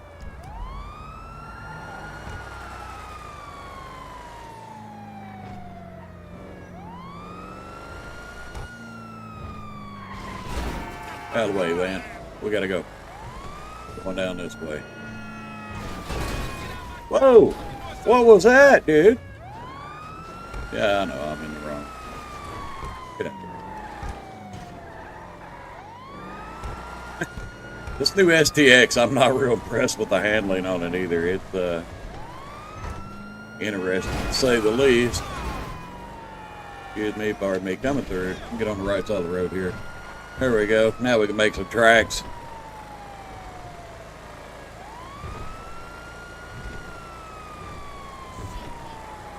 I'm gonna run out here and see if I can't cut them off.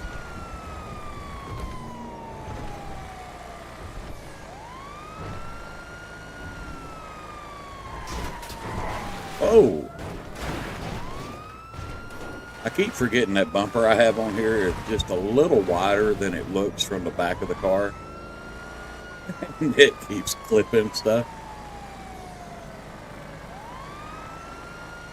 You know what? That's annoying. We're not going to listen to that all the time. I go up and come back and meet them and hopefully drive them back toward town because I think that's where they're going.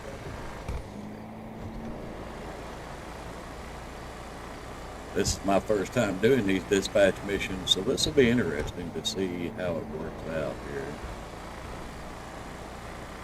Hey, your car's smoking, dude. You need to get off the freeway anyway. What that's about. Whoa! What I get for watching the map and seeing where this guy's at versus driving. Out of the way. I love that push bar on the front. That thing comes in handy.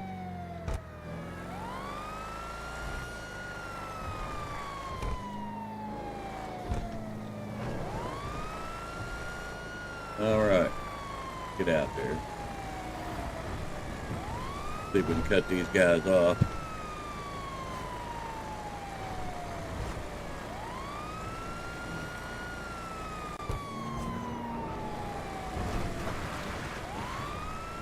I got a feeling we're going to get shot up and have a heck of a problem when we get out here.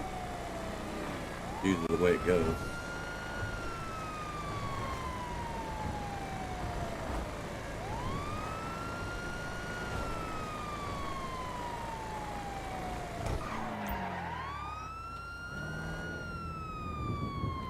Taco truck, huh? There's the taco trailer. There's the truck.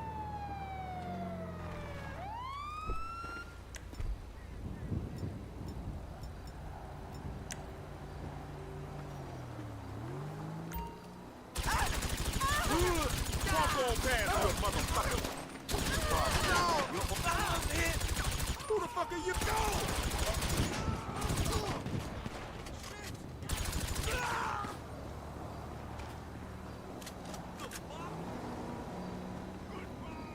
Cover the taco bed. Ooh. All right.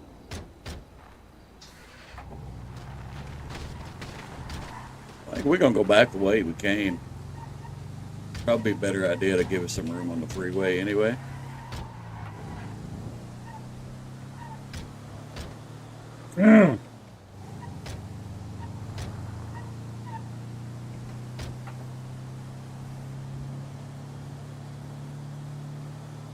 And that should bring us out when we get off the freeway right there by the lockup for Vincent.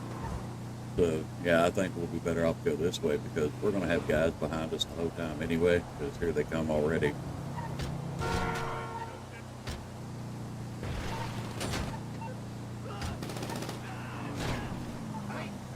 Oh, that looked painful.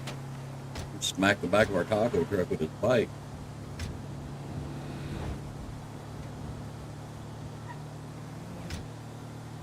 We're just going to keep right on cruising here.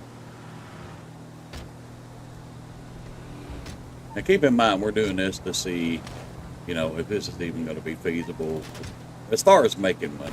Now, if you like doing the dispatch work and all that, by all means, go ahead. I'm just looking at it strictly from can I make more money doing this with it being on 3 times pay this week versus my normal, you know, cargo sales and Cayo Perico heist and all that stuff. I mean, already going in, I pretty well know that, yeah, this is not going to be more profitable than that run. But at the same time, it's also a nice little change up. The dispatch missions are pretty much you go here, kill a few guys, you recover something, and take it to the lockup. It's going to be pretty much the same as most of your other GTA missions. It's go here, kill people, grab a product or whatever, and then take it to another location, drop it off, and you get paid. All of them are pretty much like that when it comes to missions in GTA. It's either going to be, you know, steal a product or something, or a car, or something, you know, of that nature. Oh, no. Boy, look at that grind there. Now, that was cool.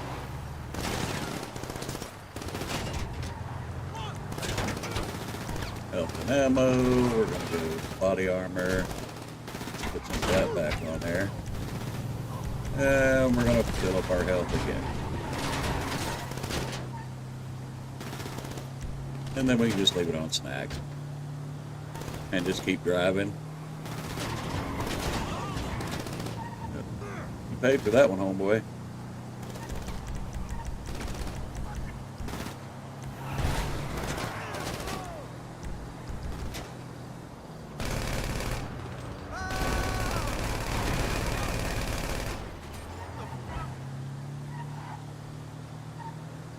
Mm-hmm.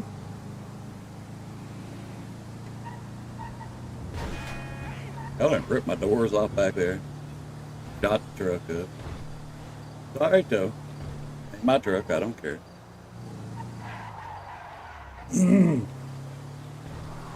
I'll take a shortcut. Excuse me, pardon me. Gotta go.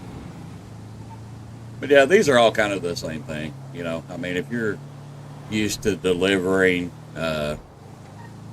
you know, cargo or whatever, you know, bad guys are going to come in. They're going to shoot you up and all that. And all you got to do is just keep putting on body armor, eat some snacks, and rinse and repeat.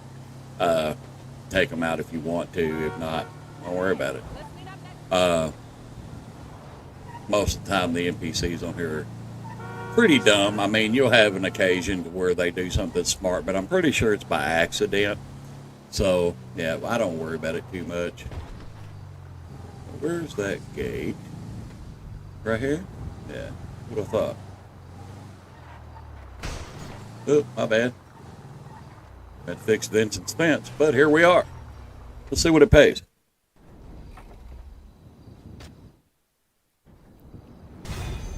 Yeah, 75,000. I mean, that's not incredibly bad. Dirty cops and defending the reputation of taco vans everywhere. That's good work. Your payment has been sent. Yeah, yeah. I mean, 75K, you know, it ain't bad. Took us probably, you know, 10, 15 minutes to do that one because it was way out in Blaine County, and I took a little bit different route than it wanted me to. You could probably call in like your Sparrow or something and make it a little quicker. I haven't tried that method yet. But, I mean, all in all, it's not a bad way to make some money if you want to add it into your rotation or whatever. I mean, is it going to make you millions like people claim on here? Probably not. You're going to have to grind for a really long time if you're planning on making millions upon millions. Now, $1 million, yeah, you know, you could do, you know, probably 2-3 hours and get $1 million, something like that, if you keep grinding it and all that. But, I mean, at the same time, I can do KO in 15 minutes and get over $1 million and move on to something else. So, I mean, it's all about what you want to do. I mean, I do think the new Buffalo STX is cool. It handles like a potato. And it's not all that fast, but, I mean, it is a cool-looking car. I like it. I'll probably keep it because it was free with GTA Plus this week. But, yeah, as for the dispatch missions, am I going to keep doing them? Probably not. There's already a bunch of missions to do in this game, like the dispatch missions. I mean, you've got pizza deliveries, you've got the warehouse worker, you've got the fire department, and the delivery paper route deal and all that. Even the taxi missions, I mean, you can go be a taxi driver and not get shot up as much, ironically. So, yeah, I mean, it's just one of those deals, you know. Now, there is a challenge this week where the weekly challenge is to do the 5 dispatch works, and I think you get $1 million out of doing it that way. But, I mean, other than that, you might want to do 5 of them, go ahead and knock them out, and get your $1 million. But after that, I mean, it's totally up to you. If you like doing them, great. But yeah, as for me, no, I'm not going to continue doing them. I'll probably knock out the 5 and then cash in the easy $1 million and call it a day on it. But there are plenty of the police cars on sale for 30% off today, so be sure and get those if you want them. They're all on Warstock Cash and Carry. So yeah, you check them out if that's what you're wanting.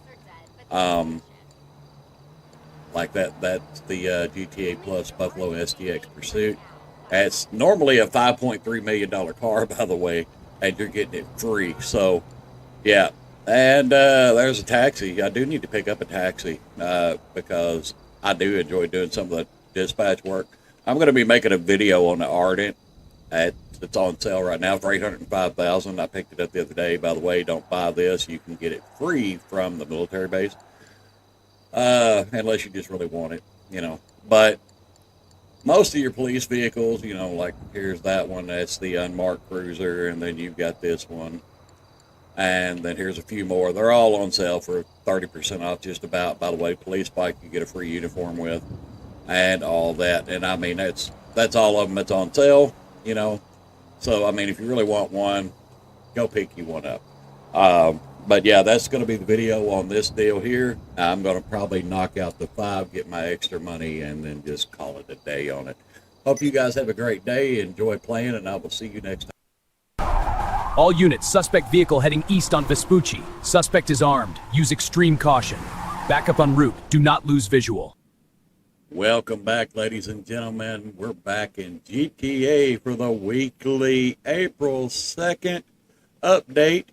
And as you can see, man, we've got a lot of police cruisers on sale right now in the Vinewood Garage, as well as the GTA Plus free car this week is going to be the new Buffalo, and we're going to claim it right now because we definitely want that car, because you're going to need it for the new dispatch missions that are out now available also.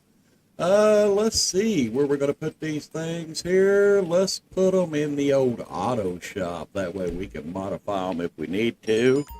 And there we go.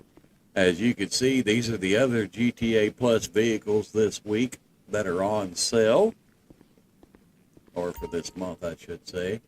And yeah, the D10 is $2.53786 million. And then we've got this one here.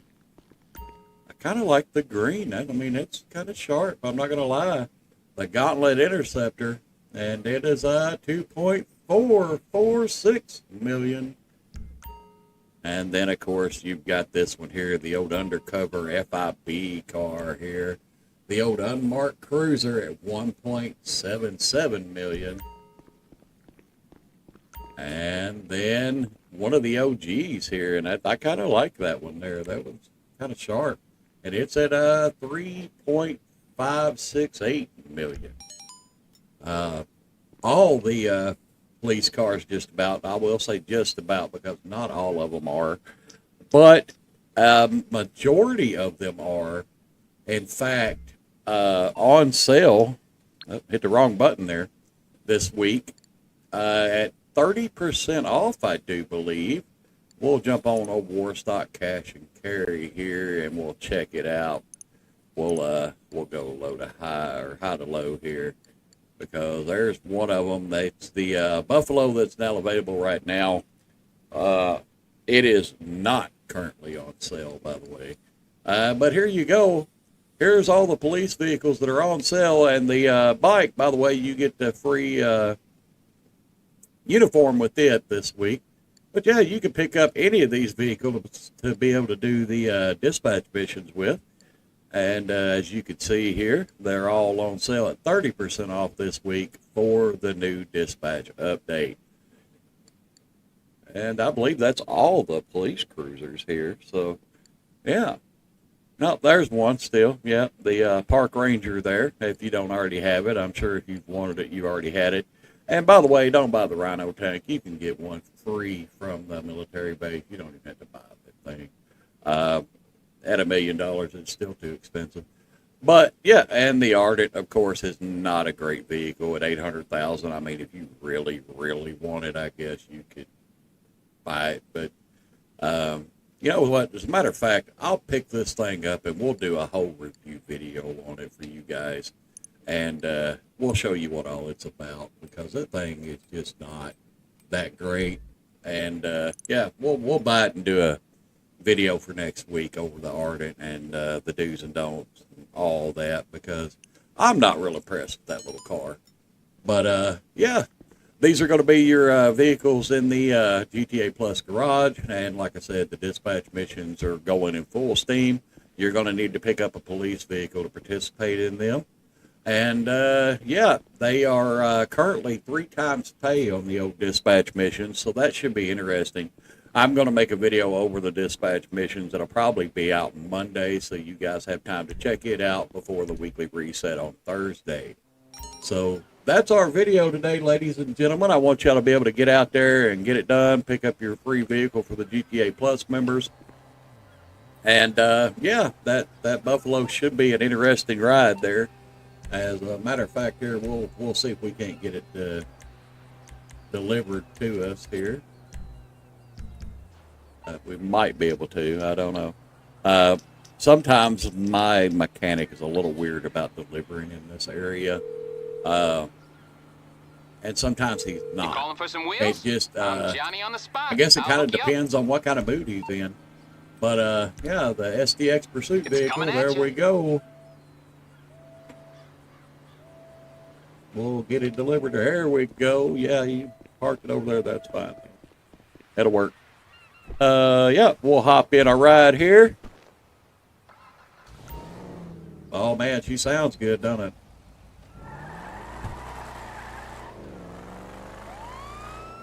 There we go. A good-looking ride there. Come in, unit. Unit, come in. Stop the vehicle. You're under arrest. Just a small joke for you. It's me, Vincent. I've got something for you. I know how much you appreciate some unofficial police business. Yep. These assignments are strictly off the books, and my colleagues on the force are too preoccupied with their circular jerkerbations to pay any attention. I need some boots on the ground, someone I can trust. Consider it. Hit me up and I'll be in touch.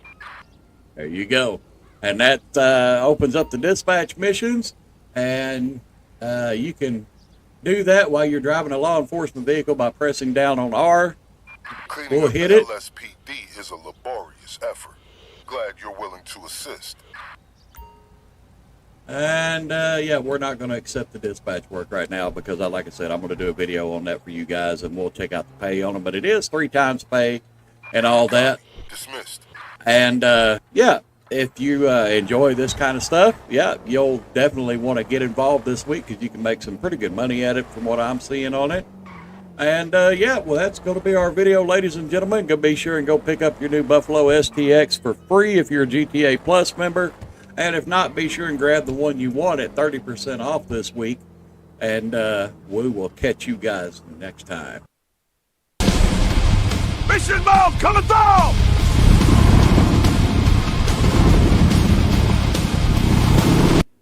Welcome back, ladies and gentlemen. Today we're going to be going over the MC Clubhouse. Now, as most of you know, there's biker contracts, and then there's also the mod shop where you can customize bikes for people that bring in your bikes to make money through the MC. But there's also the businesses and stuff like that. But there's one that people keep forgetting about, and we're going to talk about it today. The first thing we're going to go over, of course, is all the businesses you can buy with the MC Clubhouse. Get logged in here. Take a look. As you can see, here's all of them. You've got your documents forgeries that you can buy. And we'll hit buy business. You can see just about all of them here. And then, of course, the green stuff. those are the locations you can get, as well as the one I own out here in Mount Chiliad location. The counterfeit cash, and of course, that one's free right now. And then, of course, you got the blue stuff. Yeah, everybody usually buys this one, I believe. I'm not using that one. I'm using one out here in Toledo Bay. And then you've got the Coca-Cola lockup. And there's mine out here in Toledo Bay also. And all these throughout the city and various places in the game. As you can see, those are all the businesses you can currently buy through the MC Clubhouse here. And then we'll go right across over here. And we'll show you, of course, the contracts you can do if you're an MC Club president. And we're going to hit this right here. These are your contracts you can do. And some of them you're able to do, like this one here is solo. You can do it solo. You can do that one solo. But this one here is going to require that you have more MC members to be able to do. So, yeah, keep that in mind. Not all of them are solo friendly. You're going to have some people you can put in your MC to do some of these. So, we've got the biker business out here, of course. And they'll have a bike sitting right about here if you buy the garage add-on when you buy your MC Club business. And it'll give you the opportunity to do just like the auto shop, where you buy or you can upgrade customers' vehicles. Just like you do in the auto shop there. And right there we go. And of course, these are all your styles. And again, these are cosmetic. You can have whatever you want to on there. I just went with the default one because I could care less about how it looks, because most of the time I'm going to be the only one in here anyway. So I don't worry too much about it. Your club emblem, you can do whatever you want to with it. Again, it's all cosmetic. You can also have your actual crew emblem on the wall there too. Then your club name, of course, you can do it. And then there's the gun locker add-on, which I did not do. And, of course, the custom bike shop. And that's what you want to be able to work on customers' bikes just like you do in the auto shop. But now, on to the business that most people forget about here, and that is, if I can get these people to quit calling me, GTA, this is annoying and nobody likes to do it, Rockstar. Just so you know, people don't appreciate it. Look here. The president the passive income people tend to forget about here is you can come right over here to your bartender and you can order a drink, or you can hit resupply bar. We're going to do resupply bar.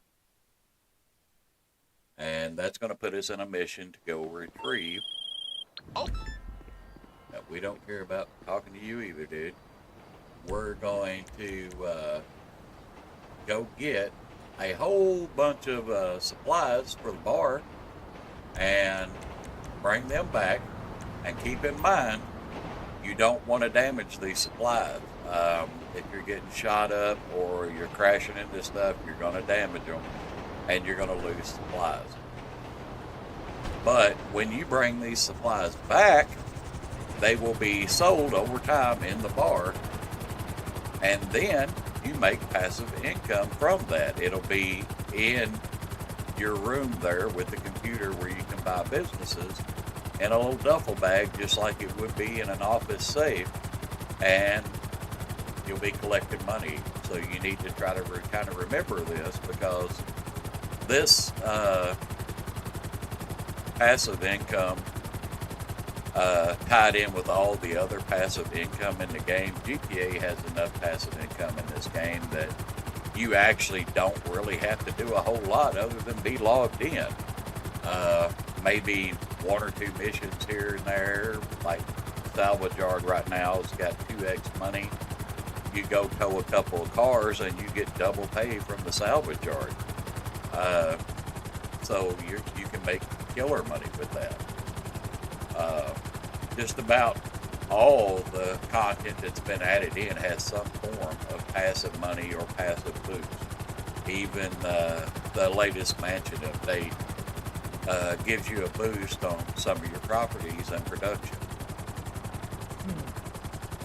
But we're going to fly right over here and grab this van full of supplies. I'm sure it's probably a van because that's usually what it is. And yeah, we're going to take them back to the bar. And may have to take out a couple guys here. Sometimes you just show them a weapon and they'll just go on. And yeah, they'll lose interest pretty quickly.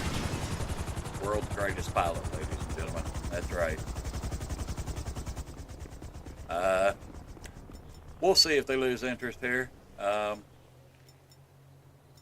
don't know if they will or not, but yeah, we'll use 8. Yeah, that's what I thought. Get out of here. All right. We're going to take the van full of supplies back to the clubhouse here. And as you can see, there's a supplies bar down there. So we don't want to be crashing into stuff or any of that or driving carelessly and recklessly because we want to keep all the supplies we can. Excuse me, I'm trying to get over the cold here. But as you can see, you're being attacked by NPCs. Now this is one of those cases where I would normally say I'll just ignore them and keep driving. But the longer you do that, the more supplies they're going to tear up back there, as you can see. So we're going to hop out and take care of these guys. I need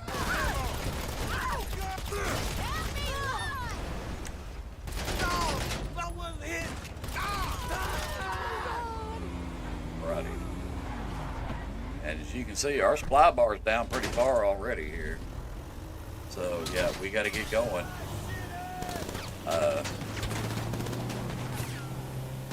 Try to cut them off a little bit. Yeah, they get pretty hectic here. We're down to about half. And this is the case where you want to try to have people in your MC to kind of help you out. Because if you don't, and you're trying to get around NPCs swerving and doing all the stupid stuff and all that, it can be real hectic to try to keep these guys off of you.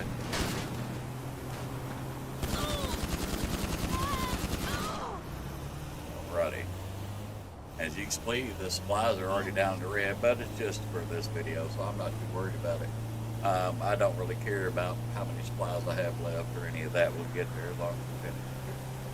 That's what we're doing. We're headed that way, gung-ho, wide open, and going to get there in a hurry and get it delivered so you know what you're dealing with here. There they go shooting again.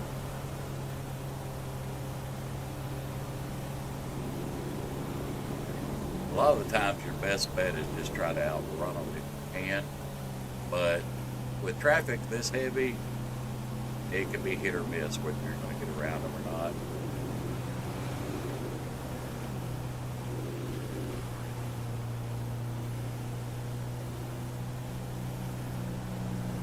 Alright. About a mile to go, and as you can see, there's not much left on the supply bar. Yeah, these waves of vehicles are just stupid. But if you've got a good crew with you on your MCs and stuff, yeah, it's a great way to make some passive income. Have a few people join in your MC and help you out with it. You got one shooting out the back, maybe a car protecting you, would be the best way to handle that situation. But you can do it solo. You just kind of wait your time out there and kill them as they show up and hopefully, wipe them out before they take all the product. But the Lost MC, they just get stupid with the amount of people they send after this business. Because, I mean, it's not that crucial. It really isn't. But we are back at the bar here. And we'll deliver these here. Yeah, your daily bar earnings will be available to collect here soon. And like I said, right here, you can see that money sign flashing there by the computer. And they will pop up right back here in a bag, and you just walk up here and collect the bag. So it'll be sitting right in this area here. And that's all there is to it. So yeah, that's the passive income with the MC business here, and you can restock the bar and keep it going, and it will actually help you a whole lot. I mean, as you can see, you can go right back to resupply another one if you want to.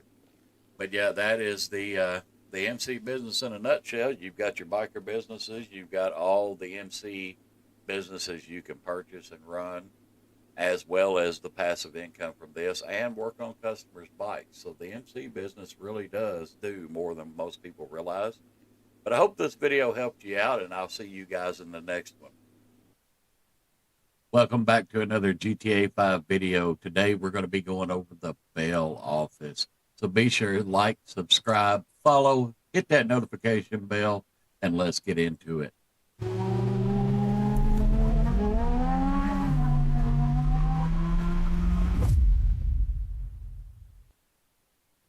All right, ladies and gentlemen, as you can see, we're at our bottom dollar bail enforcement today.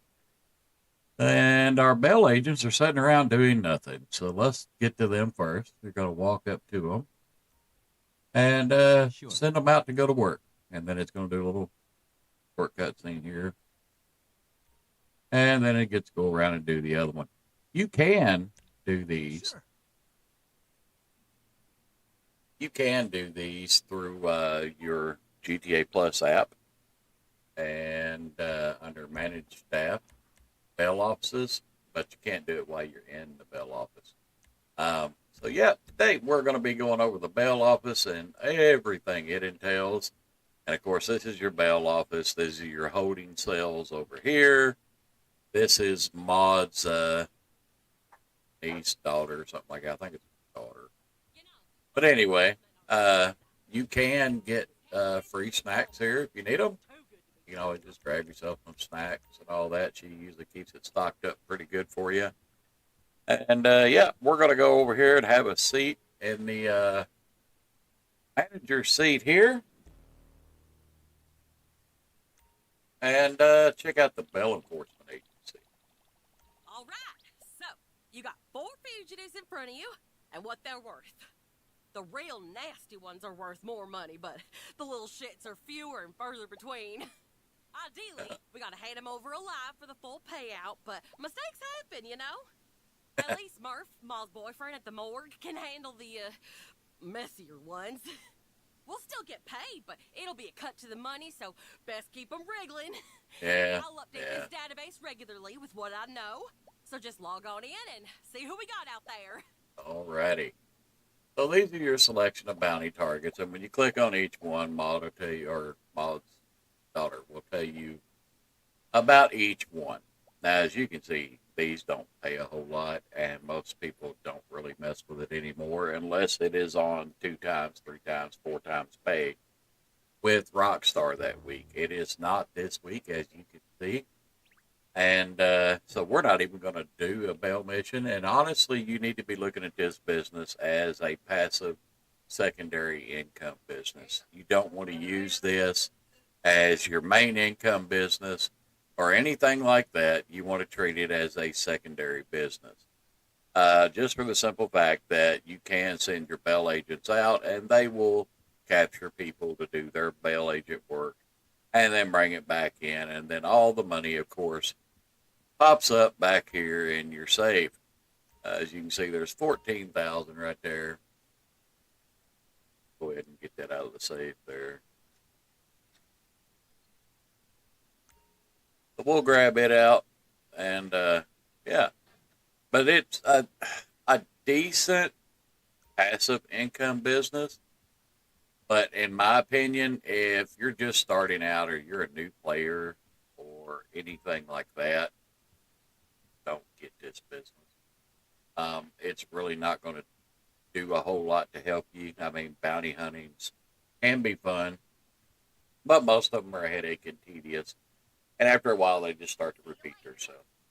So, honestly, in my opinion, I mean, you do get the Bell Agent vehicle and all that. Yeah. There's your bottom dollar enforcement vehicle. It handles like you think it would. It's a van and has no power, no takeoff, and handles like a brick with wheels. So, yeah, in my opinion, I would just probably skip it, and you can park a personal vehicle in here as well. So, yeah, that's pretty much it for the Bell enforcement business. You can make passive income with it, but most people really just send the Bell agents out and use it as a passive income anymore. It's not that great. And on the list of things you should buy as a new player, this is going to be way down on that list. It's not that great. So, yeah, if you can avoid it. And that'll pretty much be our video today on it. There's not a lot to it. You can basically go after bounties, or you can send your Bell agents after bounties, and they'll go, and then when they come back from those jobs, they'll put the money in the safe, and it builds up like that. So, my opinion, it's one of the lowest paying passive incomes, and it's still required to send the agents out to do it and everything else. So, it's really not worth all of that, and it's really not worth the money you pay to buy the Bell agency to start with. And you know, if you've got all the other businesses and everything, and you still want to buy that one, yeah, I can understand it. Like myself, as you can see on the map here, I own a lot of businesses, and most of them are not even going to highlight. I've got my hangar over there. I've got all these businesses in orange down through here that you can see, and some of them are not even highlighting because I'm in a MC business, so the CEO, like my CEO office and all that stuff. So, yeah, Bell office, while it is neat, it is a neat feature, and you can gain passive income from it. It's probably one of the worst passive incomes there is. It's tied with in my opinion, probably the arcade, because once it's set up, it's not really that great either. The arcade at least comes with the highest mission. You don't even get that with the Bell agency. It's just tedious missions over and over again. Going out, shooting up the guys protecting the bail jumper, and then you get him subdued and throw him in the back of the van, bring him back here, and then you get your money for going and capturing. Nothing to it, nothing that great of exciting. So, yep, avoid this one, folks, if you can, and that'll be our video on the Bell agency.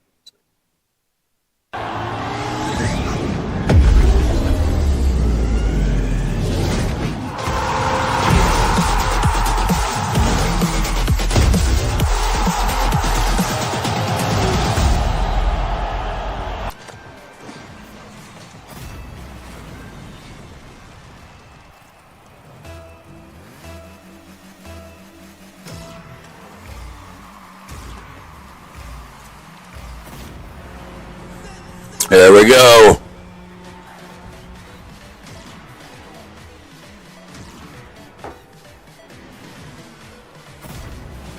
Boom, baby.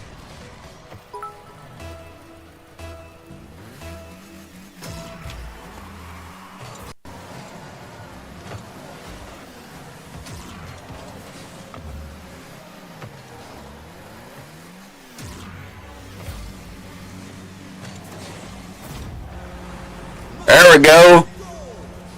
There we go. Good score. Good score.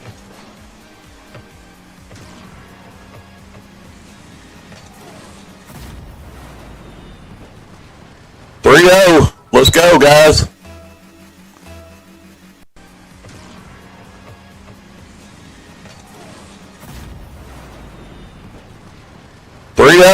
Let's go, guys.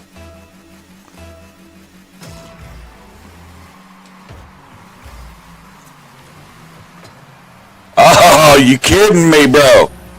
Good job, Perry. Good job.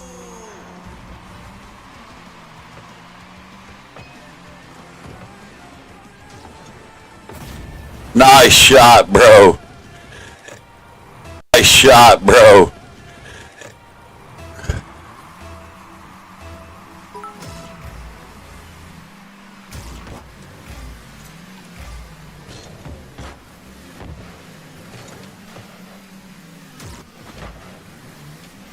Good one. Good one. That's how you do it.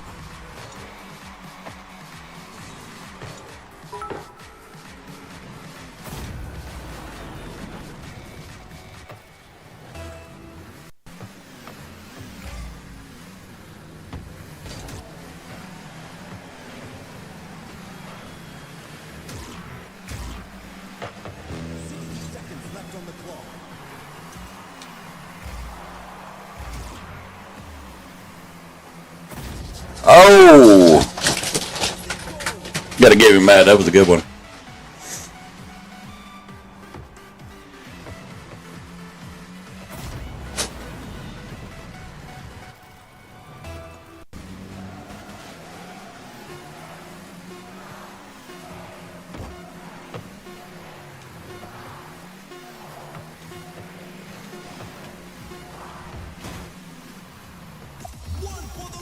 Good job, guys. Good job.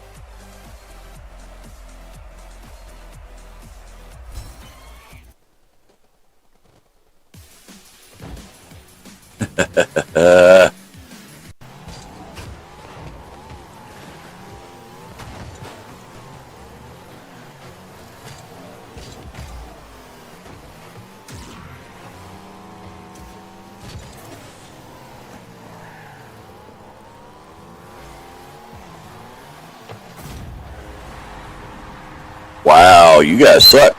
All right.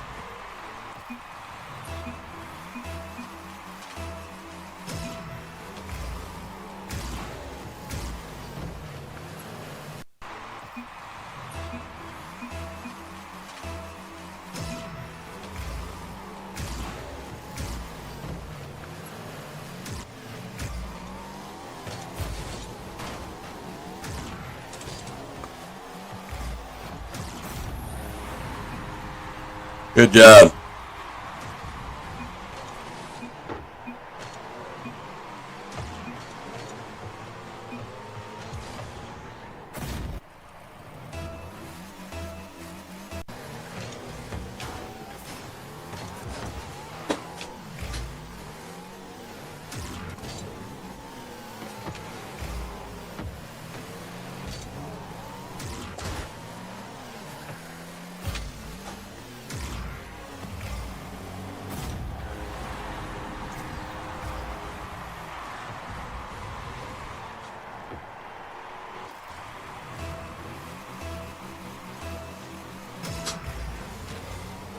Get out of the way, bro. Where'd to go?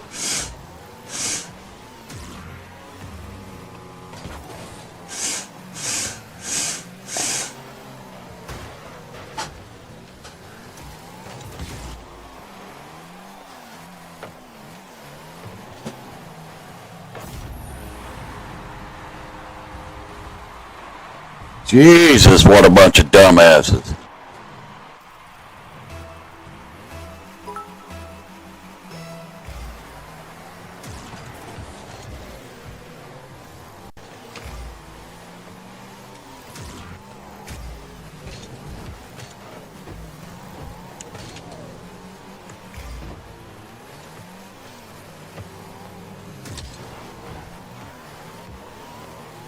Don't hit it toward our goal, you clowns.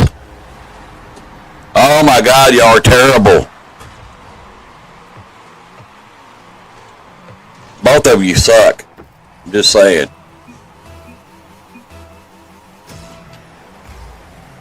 dude's a fucking moron, man.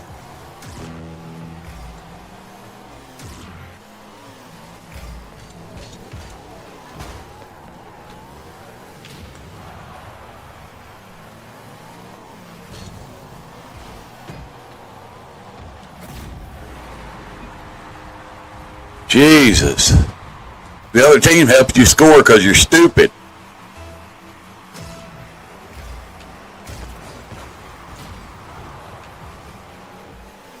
There we go. Game over. Finally. You guys fucking suck. Both of you need to just like turn your controllers off. Jesus fuck.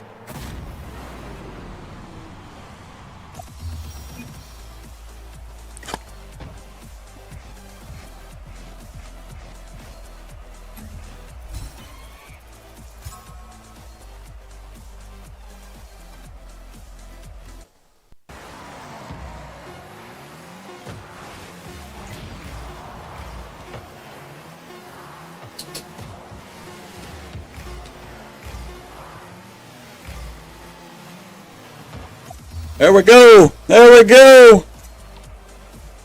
Ha ha. MVP, baby. MVP.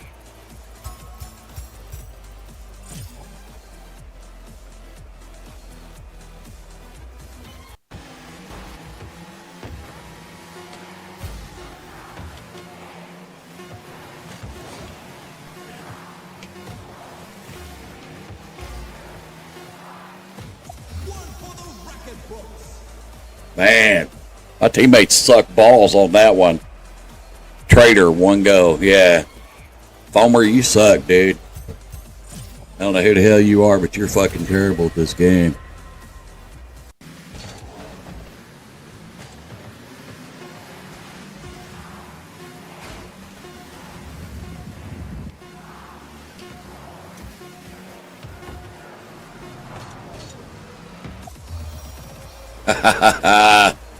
Nice job.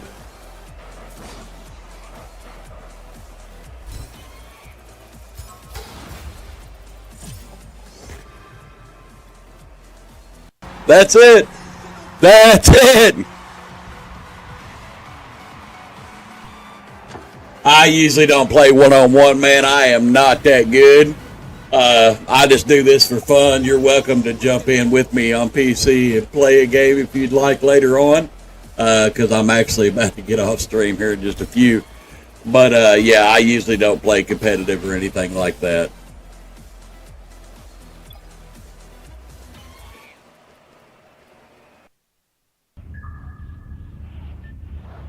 So here we go. We're going to jump into the KO Perico.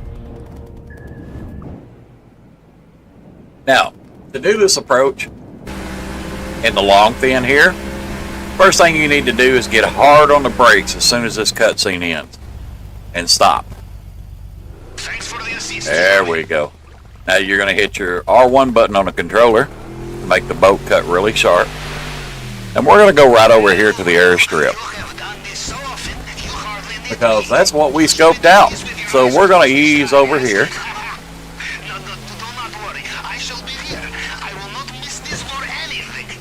And Pablo's still talking. That guy talks nonstop. It's insane. So we're going to ease right up here on the island. I'm going to slow the boat down a little bit because we don't want to beach it. We're going to hop out. We're going to go over here and get our loot. Time we get there, that guard should be snapping him back around and going the other way.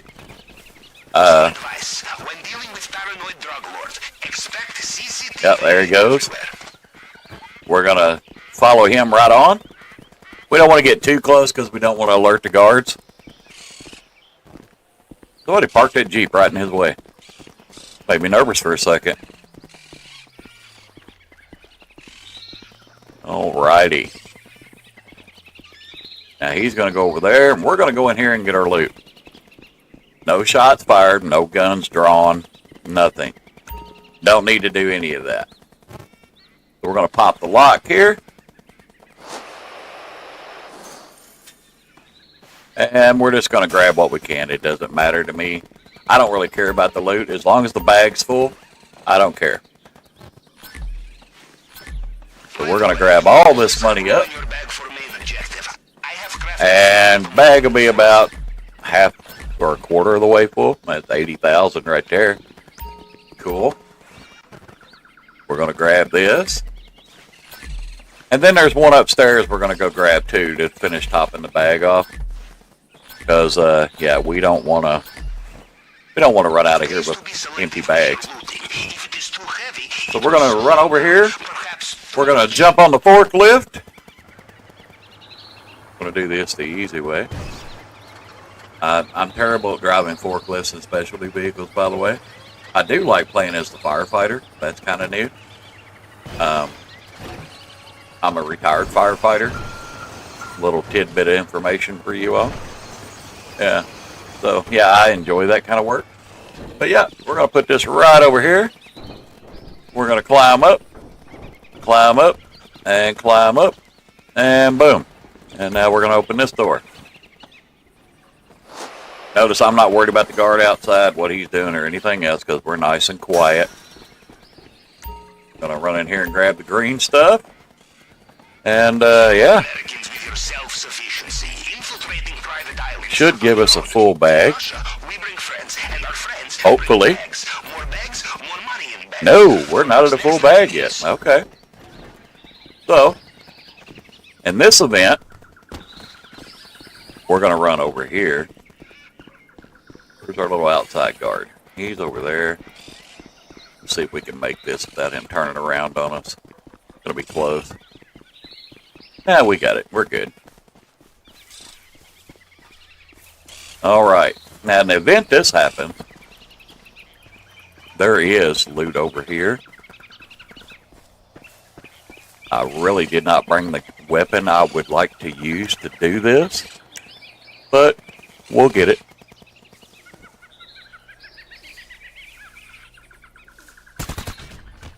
We cannot resist coming back, huh? Like child in candy store, or as we say in Russia, like child breaking into secure compound, huh?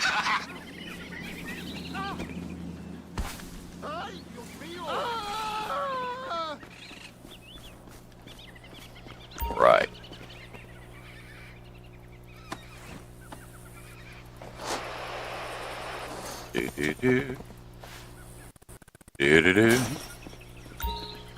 Some people kill the guard over there walking around on the map, but he's far enough away. I'm not going to mess with him. We're just going to hurry up and get out of here. Because I got a boat waiting on me. And, yeah, where we're going right now, I may have to swim pretty far out to get it. Because, yeah, it's probably drifted off some. Nope, it's right there. We're good. Look at that. We are golden. The boat didn't even move. I'll take it.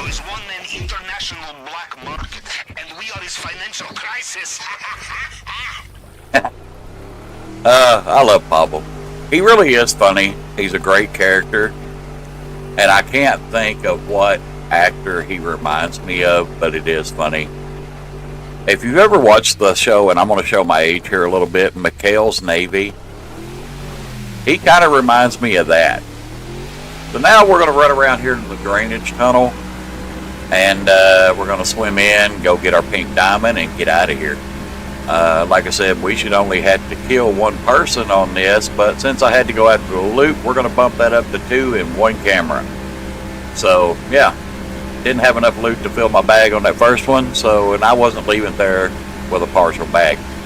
So, yeah, pop the camera, pop the guy on the crosswalk, hope nobody finds his body anytime soon, but I don't think they will. I agree. I agree, Pablo. We're going to use right around here, and we're going to go in through the drainage grate. We're going to equip our rebreather. Yeah. And now we're going to cut through some bars with the plasma cutter, which is originally what it brought it for, but we're going to use it on chains and whatever else we need. So, and a lot of people run back and forth on these like this, and you can do that.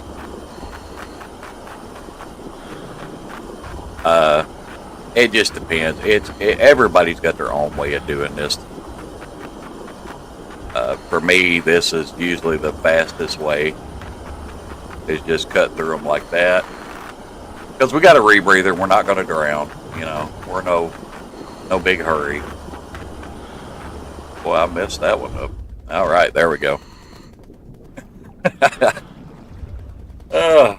Yeah.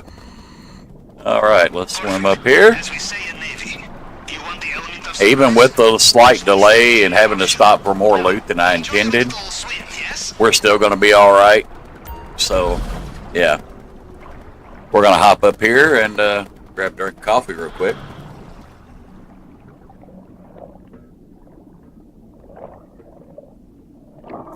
All right, let's get in there. Come on. All right, we're going to pop out up here, and this is the part we're going to do really quickly and quietly, because we don't want to alert any guards. So what we're going to do is run right up here. We're going to ignore all these people, and we're going to stay as far to the right over here out of their camera view as we can. And then we're going to go right over here. And there's a guy on the left up here. Right there. And here in a second up there, he's going to turn. You'll see him on the map. There he goes. Sí, anda por aquí. Lo vi hace un rato. And now we're going to go right on by him. Right on by the clueless guard right here. They know their soldiers, and they will know you are not one of them, no matter what uniform you are wearing. And now we're going to creep like we're in stealth here. And we're going to wait for this guard, and we're going to walk right by him. We're not going to make any noise. We're not going to attack him. We're not going to kill him. There's no point. We don't need to. And now we can get right on up here and into El Rubio's office. If this is your first time doing it, there's a safe right here that you need to check every time. And because it give you a little cash. There we go. Always check the safe. And over here, see there's a key card on that desk. And you can use that to unlock it. And look at that. Isn't that pretty? Yeah, the KO Perico pistol. So, yeah, we're going to do that. Now let's hack the pad, and we're going to get up out of here.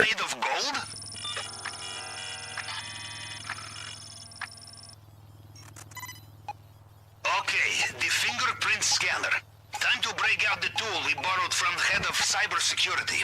Remember, it picks up fragments of previous scans. You just have to cycle through them to match the target print. Alrighty, whoop. That one was already right. You find a locked door. In my experience, you can also find the key.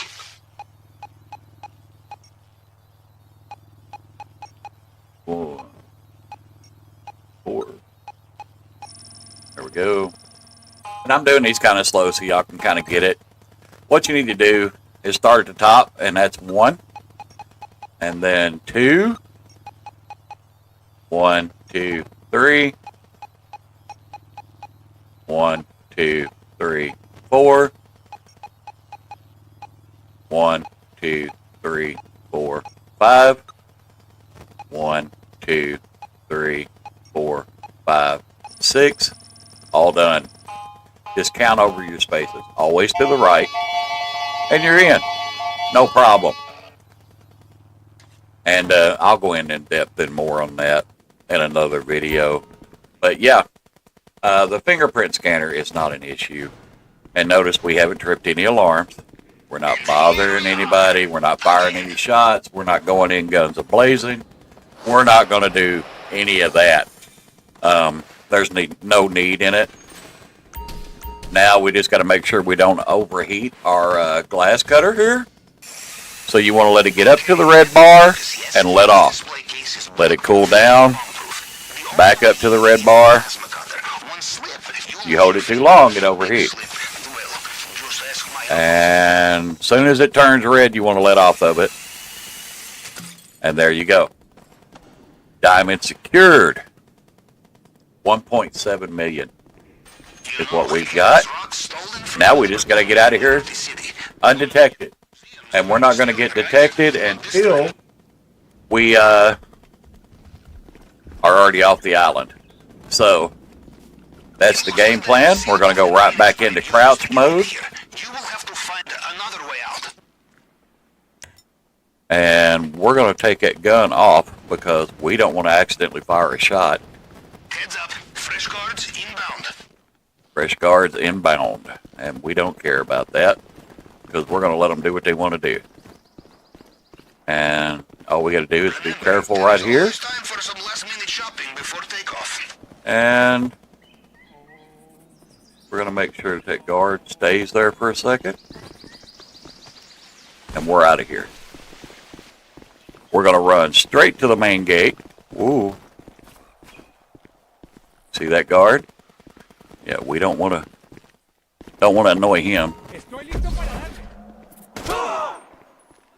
Yep, see, we triggered the alarm, but we're out of the compound now, so it doesn't matter.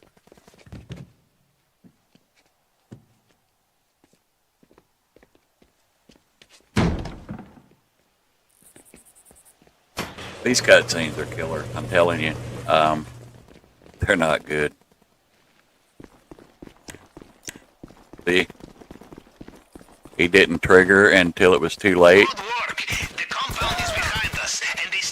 And we're going to kill this guy. That is the one guy we should have had to kill only. But we had to get more loot, so we ended up having to kill the other guy over there. But that's fine. We're going to go right over here. Going to hold the throttle, go right beside this palm tree, and we're out of here. We're going to equip our rebreather. They have their attack boats mobilized along the coast. Well, he sounds irritated again. He sounds irritated again. But what I like to do, you can go over to those 3 landmines over there. I typically don't. Mr. Rubio is getting back in his helicopter. Watch out. Oh no, Mr. Rubio is in his helicopter. Watch out. Yeah, we're going to ignore Mr. Rubio because he's of no consequence to us now. We've already cleared the island. So we're all good. We're going to swim right down here. And you see that tall seaweed in the back? Once you cross these right here, you're done. So yeah, just like that. 1.7 million. KO Perico done. No deaths. Didn't alert anybody. We're all good. And we'll let the cutscene run here in case you haven't ever seen it. I'm sure you have as long as this has been out now. But yeah, KO Perico done. Easy peasy. Look at that. Heist passed. Platinum. Piece of cake. 1.5 million. Get about 1.4-ish. And yep. And we got the Elite Challenge. No hacks failed. Under 15 minutes, full loot bags, and that's me taking my time. That's not speed running. That's not running hard, you know, freaking out, worrying about the time. That's just doing the heist. And once you get it down, it's not hard to do. And I'll be releasing more tutorial videos soon on how to do that, so you don't have to stress over, oh gosh, well, how am I going to ever do this in under 15 minutes? It's not that hard. I'm going to show you the easiest places to scope out so you get all of your loot that you need and make it as simple as possible. 1.555 million. Look at that. Easy peasy.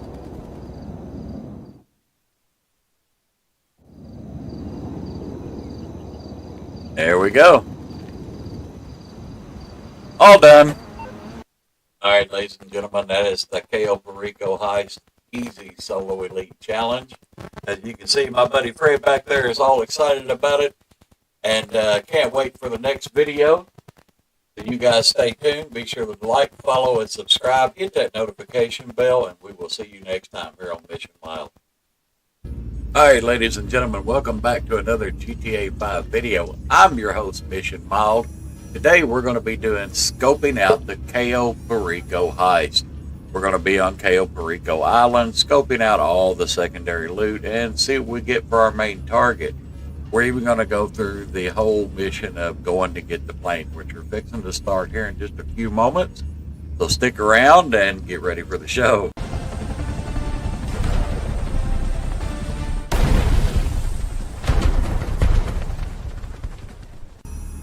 Alright, ladies and gentlemen, as you can see, we are here on our Kasaka sub, and we are about to start gathering intel for the Cayo Perico heist scope out mission. So let's get into it. First thing we're going to do, and we're going to do this the easy way for beginners, so if you're a more veteran player, you may find this boring, but might be watch along just in case there's something you didn't know. First thing we're going to do is go to our map.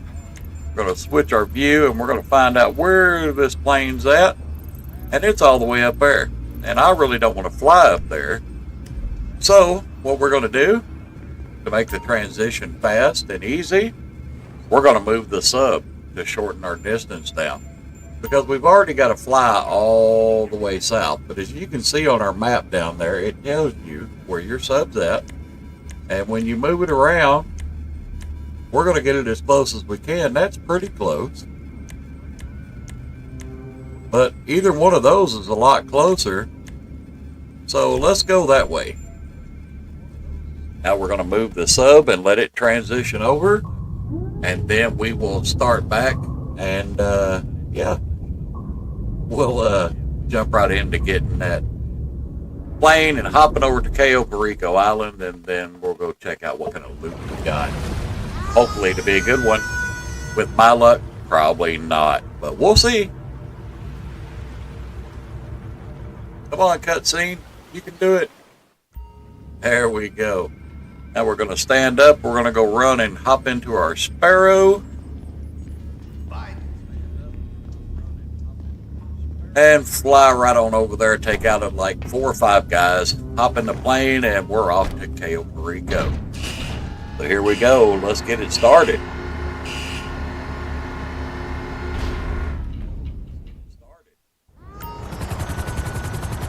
Alrighty. World's worst pilot at your service. We're going to fly over here and check it all out. Oh, that water is beautiful. Makes me want to live in Los Santos.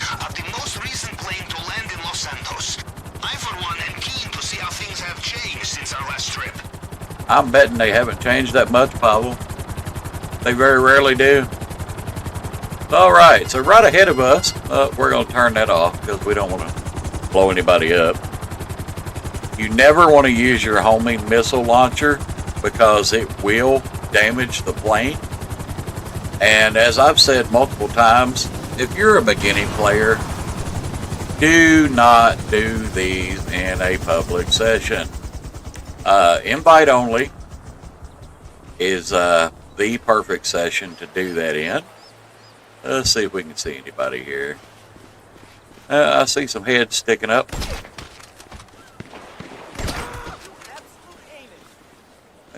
We're going to gut shot you.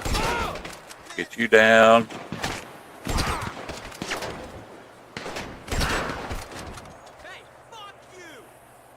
And whoa. Someone's been hit. Where's this guy at? There he is. Ooh. Now, how is that not hitting him? Look at that. GTA logic, you know. There we go. Stay down. That's my problem. Alright, we're going to shoot you in the leg. There we go. Now everybody's down. Man, I'm a terrible shot today, but that's okay. We'll make it work. Put the gun away. We don't need all that. Alright. Would you look at that? The door actually shut. Most of the time, whenever you get this plane to go fly to Cayo Perico, for some reason, the door of the plane doesn't shut most of the time. So, yeah. But we're going to go this way and start heading toward Cayo Perico. Now, up here, you see where that windmill is? Those people will shoot at you. It's some kind of little colony. I can't remember exactly what it is. I've been up there a few times for missions, but I can't remember what their deal is, but I know it's a bunch of weird people. See the guy on the rock there? They're not friendly. So, yeah, we're just going to stay away from them and zip on out this way. And off to Cayo Perico. And then I'm going to go real slow with the island scope deal so you guys can see how beginners should be doing this to guarantee that you will finish the heist. But yeah, that's what we're going to do. This thing lined up. And normally I would speed through these videos, but since these are beginner guide videos, I try not to speed through them so you get the whole experience and you understand what's going on and why you do things a certain way with this heist. So, yeah, that's what we're going to do. And that's alright, it gives me time to talk to you lovely folks, so we'll see. We're almost into town now, and there's a reason you do this whenever you're in an invite-only session. And that's because of the simple fact that griefers are real. Even in this day and age, people will come along and try to shoot down your plane just because they can. And with you having to fly right through the middle of the city, the odds are of the Oppressor Mark IIs flying around probably going to shoot you down if they get a chance.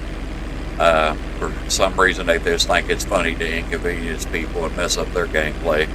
And I know there's going to be people who say, well, you know, Rockstar introduced this, and it tells people when you're doing stuff like that, they're promoting griefing and all this other stuff. But at the same time, players have to take accountability too for their own action. So this is what we're going to do. We're going to ease over to Cayo Perico and see how we're doing. See what we got for loot.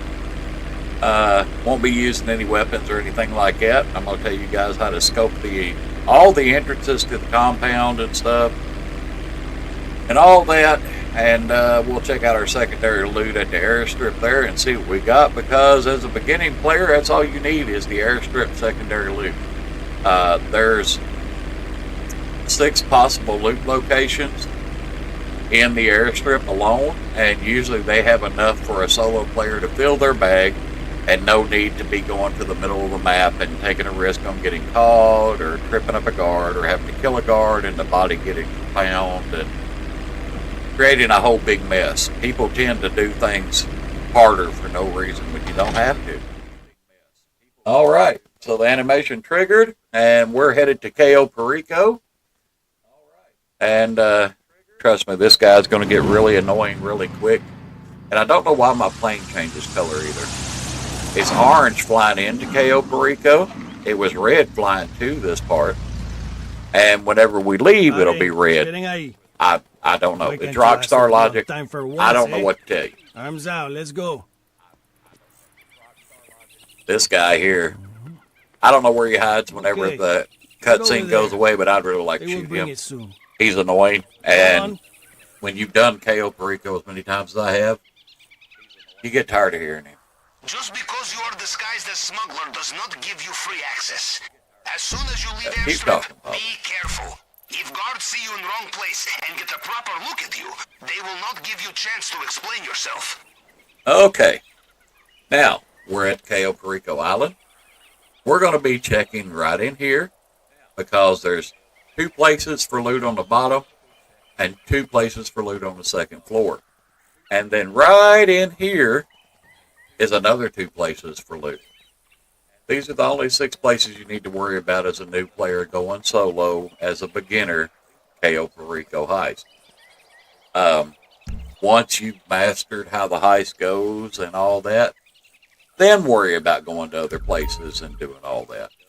But as a beginner, this is all you need, to be honest with you. People tend to overcomplicate this heist, and it's really not that bad. So we're going to check out what we got here for loot. You're going to pull up your camera on your phone. We're going to zoom in, and looks like we've got a big old fat stack of cash right there. So we'll send that to Pavel, and he will mark it on our map.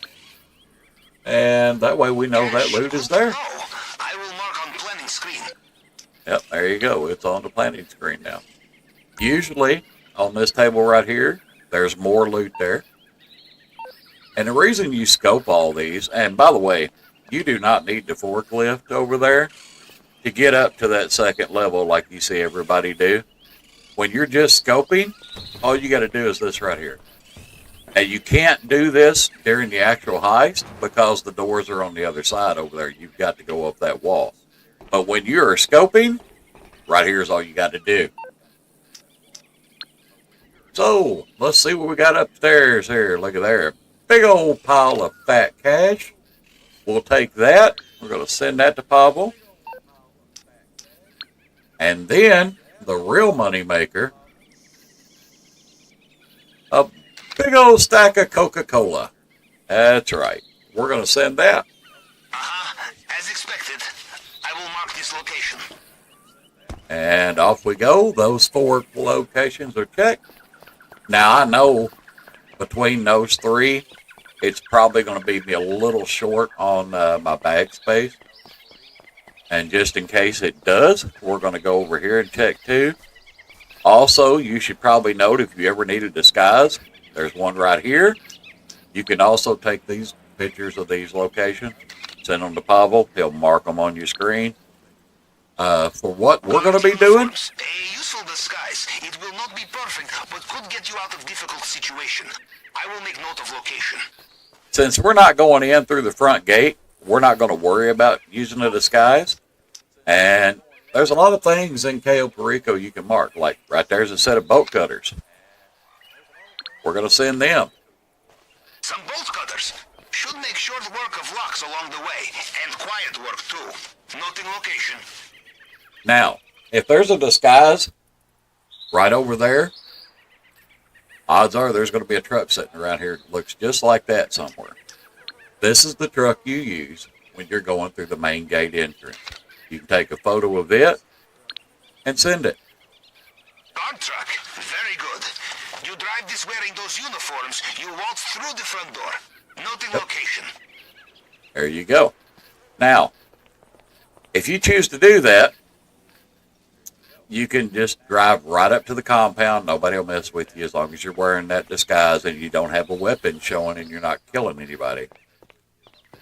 I don't do it that way. I always go through the drainage tunnel just because that's what I like doing. It's a lot more stealth involved and a lot less chance of running into the juggernaut inside the compound, which will get you killed very quickly. Now, on the back side of where we just found that guard uniform is this area right here. Now, what you don't see is down here on the map. Zoom in and look here. This little white dot right here is a guard that patrols this area. There's a camera right in here. And then there's going to be guards up through here on both sides. Now, that's during the heist. And there's also going to be a camera right in this area, right here up on the wall. And I'll show you how to take those out when I need to. But yeah, let's see what we got back here in this one. Looks like another big old stack of cash. That's on your planning screen now. And then some green stuff. So there we go.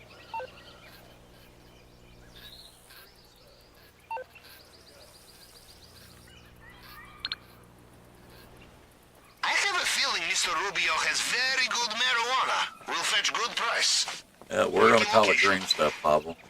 I'm not trying to get hit with a restriction. But anyway, now, there's that. And see how this guard's white? We don't have to worry about what he's doing. But that's him walking around. He's a real friendly guy, you know. He's really concerned about what's going on with life. But we're going to go over here and scope out some more areas in this little place.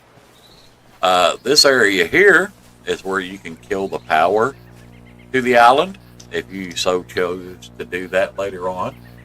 And it never hurts to send it to Pablo and get used to taking pictures of everything. Ah, yes, of course. Solar Farm keeps Mr. Rubio off the grid and maintains his credentials as friend of the environment. Not much we can do to it here. If we want to cut off the power, there are better ways to do it. Exactly. And then, of course, you've got the boxes back here. And these are the air security boxes. I believe it's these here. I don't know. I don't ever use this particular... No, that's not it. This particular approach where I disable the air support or any of that. Because I don't need to. I mean, point blank, it's nonsense. There's no point in doing it. There's a lot simpler ways to do this heist. But yeah, you're going to take pictures of the boxes there when you first come here the first time. And now we're going to go and scope out the compound. Because we know we've got plenty of loot right here to fill our bags. Because we've got these 3 over here and then 2 more right here. That'll be more than enough to fill up our bag so we can get the Elite Challenge. Because in order to get the Elite Challenge, you can't fail any hacks. You have to complete the heist in under 15 minutes, and you have to have full loot bags. Now, when you come over here to this main area here from the plane, right over there, you'll see there's a motorcycle sitting right here. We're going to hop on it. Right here where these pink flowers are, you notice up the road there's a camera up there. We're going to go right and go right up the hill here. Now we're just going to ride along.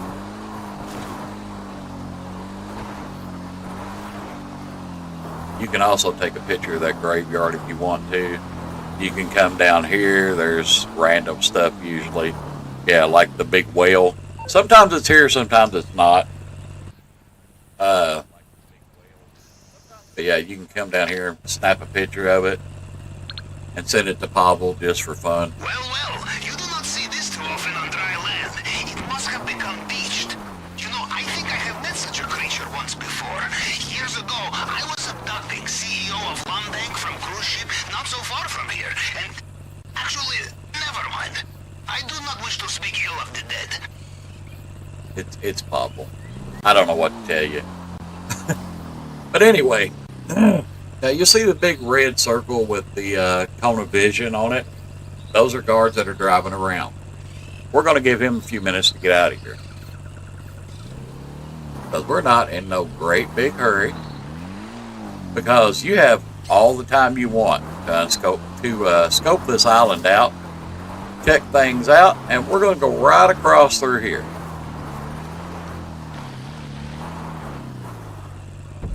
Now, we started right here. We cut across and then went right through here. Now we're sitting right there.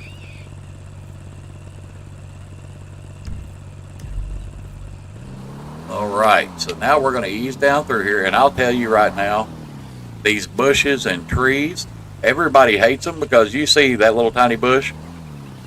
That will knock you off a motorcycle quicker than anything. And it hurts. These right here aren't too bad. Now, this right here is the tricky part. There's a guy up there in that tower. You see that big tall cone of vision that keeps swinging around right there? That one? That means he's out here looking. If you run through here right now and hit that cone of vision before you make the jump, he's going to stop you mid-track and you're busted and had to start over. If you get busted doing this, that bike will stay wherever you got busted at. So if he catches you right here, that bike will stay there. and then you don't have it at the entrance. There is another bike a lot of the times that sits along this road right over here. Right there. And yeah, you'll be able to grab it if you have to, but you shouldn't have to. And yeah, we're going to wait for him to turn again, and when he does, we're going to gas on it as soon as we make sure this guard is not in our way. Yep, he's going the other direction. We're going to be fine. So as soon as he turns and goes, we're going. All right, his cone of vision's looking the other direction. Oh no, we missed our jump. That's the good thing about the cone of vision, because if you mess up and hit that rock like that, you can come right back over here as long as you didn't land in the water. And you see that cone of vision there, he's going to look right at us again, so we're going to wait a second. And I actually went to the left a little too far, so now y'all get to see how easy it is to mess this up. Alrighty, come on dude, look the other way. Help us out here. Oh, here comes another car. We're going to ease down here away from him, because we don't want him seeing us. Alright, now the cone's out of the way. Alrighty. Now when you get up here, it's no time to dilly-dally. You need to get away from that cone of vision. But what I do is run right up here. And then I sit and wait for a second to see. Alright, now we're going to go from here right down through here. And that car right there, or that guard right there, we're going to wait for him to quit looking that direction and make sure there's no cars coming, because we don't want to get nailed. Alright, so now you'll hear the camera beeping, because we're going to get really close to the back side of it. And then we're going to ease right down here. See that Jeep coming?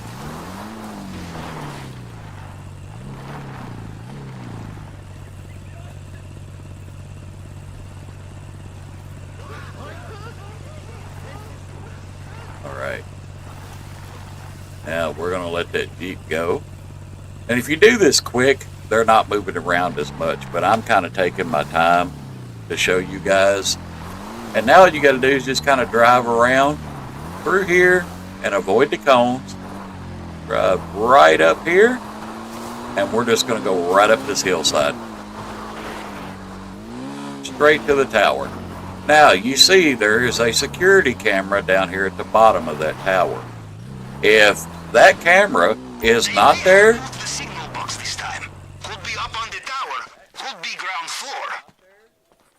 if the camera is on right there, what you're going to do is you're definitely going to be climbing the tower.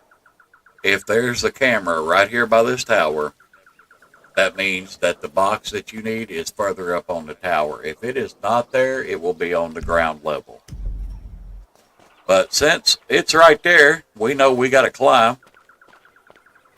But we're going to get to climbing. And you got to check every level on the way up and see where it's at. It could be totally random. It could be all the way at the top. It could be on this very next level right here we're about to get on. But just spin around, see if you see a box anywhere. Nope. So, we're going to go up another level.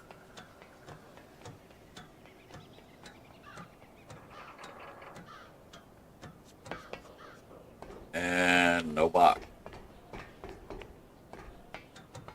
So we're going all the way to the top. Which is fine. It doesn't matter to me. Easy peasy. Like I said, we're not under a time limit. We have all the time in the world to do this. All right. And looky there. There's a grappling hook. That's another way into the compound. And just so we know it's there, we're going to send that to Pablo. A grappling hook, ideal for the section of wall we discovered. Noting location now. All right, now we're going to hack into the security box. And this right here is just going to be kind of trial and error for you.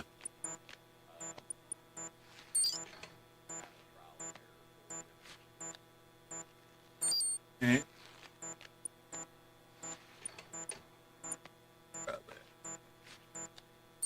I don't think it's going to. Yeah. And if you screw it up, it's not that big a deal. It will just reset here in a second and give you a different one. Come on. Now there's what I needed. And then that one should get us 75. There we go. Get the buttons to work right. It'd work a lot better. There you go. You see connection successful. And then all you do is pull up your phone, go to the little pinkish purple app, and then it's going to spawn you in. Let's have a look in the vault room. You're going to use on your controller, which I use an Xbox controller.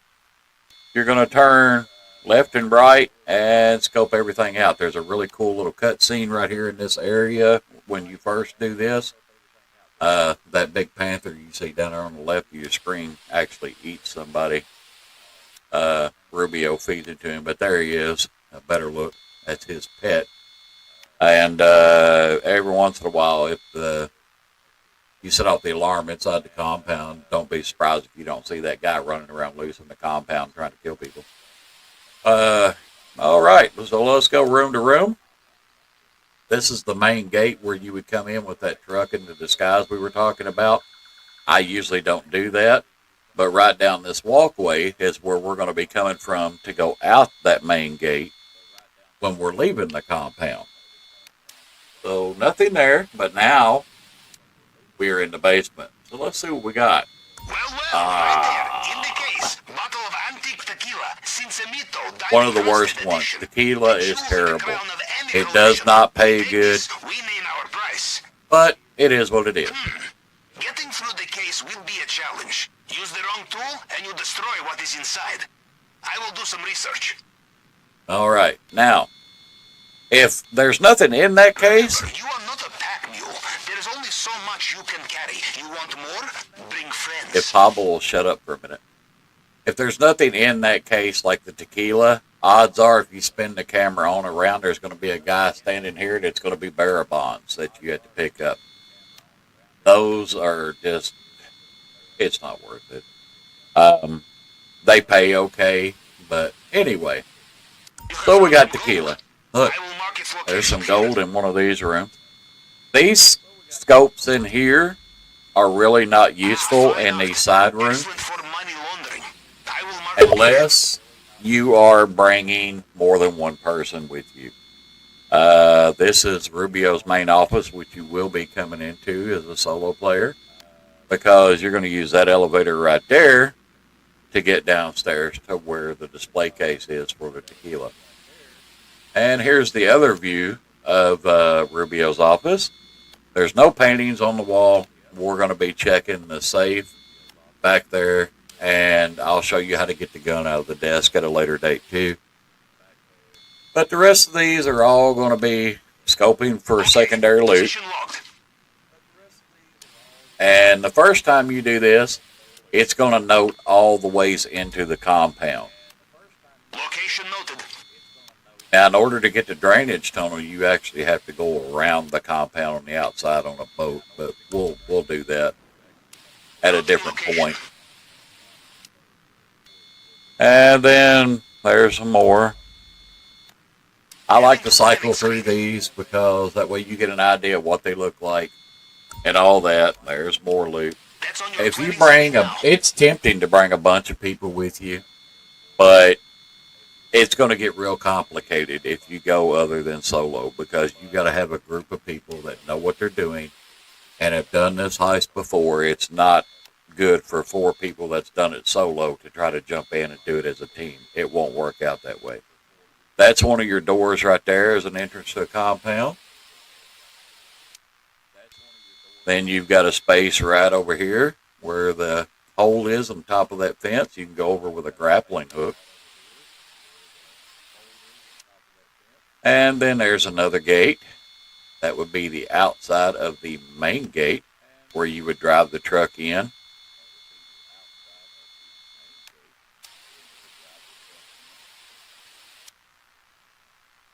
And over here's another side door.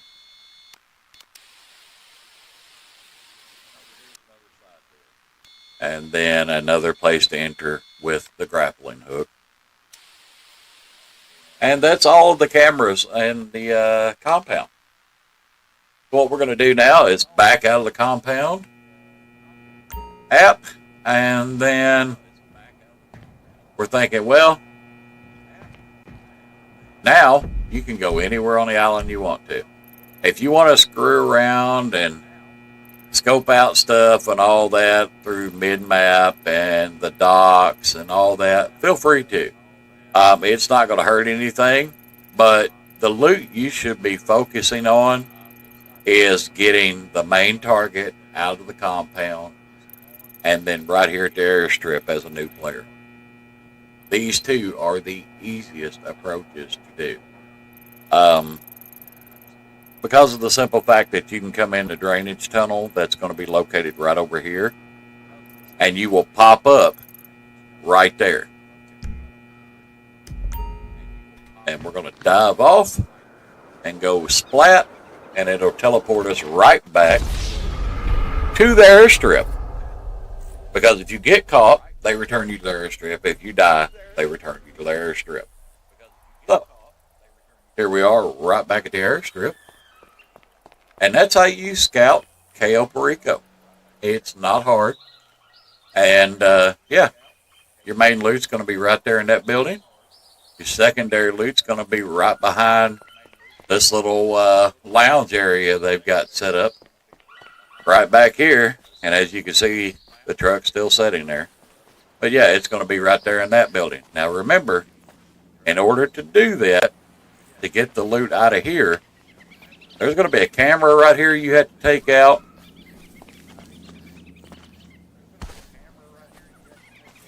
That guard you may have to take out that's walking down the road down there, and you can see the bike on the hill back there I was talking about earlier that spawns back there. And right up here, when you're doing the actual heist, there's a guard that patrols and walks back and forth on this porch that you're going to have to take out before you can even attempt to come get this loot. Otherwise, you're going to set off the alarm, and good luck. There's going to be helicopters in the air shooting at you. Everybody on the ground's going to be shooting at you. So what I do is I come in with a long fin boat. I beach it right down here. Well, I don't necessarily beach it, but I do run it up pretty close. But I'll run it right up here and park it. I'll hop off. And then if my main loot is right over that wall where I need to get that stuff, this is a good vantage point because from here you'll be able to see the camera. You can see the guy walking. And if you move right here, you've got a clear shot right over top of the wall to that guy right there on the other wall, on that walkway and on the other building. So you can take out all three and still be able to hop over the wall, get your loot, hop back over the wall, get in the boat, and take off. But most of our loot's going to be right there, so all we got to do is run across. There's only going to be one guard patrolling back and forth in front of that building. And all you got to do is just kind of walk real soft, make sure he's not facing you, get your timing down, and you don't even have to kill him. If you do this heist right, you should only have to kill one guard, and that's when you're leaving the compound out the main gate. There's a guard with a motorcycle there. You have to shoot him, take the motorcycle, and then drive right off the end of the map, into the ocean, and swim to freedom, and then you're all done. But that is scoping out the Cayo Perico heist, folks. I hope you enjoyed the video. I know it's been a long one. It's 35 minutes right now. And yeah, but I'm trying to break it down for all the beginners out there because I want everybody to be successful and be able to do the Cayo Perico heist. Just remember, heist prep, businesses as a new player to GTA, always in a private invite-only lobby. You do not want to do that stuff in a public lobby. It'll get you killed because you're going to be low level, you're not going to have a lot of health, and you're not going to have all the nice guns and weapons and vehicles. So yeah, when you fly back from Cayo Perico, it's going to put you out right there at LSIA Airport. As you can see, we're coming in for a landing in our red again plane. And yeah, then you'll go right back to your sub and start your heist prep missions. And we will go over those in another video. I'll run you through all the heist prep missions. Okay, we have our heading. And Pavel likes to talk. The engine fired up. You can always go back to the island too. You can never be too familiar. Poor Pavel. I think he gets lonely down there. But anyway, I hope you guys have a great night. And I will catch you next time. And we will go over all the setup missions and all that. We'll walk you through it so you guys can be pros at Cayo Perico. Don't forget to like and subscribe. Hit that notification bell. And this is Mission Mild. Until next time, have a great one. So here we go. We're going to jump into the Cayo Perico. Now, to do this approach in the long thin here, first thing you need to do is get hard on the brakes as soon as this cutscene ends. And stop. Thanks for the assistance. There we go. Now you're going to hit your R1 button on the controller to make the boat cut really sharp. And we're going to go right over here to the airstrip. Because that's what we scoped out. So we're going to ease over here.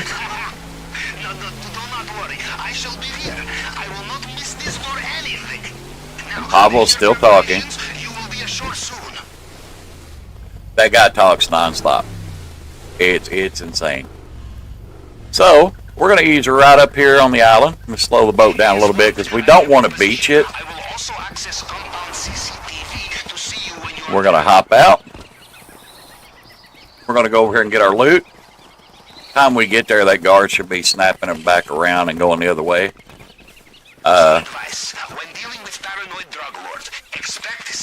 Yep, there he goes. We're going to follow him right on. We don't want to get too close because we don't want to alert the guards. Somebody parked that Jeep right in his way. Made me nervous for a second. Alrighty. Now he's going to go over there, and we're going to go in here and get our loot. No shots fired, no guns drawn, nothing. Don't need to do any of that. We're going to pop the lock here. And we're just going to grab what we can. It doesn't matter to me.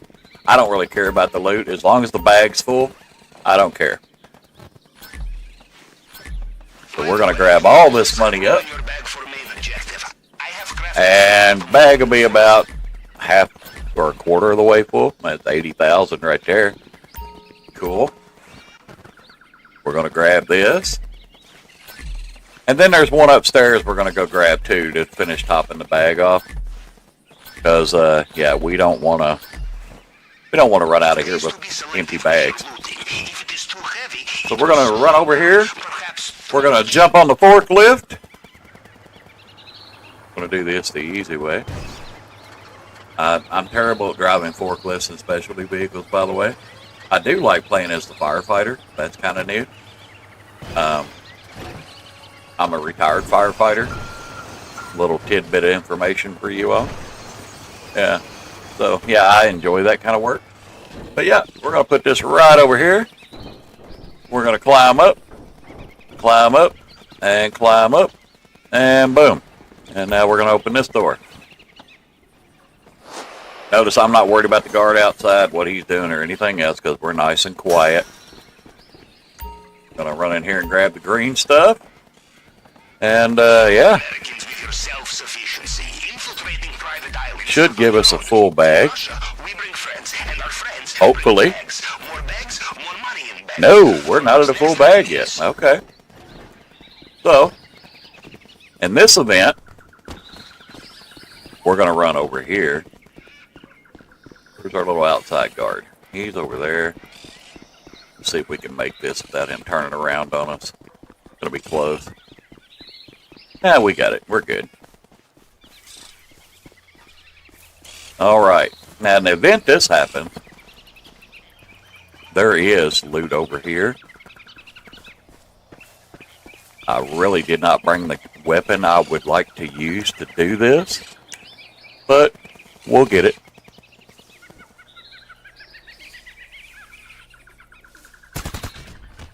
We cannot resist coming back, huh? Like child in candy store, or as we say in Russia, like child breaking into secure compound, huh?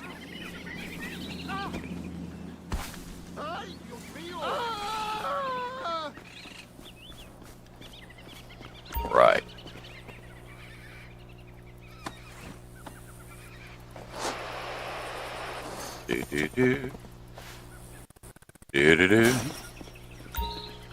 Some people kill the guard over there walking around on the map, but he's far enough away. I'm not going to mess with him. We're just going to hurry up and get out of here. Because I got a boat waiting on me. And, yeah, where we're going right now, I may have to swim pretty far out to get it. Because, yeah, it's probably drifted off some. No, it's right there. We're good.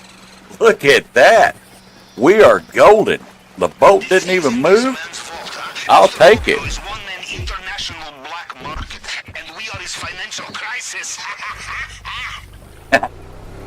I love Pablo. He really is funny. He's a great character. And I can't think of what actor he reminds me of, but it is funny. If you've ever watched the show, and I'm going to show my age here a little bit, McHale's Navy, he kind of reminds me of that. So now we're going to run around here to the drainage tunnel, and we're going to swim in, go get our pink diamond, and get out of here. Like I said, we should only have to kill one person on this, but since I had to go after the loot, we're going to bump that up to 2 in one camera. So, yeah, didn't have enough loot to fill my bag on that first one, so, and I wasn't leaving there with a partial bag. So, yeah, pop the camera, pop the guy on the crosswalk, hope nobody finds his body anytime soon, but I don't think they will. I agree. I agree, Pablo. We're going to use right around here, and we're going to go in through the drainage grate. We're going to equip our rebreather. Yeah. And now we're going to cut through some bars with the plasma cutter, which is originally what it brought it for, but we're going to use it on chains and whatever else we need. So, and a lot of people run back and forth on these like this, and you can do that.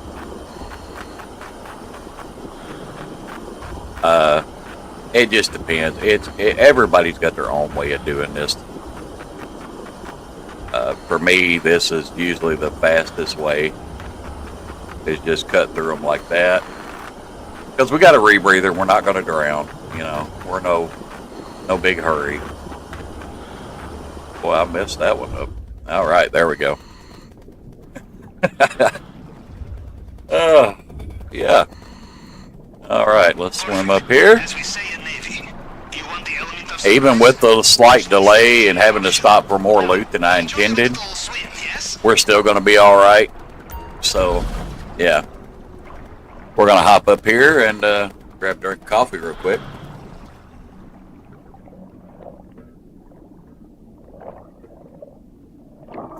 All right, let's get in there. Come on.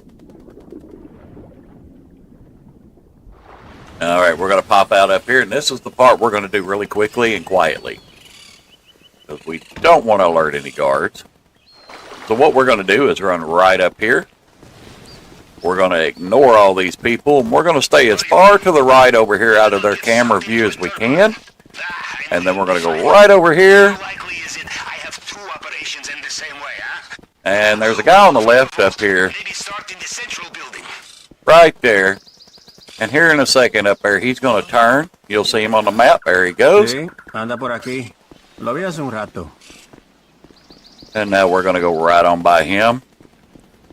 Right on by the clueless guard right here. They know they're soldiers, and they will know you are not one of them, no matter what uniform you are wearing. And now we're going to creep like we're in stealth here. And we're going to wait for this guard, and we're going to walk right by him. We're not going to make any noise. We're not going to attack him. We're not going to kill him. There's no point. We don't need to. And now we can get right on up here and into El Rubio's office. If this is your first time doing it, there's a safe right here that you need to check every time. And because it give you a little cash. There we go. Always check the safe. And over here, see there's a key card on that desk. And you can use that to unlock it. And look at that. Isn't that pretty? Yeah, the KO Perico pistol. So, yep, we're going to do that. Now let's hack the pad, and we're going to get up out of here. Okay,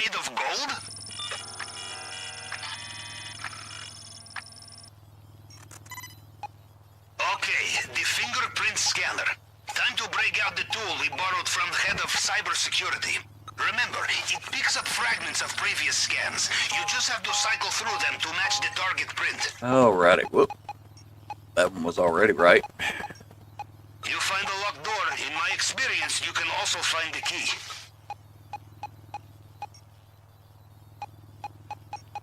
Four. There we go. And I'm doing these kind of slow so y'all can kind of get it. What you need to do is start at the top, and that's 1. And then 2. 1, 2, 3. 1, 2, 3, 4. 1, 2, 3, 4, 5. 1, 2, 3, 4, 5, 6. All done. Just count over your spaces. Always to the right. And you're in. No problem. And I'll go in depth and more on that in another video. But yeah, the fingerprint scanner is not an issue. And notice we haven't tripped any alarms. We're not bothering anybody. We're not firing any shots. We're not going in guns a-blazing. We're not going to do any of that. There's no need in it. Now we just got to make sure we don't overheat our glass cutter here. So you want to let it get up to the red bar and let off. Let it cool down. Back up to the red bar. You hold it too long, it overheats. And as soon as it turns red, you want to let off of it. And there you go. Diamond secured. 1.7 million is what we've got. Now we just got to get out of here undetected. And we're not going to get detected until we are already off the island. So that's the game plan. We're going to go right back into crouch mode. And we're going to take that gun off because we don't want to accidentally fire a shot. Heads up, fresh guards inbound. Fresh guards inbound. And we don't care about that because we're going to let them do what they want to do. And all we got to do is be careful right here. Time for some last-minute shopping before takeoff. And we're going to make sure that that guard stays there for a second. And we're out of here. We're going to run straight to the main gate. Ooh. See that guard? Yeah, we don't want to annoy him. Yep, see, we triggered the alarm, but we're out of the compound now, so it doesn't matter.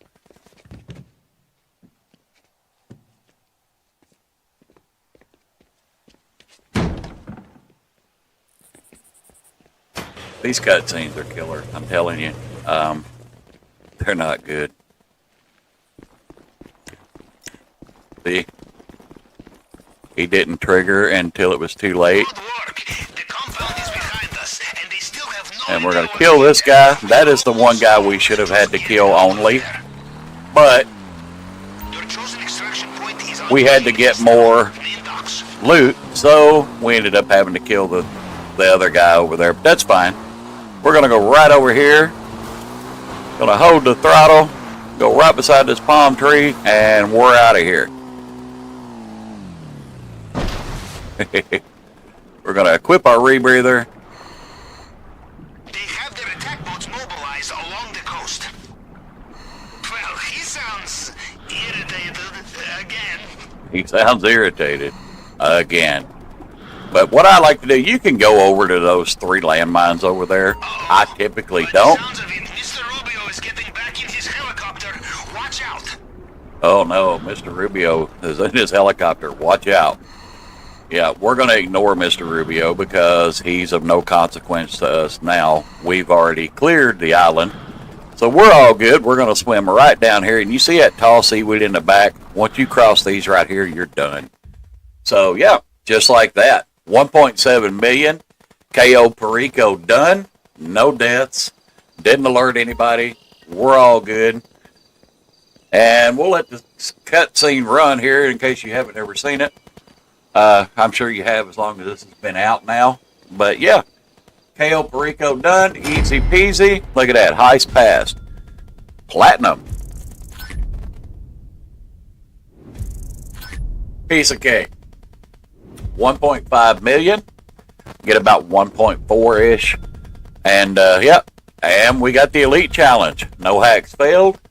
Under 15 minutes, full loot bags, and that's me taking my time. That's not speed running. That's not running hard, freaking out, worrying about the time. That's just doing the heist.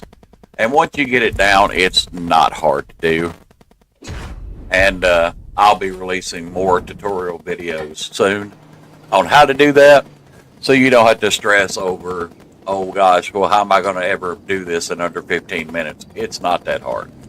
I'm going to show you the easiest places to scope out so you get all of your loot that you need and make it as simple as possible. 1.555 million. Look at that. Easy peasy.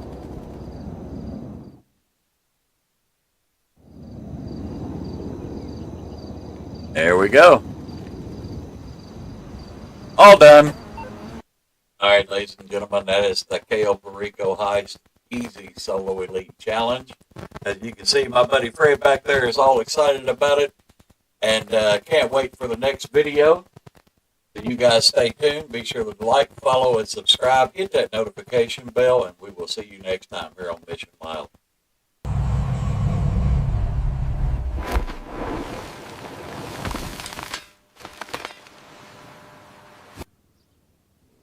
Welcome back, ladies and gentlemen. Today we're going to be going over the hangar businesses here at LSIA to show you how to make the most money with your hangar businesses.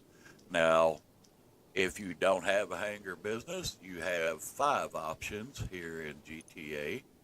You have these 2 down here, which is one of them I own down here at the LSIA airport. And you've got that one right there, which is Hangar 1. And then you've got these 3 right here at the military base. Now, it's up to you which ones you buy. I chose LSIA because of the simple fact that the land sale missions are mainly going to be in the city for me. And it makes it a lot quicker to get started and get going with them. One perk I will mention, though, is if you have the ones out here at the military base, it does allow you to access the military base without getting stars and a wanted level and all that, which comes in handy if you're wanting to steal a tank or a jet or something like that.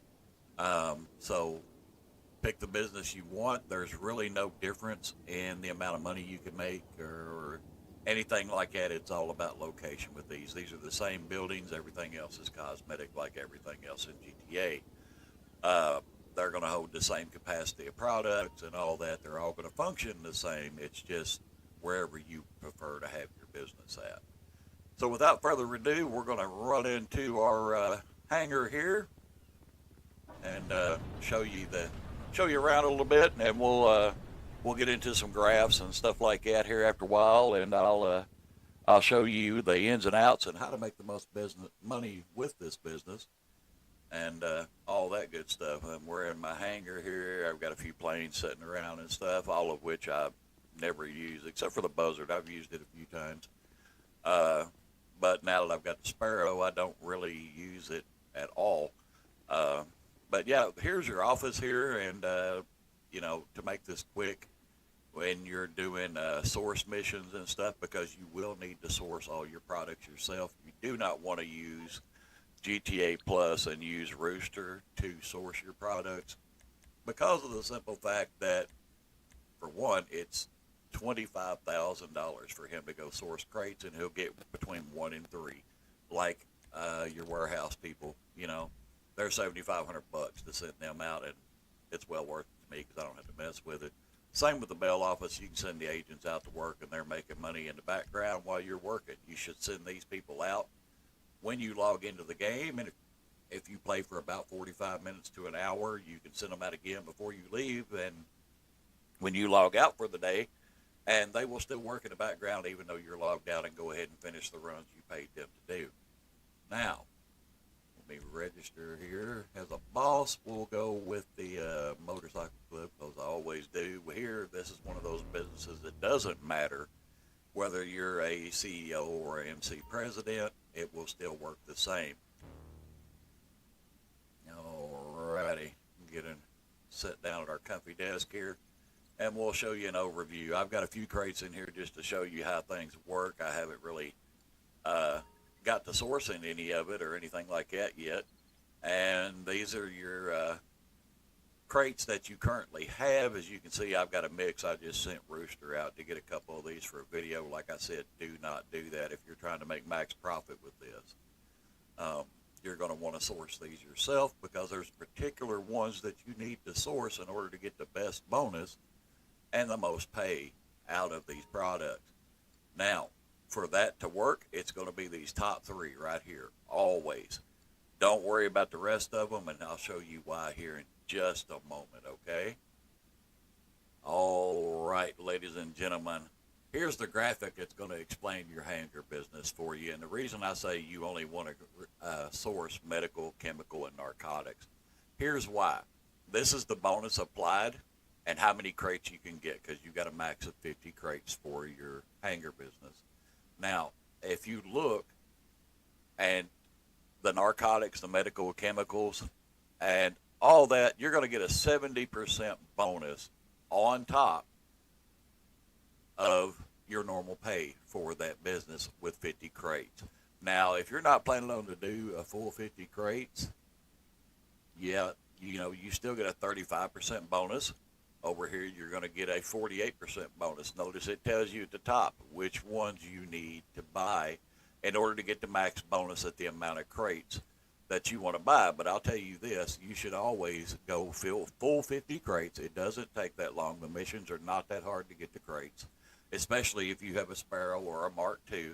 They can be sourced really quickly, and if you don't like the missions, do them in a invite-only session. If you don't like the mission it gives you, simply set the hangar as your spawn point to where when you log into the game, that's where you're going to log into, and lobby hop and get out of that mission, and then go turn around, source another one, and get a different one. Now, there is a small cooldown on some of these once you source them, but there's ways around that, and I'll show you how to do that here in just a few minutes. But yeah, here's your pay for the stock on your 50 crates. If you got 50 of the counterfeit products here, it's going to be $2,250,000. But if you go with these 3 where you get the bonus here, you can look at that. A lot better payout. And it doesn't matter if you have all medical, all chemicals, or narcotics, or a mix of any of those 3. The bonus still gets applied. It doesn't matter at all whether you've got 10 medical and 10 chemical and the rest narcotics. It doesn't care. You're still going to get the 70% bonus, because those 3 fall into that 70% bonus category. Now, if you source 49 of these crates and then one of these, you're not going to get that 70% bonus. It needs to be these 3 all the time.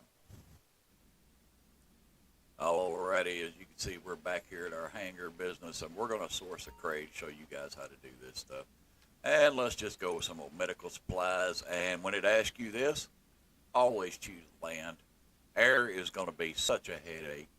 This business, you don't need air at all. You're going to need to be doing land sell missions and land source missions at all times. It's so much easier, so much faster, so much less headache. And you ready? Okay. I'm always ready, Ron. Just get it done, buddy. Now, we're going to hop on our Oppressor Mark II here. And we're not even going to worry about going and getting that truck. We're going to use the Oppressor to do this here because it's so much faster and we don't have to worry about all this stuff. So, yeah, that's what we're going to do. You can use the Sparrow and stuff like that also. All you can do is land it outside your hangar there before you take off. And we're going to go over there and we're going to get this done real quick. No big deal. We're going to source a few. We're probably going to have a few guys pull up and do some stuff. And it's going to give you the Walton 35 and all these other vehicles to drive. And we're just not going to do it. We're going to do it the fast way because we don't have time for all this mess. So this is what we're going to do. We're going to fly right over here, pick the crate up, and we're going to fly it right back.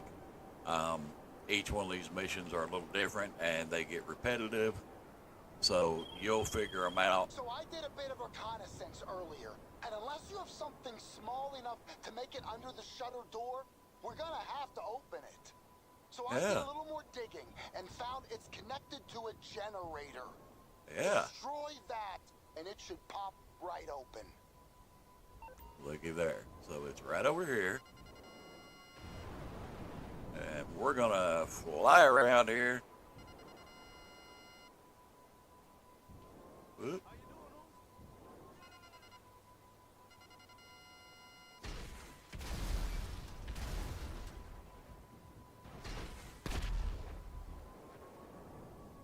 Alrighty.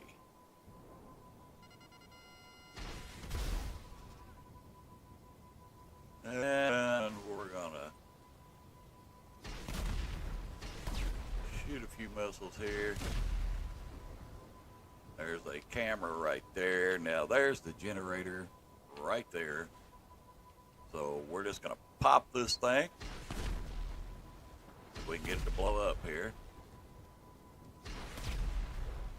It may not blow up that way. We may just have to go over here and deal with it. It ain't no big deal either way. Alrighty. Usually it, there it goes. Alrighty. Yeah, and we set off an alarm, but we don't care. That's why we brought these vehicles here. We're going to drive right in here, pick that up, and we are out of here. We ain't going anywhere, huh? Yeah, see, we're done gone. Sorry, bro.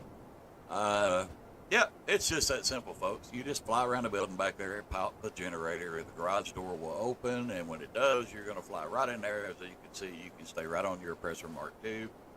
And, yeah, you're just going to ignore these guys trying to chase you down and all that. And like I said in previous videos, you're going to want to make sure you have plenty of snacks and body armor because they're going to shoot at you, and they may get a few lucky shots off. It's not a big deal.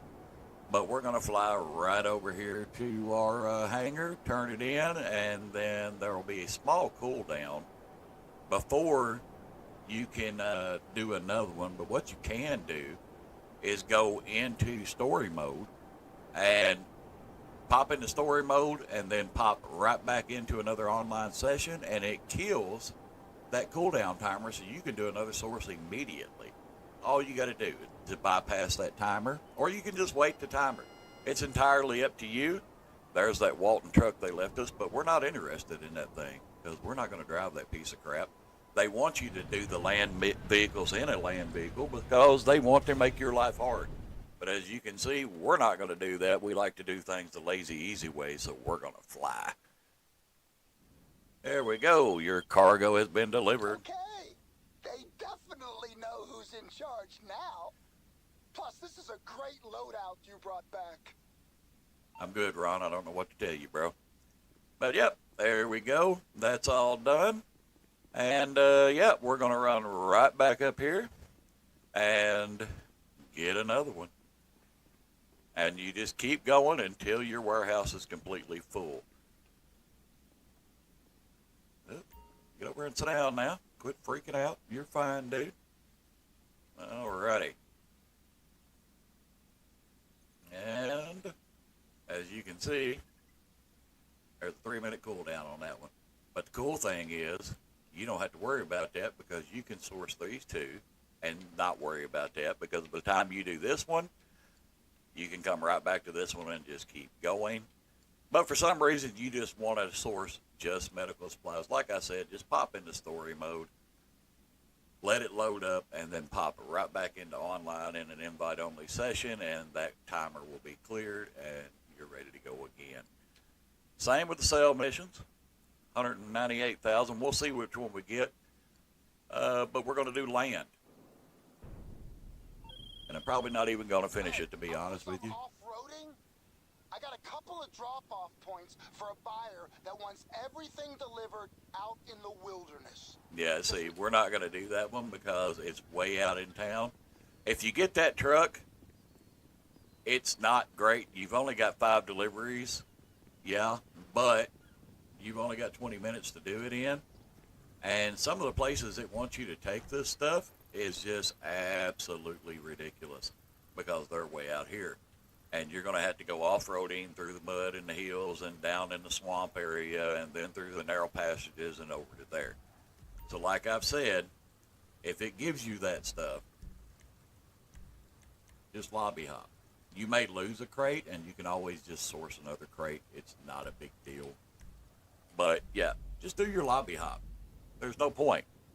You don't want to keep messing around with all this stuff, and you're talking millions can be made off of this hangar relatively easy solo. So if it gives you that sell mission, just hop out, go source another crate real quick, because I mean, as you've seen, even with me having trouble with the generator a while ago, it took less than 5 minutes to get that crate done. Not a big deal. And then you just pop back in. I leave mine set to the mansion because of the simple fact that I can hop around, and then, you know, don't forget to do your boost here when you're at the mansion. It just depending on what on sale that week. And remember, you have to cycle back through and all that stuff.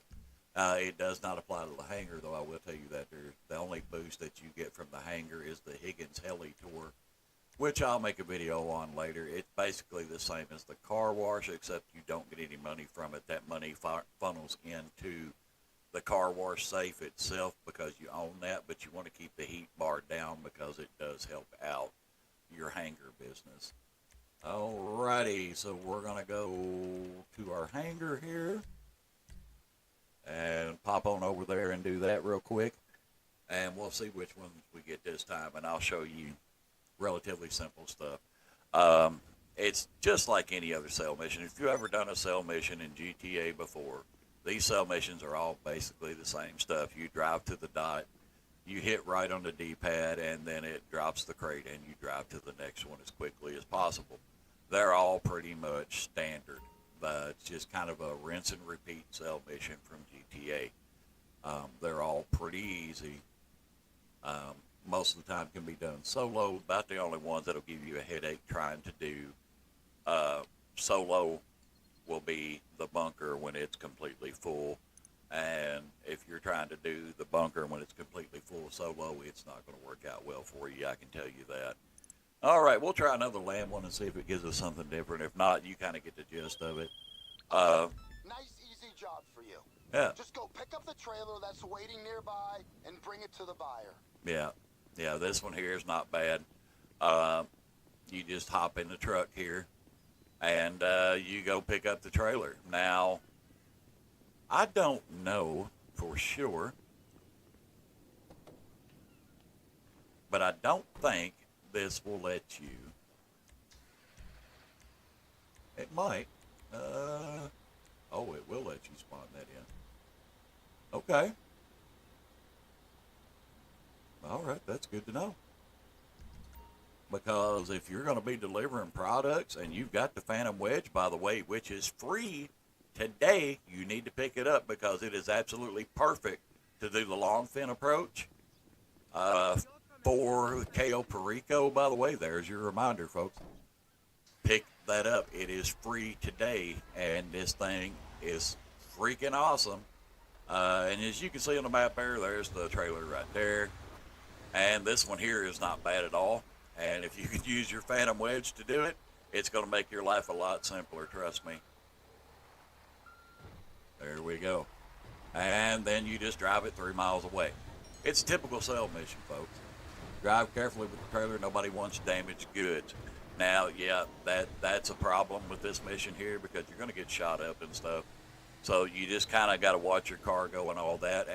But here's the thing. If you start losing a lot of cargo, don't finish the mission. Just immediately stop, switch lobbies. You're going to lose 1 crate instead of half your cargo because you were getting shot up. And you can go source that crate back. 1 to 3 crates is typically what you're going to lose. But you can lobby hop and save half your cargo and get your full payout. Like that right there. Yep. I don't know why they put those there. That is so stupid. But anyway, it don't take a lot to damage these things.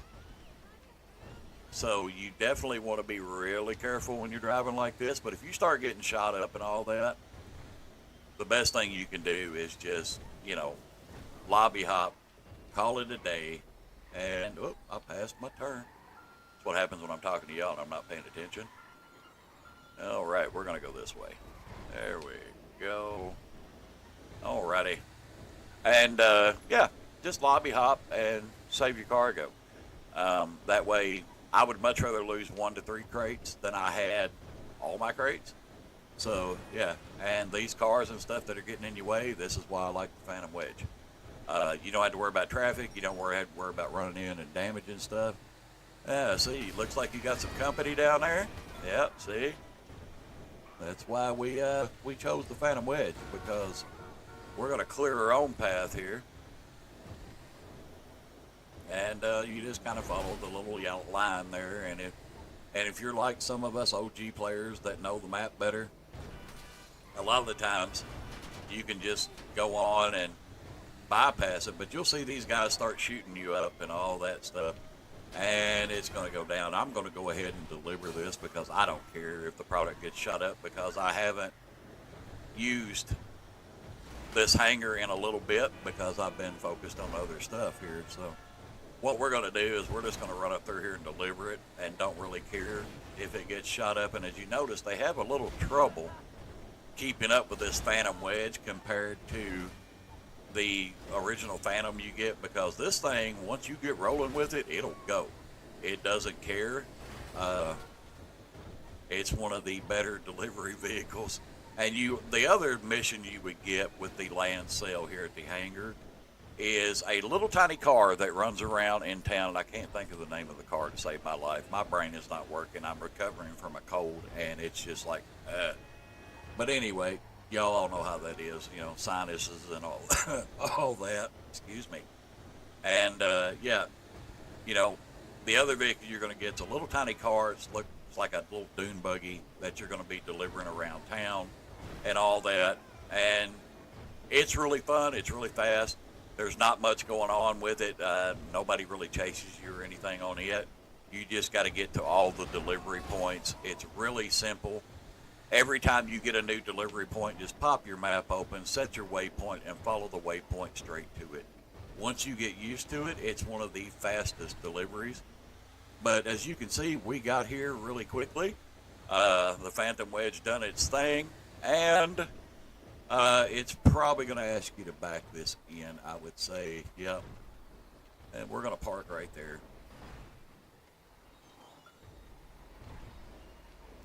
So this is the worst part of this, and if you're running slow on time, this is going to be even more difficult. Just take your time, though, and just kind of back it in. Getting back in a tractor and trailer is not as easy as people like to think it looks. I'm a former truck driver, and I can tell you it's not as easy as people like to try to make it look. Especially on a game where the mechanics are not great. with as far as the realism of backing a tractor and trailer. And this is the only downside to that right there is the, oh my goodness, what are you doing? Because, yeah, you got to get really used to backing that tractor and trailer in. Okay, we're just going to fire backwards. And we're going to detach the trailer. And we're out of here. And just that simple, it's delivered. And still got, it took us, 5, 6, 7, 8 minutes, something like that. And we're just going to get out of the area, and it's going to be delivered. And that's pretty much it for the cargo warehouse, people. You can do this in a invite-only lobby hop around, get the missions that work for you best. Each one you'll get between 1 and 3 crates. And hey, we're done. Didn't I say it would be easy? Yeah, you did, Ron. I'll give you that. But yeah, it's pretty simple stuff. I mean, like I said, if you've ever done any of these cell missions and all that stuff in GTA, they're all pretty much the same stuff. Just kind of rehash cell missions and all that. So you are to be used to kind of how GTA is going to run. If it's wanting you to protect cargo, you can bet people are going to be chasing you and shooting at you and all that. Just be prepared for it. And use the vehicles that benefit you. Don't use the land vehicles they offer you to source the crates. Use a Sparrow or the MK2 or Deluxo, whatever you want. And just be smart about it. Other than that, you can make a killing using the hangar. And if you get burnt out on sourcing crates, bounce back and forwards. Go do something. Go run a KO Perico heist, come back, source a crate. Go back, do the setup mission for the next KO Perico heist. Come back, source a crate. Go to your auto shop, deliver a customer's vehicle. Come back, source a crate. Don't get burnt out and think, man, I've got to do 50 freaking missions to do this hangar. You don't have to do it. It's not that complicated. And if you're looking for the chart that I showed you all about the bonuses and everything, you can Google those online and just put in the GTA 5 cargo warehouse bonus sale chart. And it will pop up that image for you, and you can just save it to your computer there, and you'll have it for you. All right, folks, I hope it helps you get the max profit at the hangar business. It's been Mission Mild. As always, I appreciate you guys stopping by, and I'll see you next time.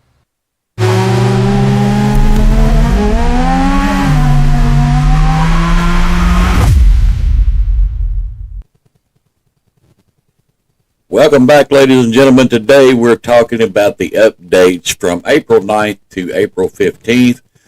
This week in GTA.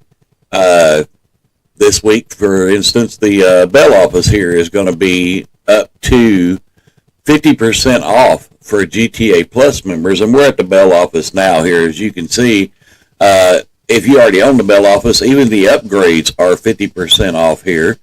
So you can get all of the upgrades, change your style, whatever you want to do for it, get the armor plating for the Bell office van and all that stuff at half off at $62,500. So we're going to go ahead and buy those and go ahead and get it all completely upgraded because I've already got all the agents and all that stuff. So we're going to go ahead and do that and upgrade the old office there. And we're going to take a look at some of the other stuff there if Lester will shut up. Probably not going to happen, though, if you know how Lester is. We're going to check out some of the vehicles and stuff that are on sale, like the Grotti Italian Classic. It's on sale for $1.4 million right now. And there's a couple others. We have a new podium vehicle that's on up.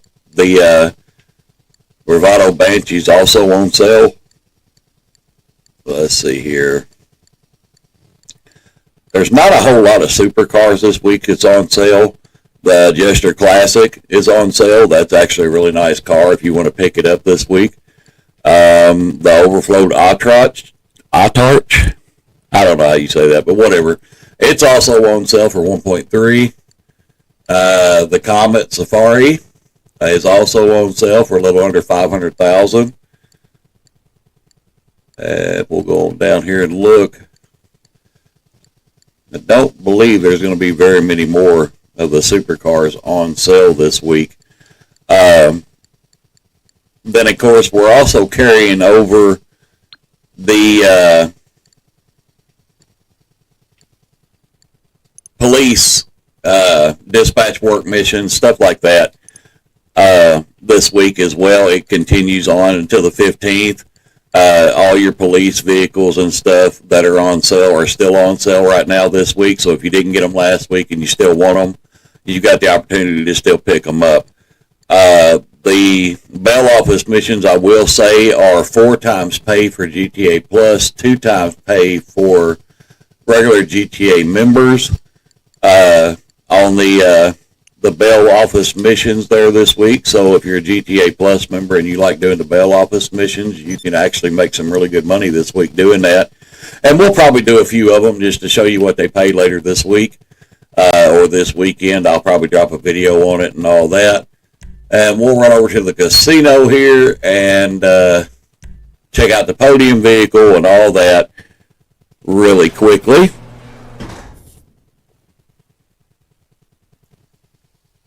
And, of course, the new police outfits are also available because they are continuing to dispatch work this week, along with the police vehicles and all that. So you still have an opportunity to pick up those if you're looking forward to doing it. So, yeah, definitely go check those out. Oh, I'm trying to get over a cold, and then I mowed yesterday, and my allergies are so mad right now. It's not even funny. So if I sound a little weird, that's why. And love allergy season. There you go. There's the Growler. That's going to be your podium vehicle this week. And matter of fact, I haven't spun the wheel in a while because I haven't been on here in a couple of days. Just haven't messed with it. So, because honestly, I don't enjoy the dispatch work, and the bonuses and stuff aren't that great. So, yeah, I haven't been messing with it. That's just what we need, more coins. So, yep. There's that one. And, of course, I'm a GTA Plus member, so you get 2 spins of the wheel. So we'll spin it again and see what happens. Honestly, the only thing I'm ever interested on spin the wheel is the mystery vehicle because I really want the Lost Slam van. Don't care about RP or none of that stuff. So... once you're over level 100, it really doesn't matter. So next we'll check out the LS Customs because there are a few things going on with it. So hang tight and we'll run right over there. Alrighty, ladies and gentlemen, as you can see, we're here at LS Customs, or the LS Car Meet rather. And this is the prize ride challenge this week. You need to place top 5 for 3 days in a row in an LS Car Meet race series. So you need to start doing those pretty quickly because you only have the week to get them done, and you've got to do it 3 days in a row to be able to get the LS prize car there. And of course the LS Car Meet has always got stuff going on here. So I mean it's your typical LS Car Meet week here in Los Santos. Now I will tell you that as far as the bail office goes, there are other missions and things that you can do in the bail office. And we have some new missions coming up called the Stoner series that'll be available starting next week.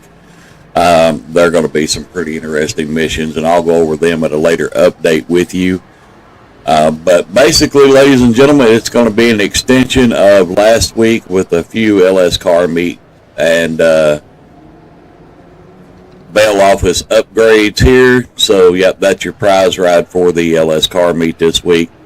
Top 5, 3 races in a row with the LS Car Meet race series. Alrighty, and here we are at our bottom dollar bail enforcement.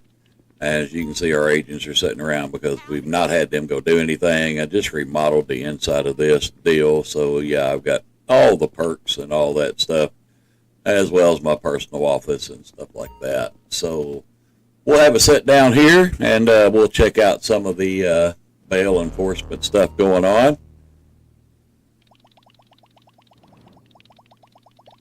Alrighty, and as you can see, with 4 times pay on some of these, that one's $500,000, folks. That's going to be a pretty good one there. This guy, woo boy, former heavyweight on a 2nd-degree murder charge. something of a legend back in his day, but now he's running bad steroids around town. Got serious monster muscle. No wonder no one's wrangled him yet. You'll be fine. Yeah, those are going to be your typical bail enforcement contracts starting out this week. So definitely check those out. You know, you can make quite a bit of money at $500,000 on just that one. So, yeah, you can definitely make some good money. And, of course, all the upgrades for the bail enforcement office this week are at 40% off for GTA players and 50% off for GTA Plus. So be sure and check all that out and all the other updates that are going on in the game, as well as all the dispatch work missions, stuff like that. And, yeah, there's our new armored van. But, yep, that's going to be your update for the week, ladies and gentlemen. There's not a whole lot going on. It's just kind of a continuance, and they throw in some bail enforcement stuff like that. But, yeah, that's going to be your update for April 9th through the 15th, and I will catch you guys later.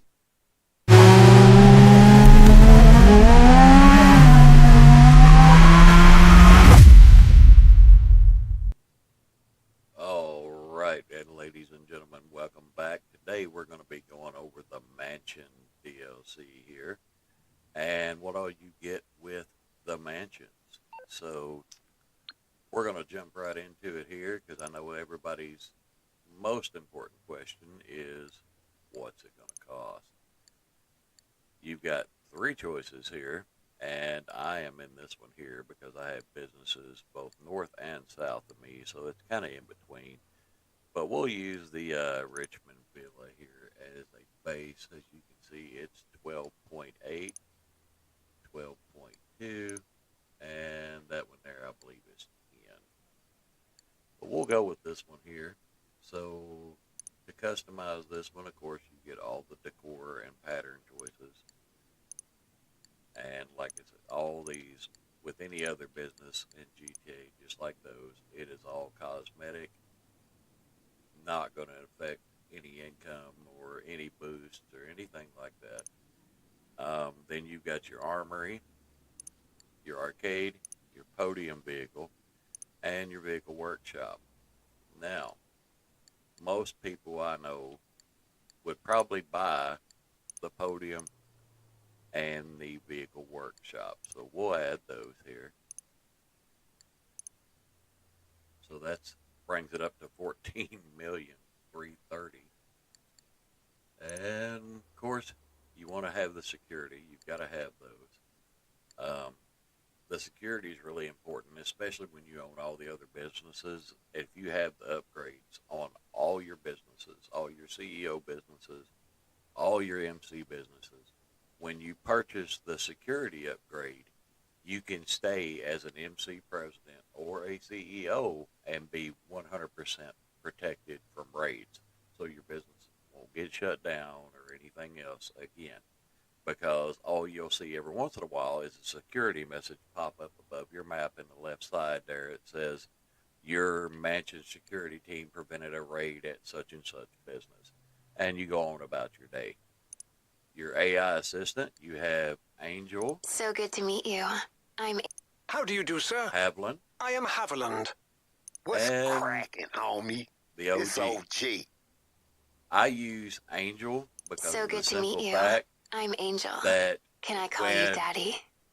I use my phone to be able to contact for, say, a car or helicopter or anything for my mansion, then she's at the top of the list. That voice is at the top of the list. I don't have to scroll down. It's the first one on my phone contact.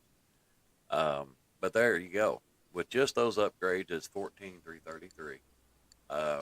If you go ahead and add the armory and the arcade, which I mean most people own the arcade already, I don't know why you would want it. It's a whopping $16 million.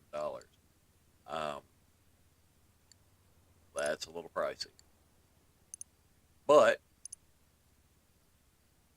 if you want all of it, I mean, that's $3.2 million just in extra rooms alone. So that's what it would cost you to buy the one there at Richmond. And now we're going to go up here and check out. We're on the first floor here. I got my buddy Loki chilling in my office there. You can see him popped up on the screen. He's over here asleep in the chair. We're going to sit down here. And as you can see, this terminal here is the same as your arcade terminal. You've got businesses you can manage the same way as the arcade. If you've not seen the arcade video, I'll link it in the description at the end of the video here, and you can go check it out. It will explain all this to you. And now we're going to hop up, and you're going to notice throughout the home, there's smaller versions of this right here. It's basically your home AI system. There's one by the door right there. And usually throughout the house here, there's another one right there. This is the other exit, by the way. When you come in, there's snacks right here you can grab if you need snacks. Go around this way. This is another one of the rooms with the TV room. You also get a piano, and you can turn it off, change music, all that stuff. I leave mine off because it's annoying. It annoys me while it's playing. Yep, there's a security guy. Most people leave them off, and you can do that through your interaction menu. This up here is the top of your mansion, of course, and your helipad. You can kind of overlook the property a little bit. And there's the backyard. We'll show you all of it here in just a little bit. But yeah, that's the roof access to the mansion off your first floor of the home. And I kind of feel like a realtor here, I'm not going to lie. And then you've got your kitchen here. Then which leads out to the patio where the fire pit is and all the seating and all that. Now, back around here. And then, of course, this is your smoking room. It's just off your office. Your office is in there. And now we're going to head down one floor. And over here is where you're going to have your bedroom. Now, when you spawn in, you'll spawn in this particular bedroom. And there's a pad right there. So if you're just spawning in and you want to get out of here, then you can hit the pad there and go. Now, you also have your personal tattoo artist and your hairdresser. You have an indoor pool right here. And then we're going to go out here. This is your podium vehicle. As you can see, I have the OG Entity XF on mine. I absolutely love that car. I've loved that car since it came into the game in the early 2000s here. I think it was 13, 14, 15, somewhere around in that area. And this is a map, an overhead view, topographical map of all the businesses you own. As you can see, there's a green dot right over there, right across from me. That is the hangar at the military base. Then you can see all the properties I own in the city, as well as the ones I own out in Blaine County. Now, you've got your display cases where you can display various awards. This wall over here will have various plaques on them. You can do your career progress and show all that and get your rewards and stuff from that. And you'll be able to display them up here. All the art and everything in here is totally customizable. If you don't like the way something looks, you can just customize it and change it. Right over here is a giant theater room that I don't think anybody ever uses. And you can walk in and hop in your podium vehicle right here. And it'll let you drive out just like it would a car. And now we're going to head to the first basement garage area down here. But we're going to first check out the party room. Alrighty, now you're in this little area right here, and it's going to give you several doorways. You've got an elevator right here also. You can go lower level, you can go to basement level 2, or the first floor. And then you've got your dance area. Now, everybody's like, well, why do you need that? If you hold your interaction menu and go to management, you can change all the audio customization. You can invite people to your mansion. You can deal with the staff. You can show or hide your staff. You can put dress codes or whatever you want, what swimwear they wear, and all that stuff. And you're going to need all that stuff because you can go to one of your pads right here and access it and go host party, public. Now, you got a full dance room here. Everybody's dancing and vibing. And, of course, I've got the music turned off because we don't want any licensing problems. So, yeah, we're going to leave that off. There's your staircase back upstairs. Here's your one going down another level. And this, of course, is your garage. We're going to go down one more level and show you the rest of the house before we worry about the garage stuff.